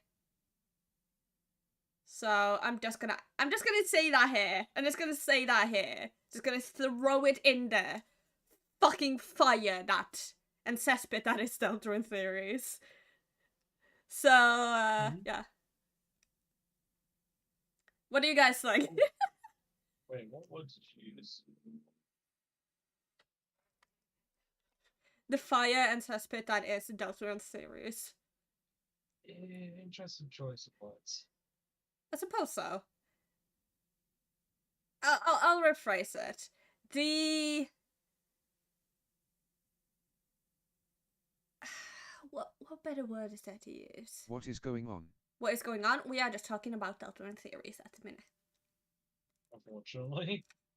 I really enjoy this. I might do not another understand stream. Shura power is broken if Shura full take over Chris body. Think how many world s Shura destroy her and hers anger for killing her and do experiments with her soul she broke and Shura wants destroy all worlds. Where is life? Laughing smiley. Okay, I'm gonna say this like one more time because I've said this multiple times. Kara, Frisk, and Chris uses they, them. It's been shown insanely much in the game. Please only use they, them for them. Unless Toby says otherwise. Please. Thank you. Anyways. 109 is such an enigma because it's like lost media at this point. Because I don't know how many people even have 109 if you're not a part of the speedrun community. I don't even know if speedrun has. Does speedrun.com even have that update anymore? Wait, let me check.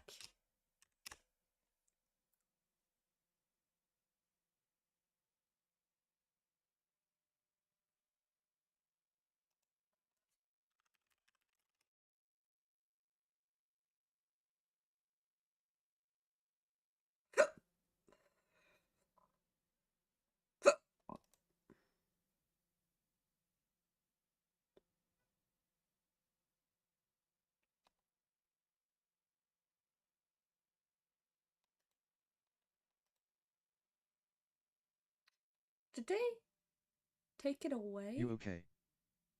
Yeah, I'm okay. I think they fucking took it away. No. Wait, OST% is 109, innit? 109. Yes! They did. Yes! We still have 109. Let's go. Yeah. So people have done it. I haven't done it. I'm in 5th place still. What the fuck am I in 5th place? Yeah, people might not enjoy it that much. No, I'm also very surprised. I thought it was in 4th place. I think Delta bopped me. God damn it. People are still doing NMG. All glitches, all recruit. God damn. Oh, glitches all recruit is so goddamn hard. I tried to do it like once. I did not have that much fun with it. Yeah? So I'm playing my Odyssey on the side because my mom got me it for Switch, yeah? Yeah. And it's telling me how to do a attack called homing cap, yeah? And Oh. I'm just sort of sat here like, yes, I am not using Joy-Cons. Yeah. That can happen. Yeah. Because it's like, yeah, if you shake a Joy-Con this way, then you can do a thingy. And it's like, well, that's cool, Nintendo. I'm not doing that. Okay. Do we have any other interesting Deltarune theories? Visit Mokor's KOFI page at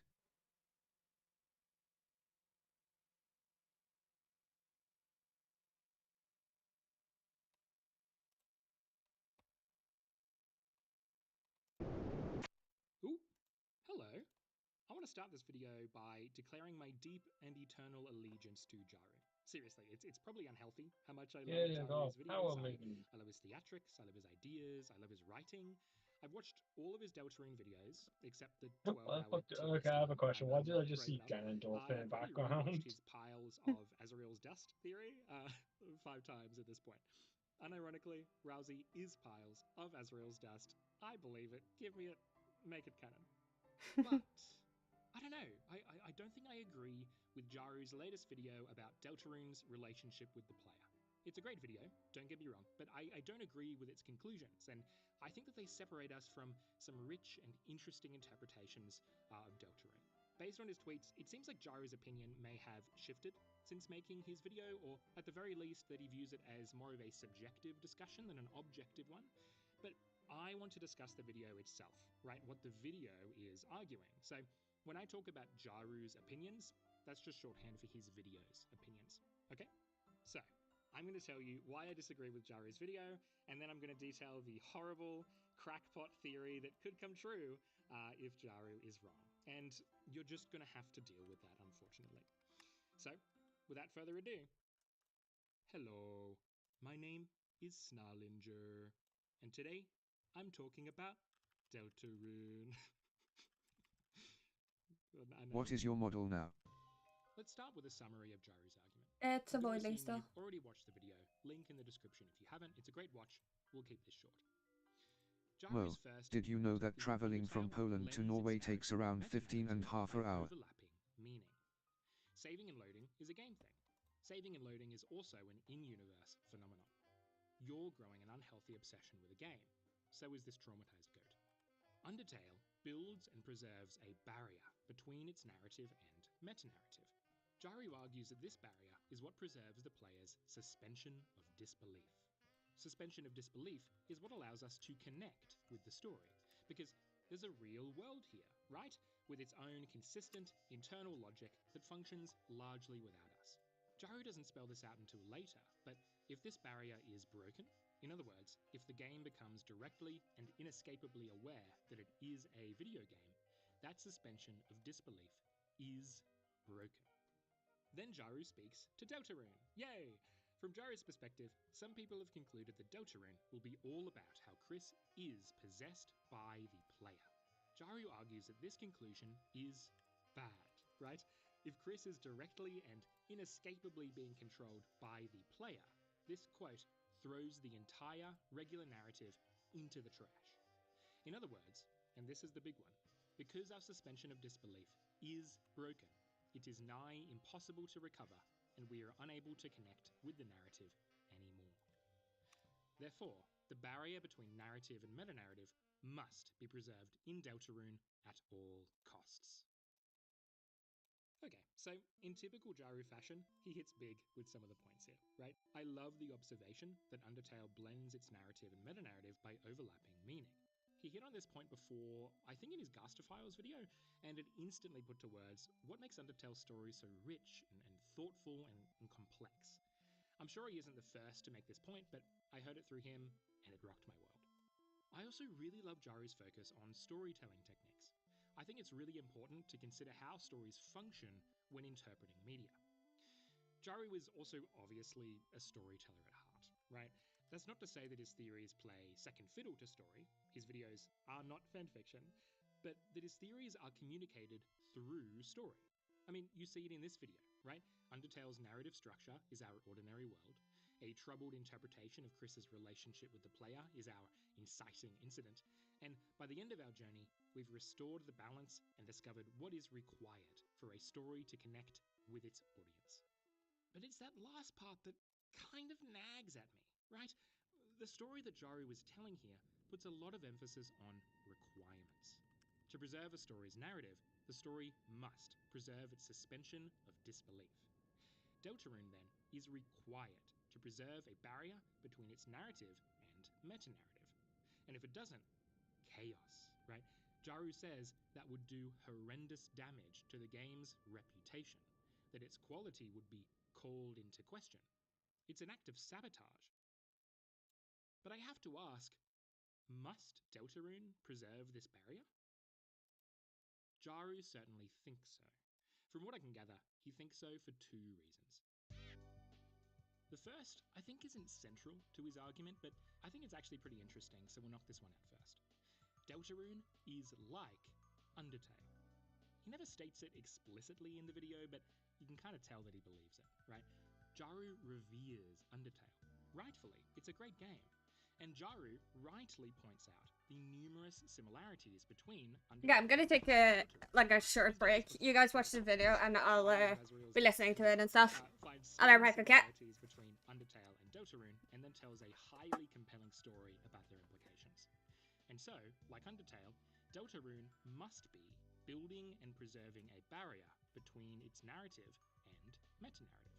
Shura is first who die in Undertale soul who might experiment and escape. She know all souls and she know how control the souls and not forget each one of souls have they own power like Yellow half have destruction and Frisk and Shura have same souls but not same powers. Frisk power Kreat and Seal and Bright what Kreat and Shura power is time travel like Creel points their start and slow time and take over boats and we don't know rest her powers. Jaru also appeals to God King Toby Fox to make this argument. He argues that having a meta-narrative be an undeniable part of the regular plot is not how Toby Fox rolls. You actually see this a lot in the fandom, people assigning motives, desires, preferences to the god who hath given us life, right? So I actually think it's worth unpacking. How does Toby Fox roll? Do we really know? Toby Fox, to my knowledge, has made 4 games.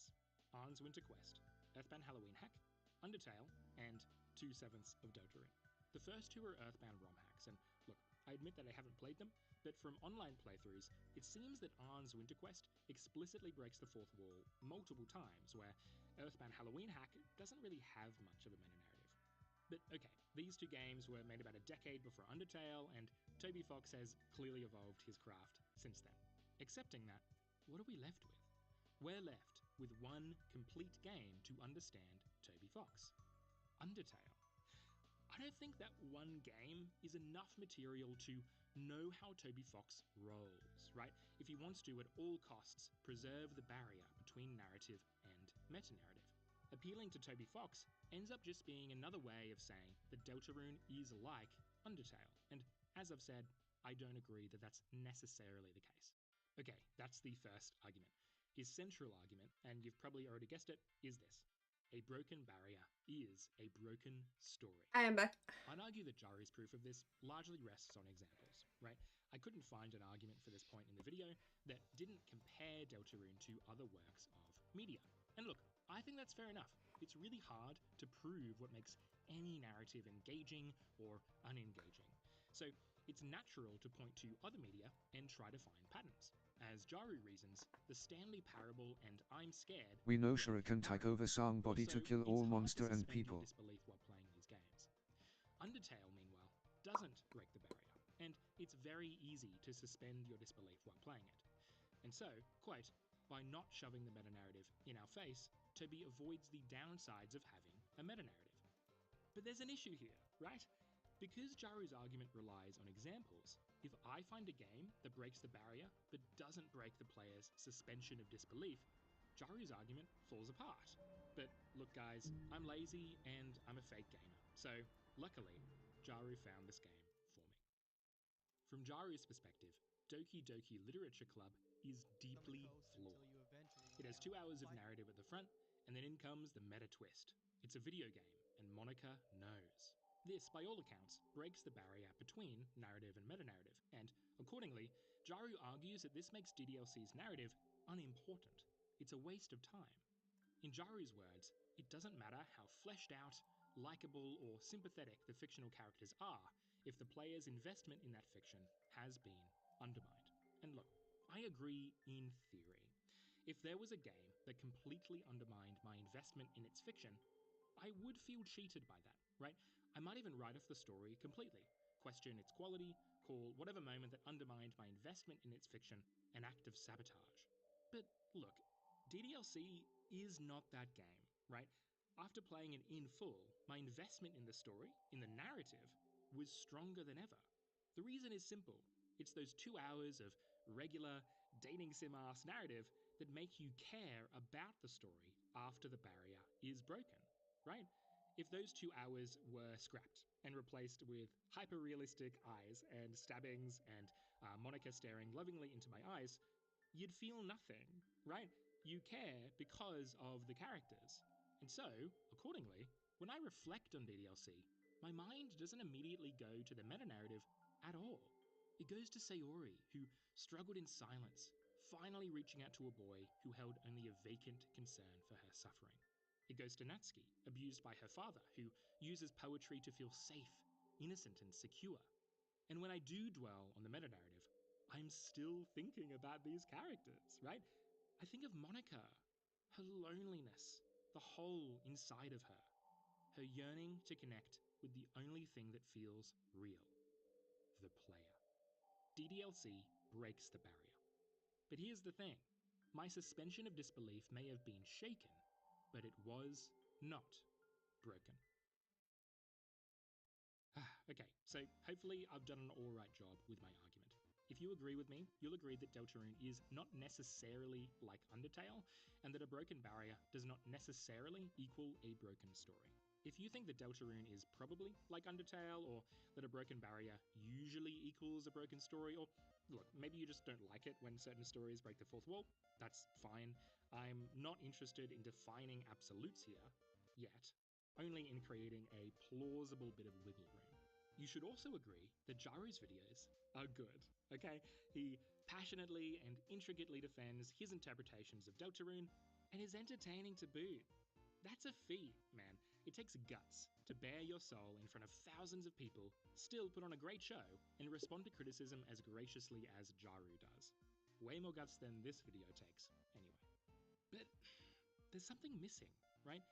I've told you why Deltarune could break the barrier without breaking its story. I haven't told you why you should care, why you should want it to, why it will. Breaking the barrier, connecting with the story, breaking your suspension of disbelief and forgetting what these characters meant to you in the first place. Doesn't that all sound eerily familiar? Where have we heard of this? Not forget Shura try escape the Frisk world to kill all people, and she think timeline where Frisk with a seal break the seal and they create new world and they create new body to seal her Frisk and Sreel no she try kill all people of new world and they create Chris they think the body hold enough to seal Shura for good.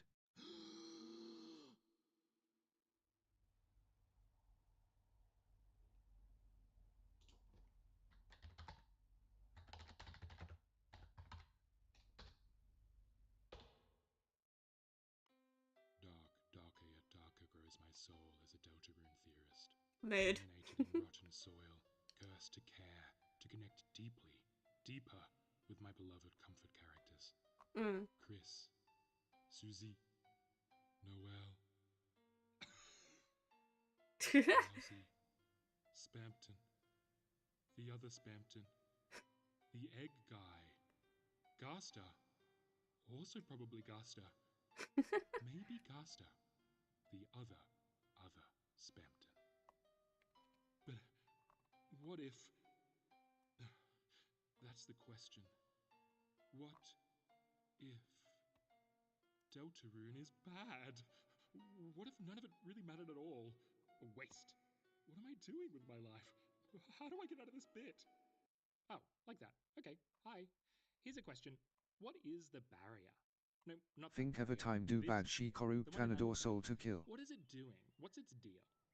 Well, On a narrative level, you could say that the barrier stops monsters from getting freedom. This is external freedom, the monsters going outside.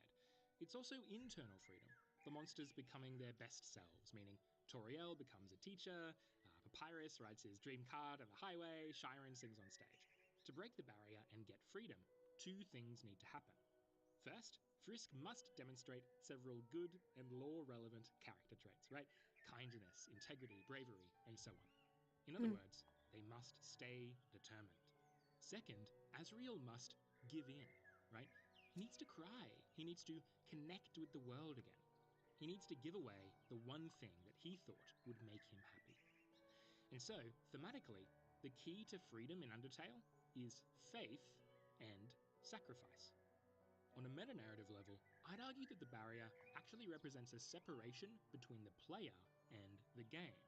Now, for this to be true, if the barrier is broken, the player and the game should be connected, right? And this actually bears out. The barrier is not broken on a neutral route. It isn't broken on a genocide route either. The barrier is only broken on a true pacifist route. This is the route where Undertale has bared its beating heart, and given that you've stayed determined for this long, it's likely you have too. I'm crying as Asriel Yeah, I destroys the sobbed the barrier, first time right? Me Asriel and this fucking did game that. have become one at this point. Thematically, this feels oddly similar to the narrative's barrier. We have faith in the game. We see it through to the bitter end. It sacrifices itself for us, and we cry over its dead body. Okay, that's a bit dramatic, but I think you get the point. So, plotting these out on this diagram I stole, let me just rub these out. In Undertale, the barrier separates the underground from the surface. To break the underground, we need faith and sacrifice. Once we break it, we get freedom. Also in Undertale, the barrier separates the player from the game. To break the barrier, we need faith and sacrifice. Once we break it, we get connection. By overlapping these meanings, we get one of Undertale's rich, gooey, synthesized messages, right? To free ourselves, we need to connect to other people. And to connect to other people, we need to free ourselves. And all of this is marinated in these themes of faith and sacrifice.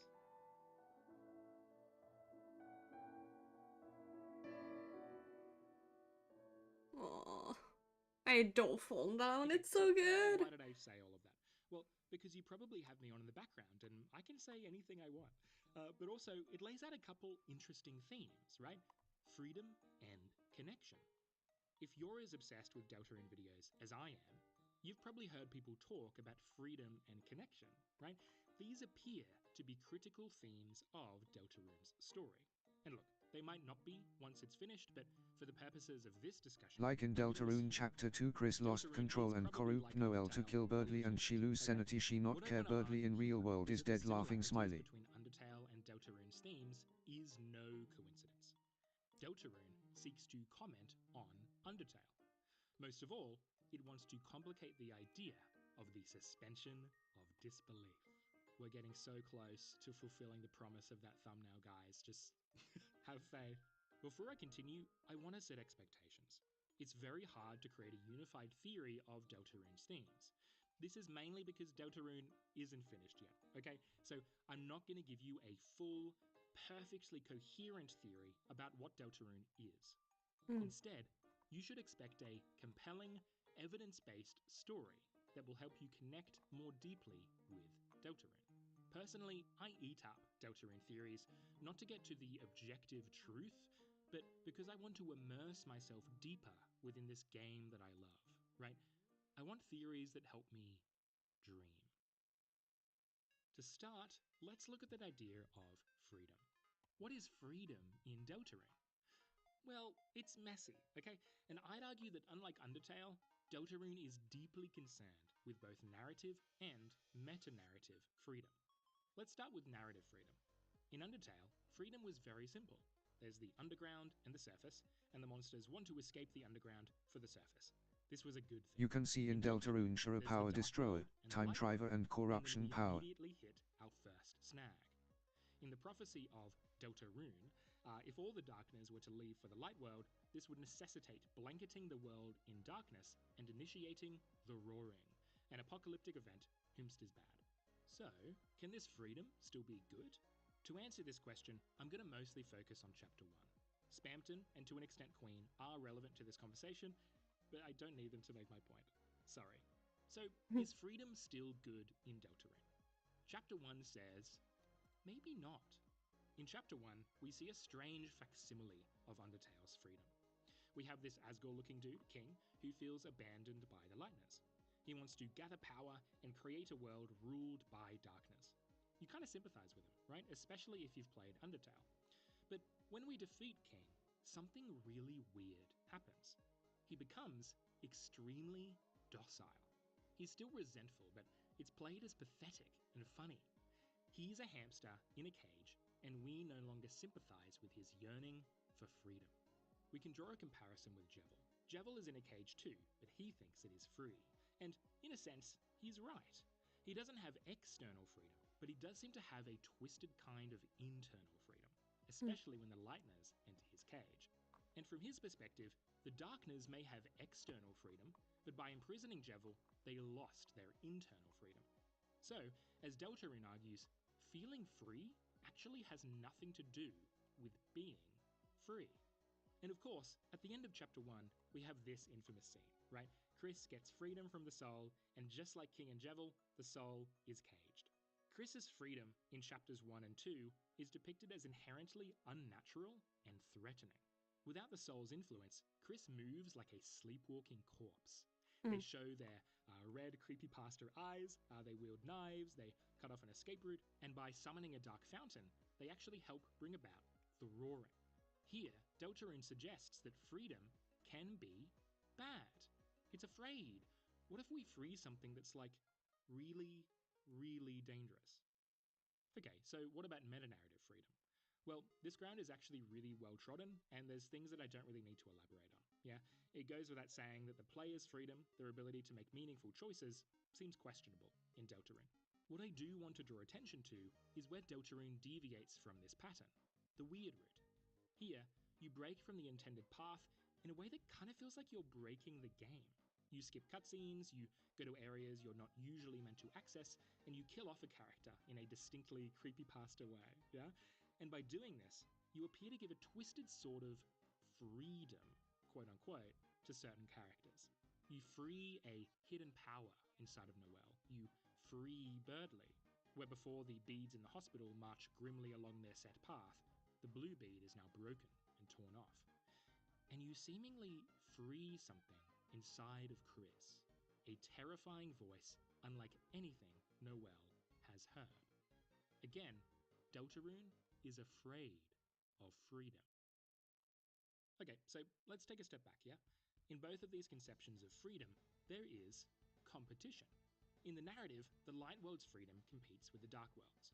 Jevil's freedom competes with the Kingdoms, and Chris's freedom competes with the Souls.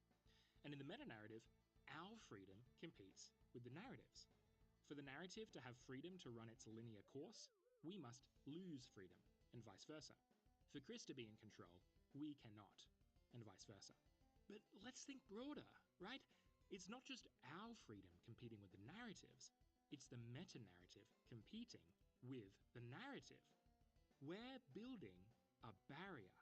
When this barrier is broken, we get something's freedom. And while the barrier may be separating many things, on a higher level, it's separating this: the narrative and the meta-narrative. Didn't have to rub anything out that time. I'm pretty awesome. I'm actually one of the smartest guys around right now. Okay, but how do we break this barrier? Well, I think we need connection. My thinking here is largely inspired by Spooky Dude's connection theory. It's a really good time, you should watch it if you haven't already, but where Spooky Dude uses connection to launch into a compelling discussion about memory, I'm going to interrogate that idea of connection a little bit more and integrate it with that idea of freedom. I'm going to argue that Deltarune is about suspending your disbelief to connect with things you have lost. Deltarune orbits around its main theme of Don't Forget. This song is about how, no matter how cold and dark it gets, even when familiar places feel distant and fake, something is still with you. This is a promise. Narratively, it's one that gestures to the game's theme of loss. Look at Noelle, right? Des is gone. Rudy is on the way out. If she had a good relationship with her mother, it's frozen over now. Look at Chris. Toriel and Asgore are divorced, and Chris, a child, plays mediator. Asriel is gone. No more hot chocolate by the window. Chris and Noelle used to play, but things changed, and they grew up. And how do we cope with loss? Well, I'd argue that we suspend our disbelief and imagine that the person we lost is still with us, right? A part of them became part of you. They watch over you. They're a spirit. They become funny coincidences, dreams, messages, right? And this is a kind of freedom, isn't it? It doesn't. Oh my god, that's hitting way too much in home. That is hitting way too much home as someone who's had this happen as well. God damn.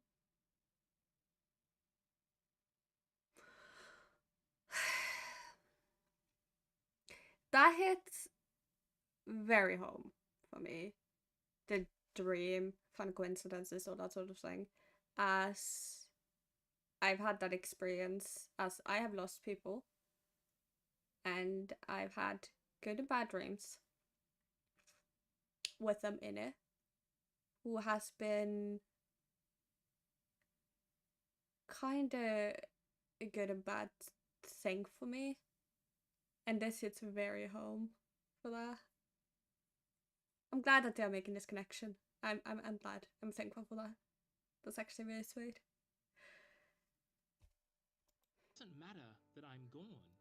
I promise to always be there for you in the dark.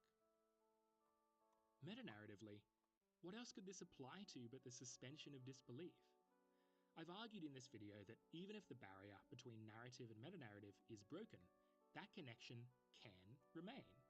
So what if Deltarune breaks the barrier? What if we come to know that it's just a game, that it claims to know about us somehow? Well, if you're Jaru, you may be tempted to throw the narrative away. None of it mattered, right? It was all a story. But that belief, that power, what if it's still there? What if it's still shining in the cold, ready for us to wield it? Deltarune will ask us, just like Undertale, will you stay determined? Will you still suspend your disbelief, even when everything appears doomed? Don't forget is also a contract. Note how the theme takes on a different quality as it closes. Don't forget, I'm with you in the dark.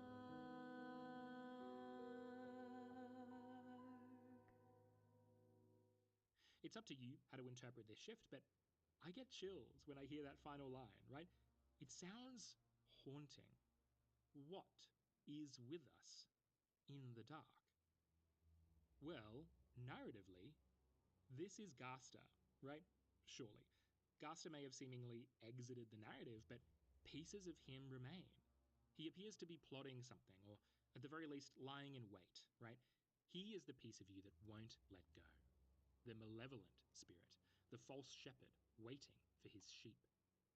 Remember, I'll always be there in the dark, watching.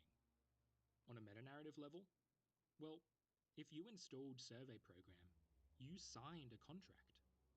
You accept everything that will happen from now on. That's 100%. Everyone knows this. You will suspend your disbelief. I'm glad that they added Survey Program to this, because not a lot of people talk about Survey Program, neither what, at least from, like, Survey Program is only chapter 1. It is an old version of chapter 1 that was released as a demo. And not a lot of people included in series, which I find really odd, because it has really, like, jarring stuff in it. Like the contract thing, and,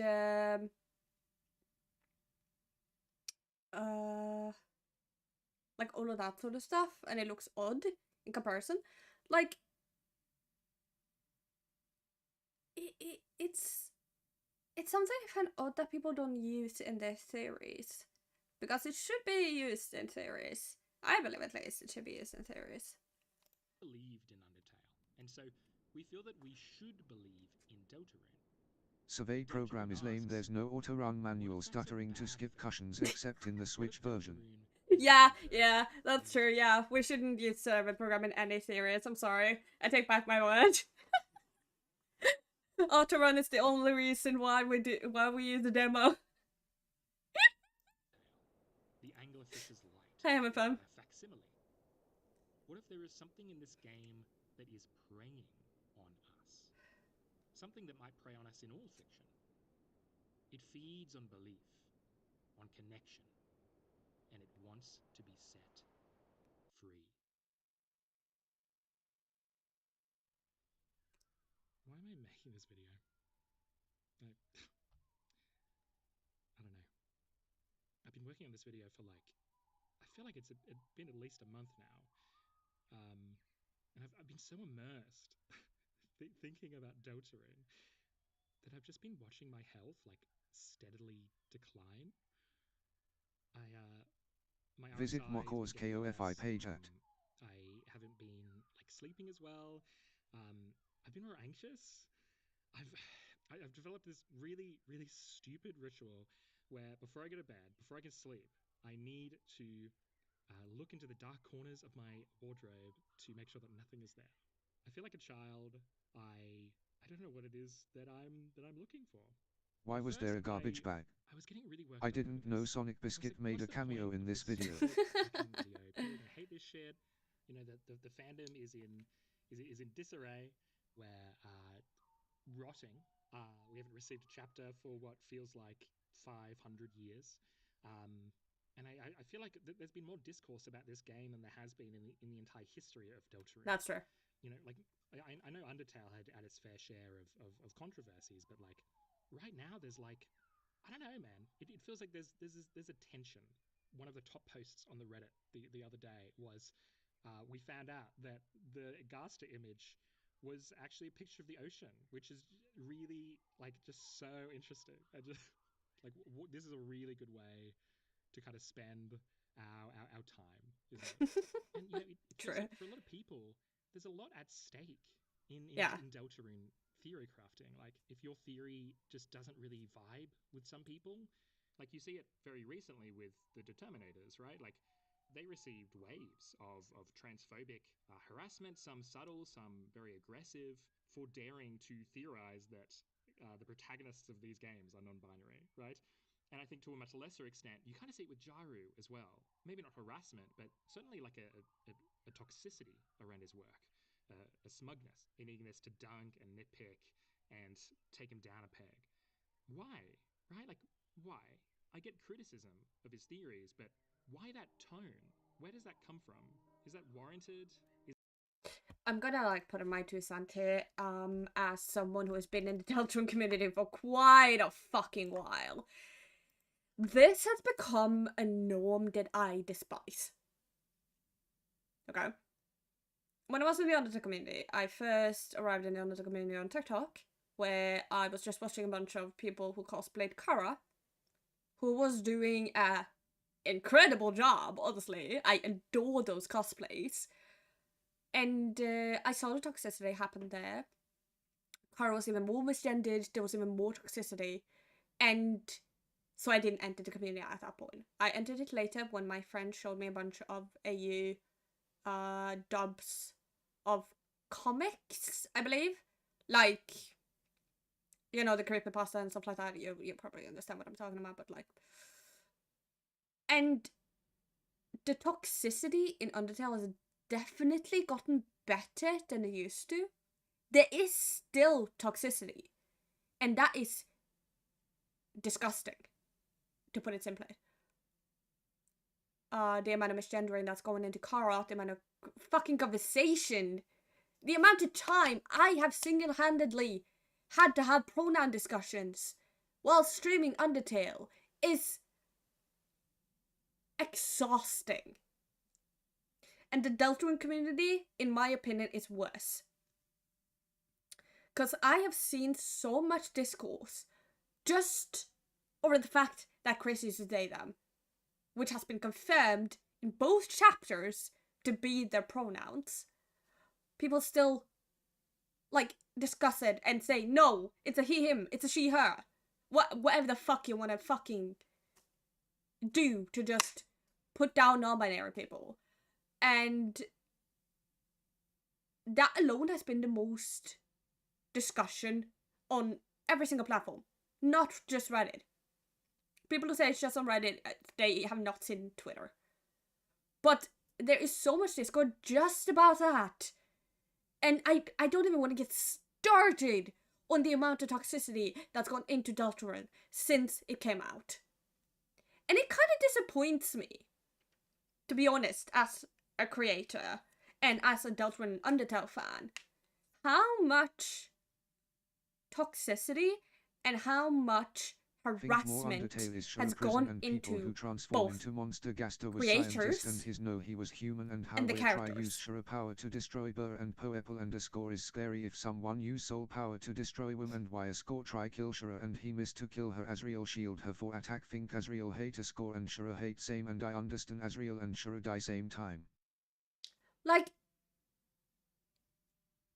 it is almost jarring to me that the game with the most positive view on LGBTQ is getting this amount of hate. And I don't even want to be the one to say it, but don't go and hate people. Don't harass people. Don't be toxic.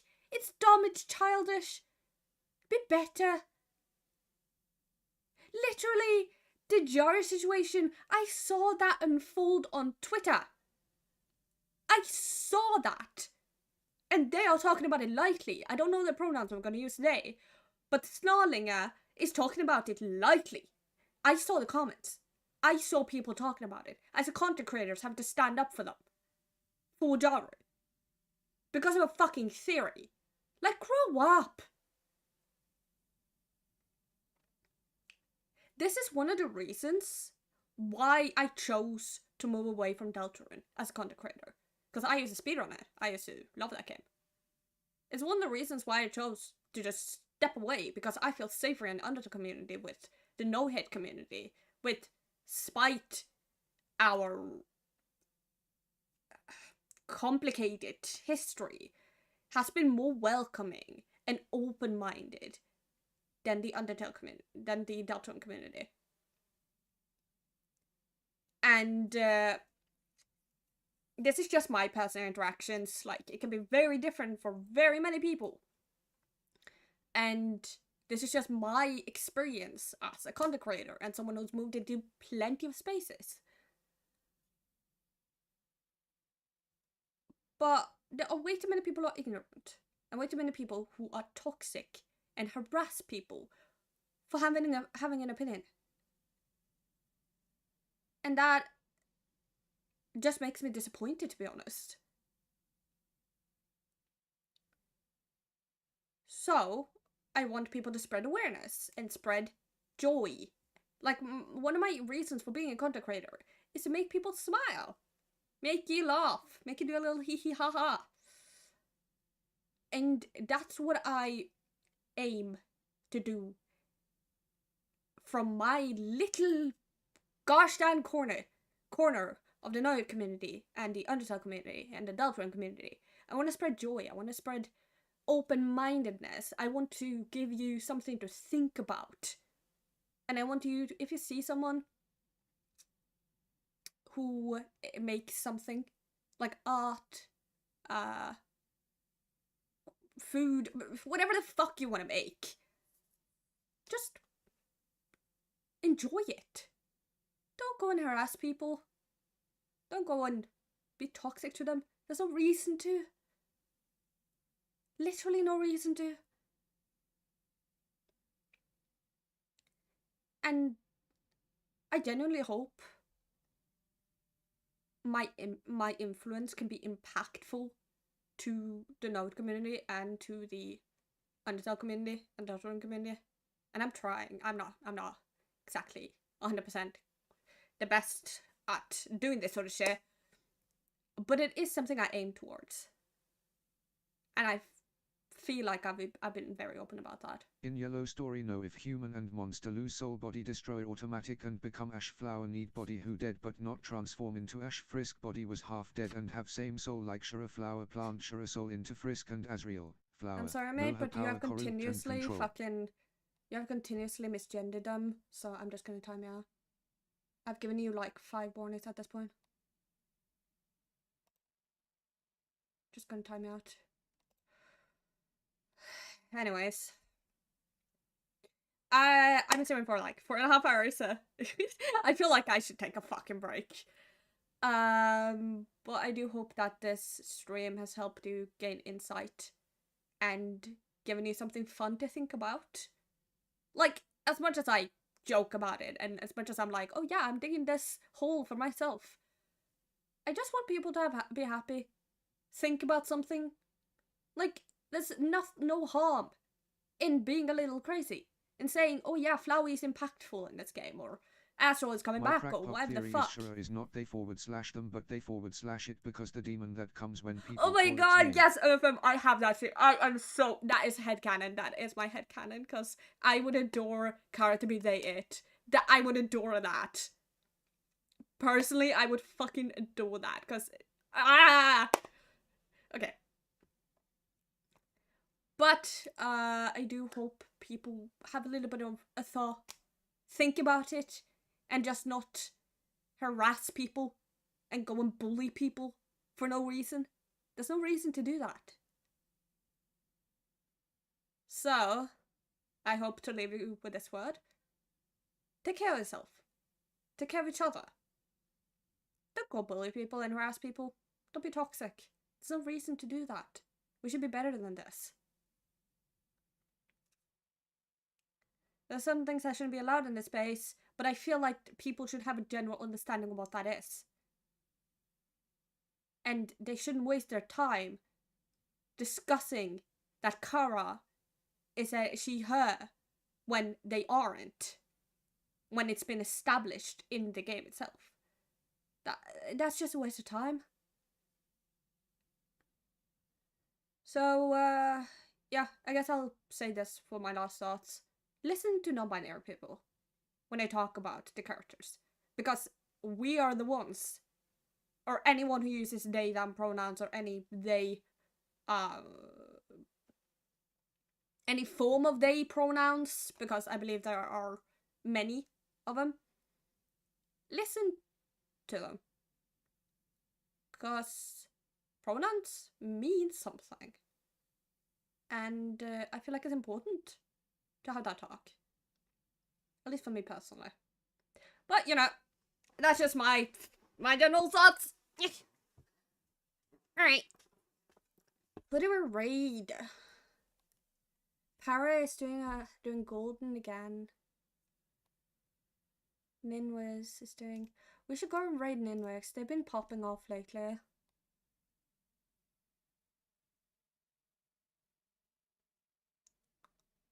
We're gonna go and say hi to them because they are doing solo. Like, I'm gonna show it for a second. I don't want to steal the content or anything.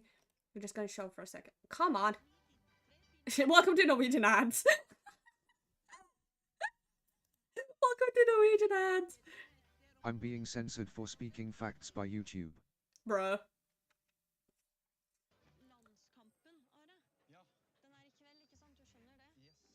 Be asleep, right? Okay, so they're doing Solo Purgatory, which is the hardest, at least in my understanding, the hardest map to Golden currently. And I do not know if anyone has even done it. I'd have to ask Nin. But they are doing it currently, and they are popping off, per usual. So we're gonna go and say hi to them. If you're not on Twitch, go and give them a follow through here. And we are gonna officially raid them so that they get my view count, even if it's tiny. It is important to me. So, go and raid them. Go and say hi. And have a good day. Kai, do you have any last words?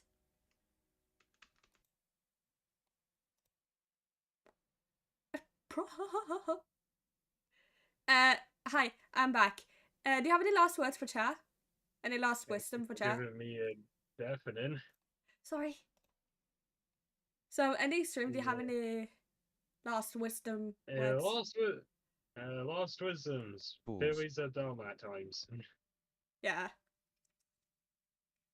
That's all I'm gonna say. Okay. Right. Let's go.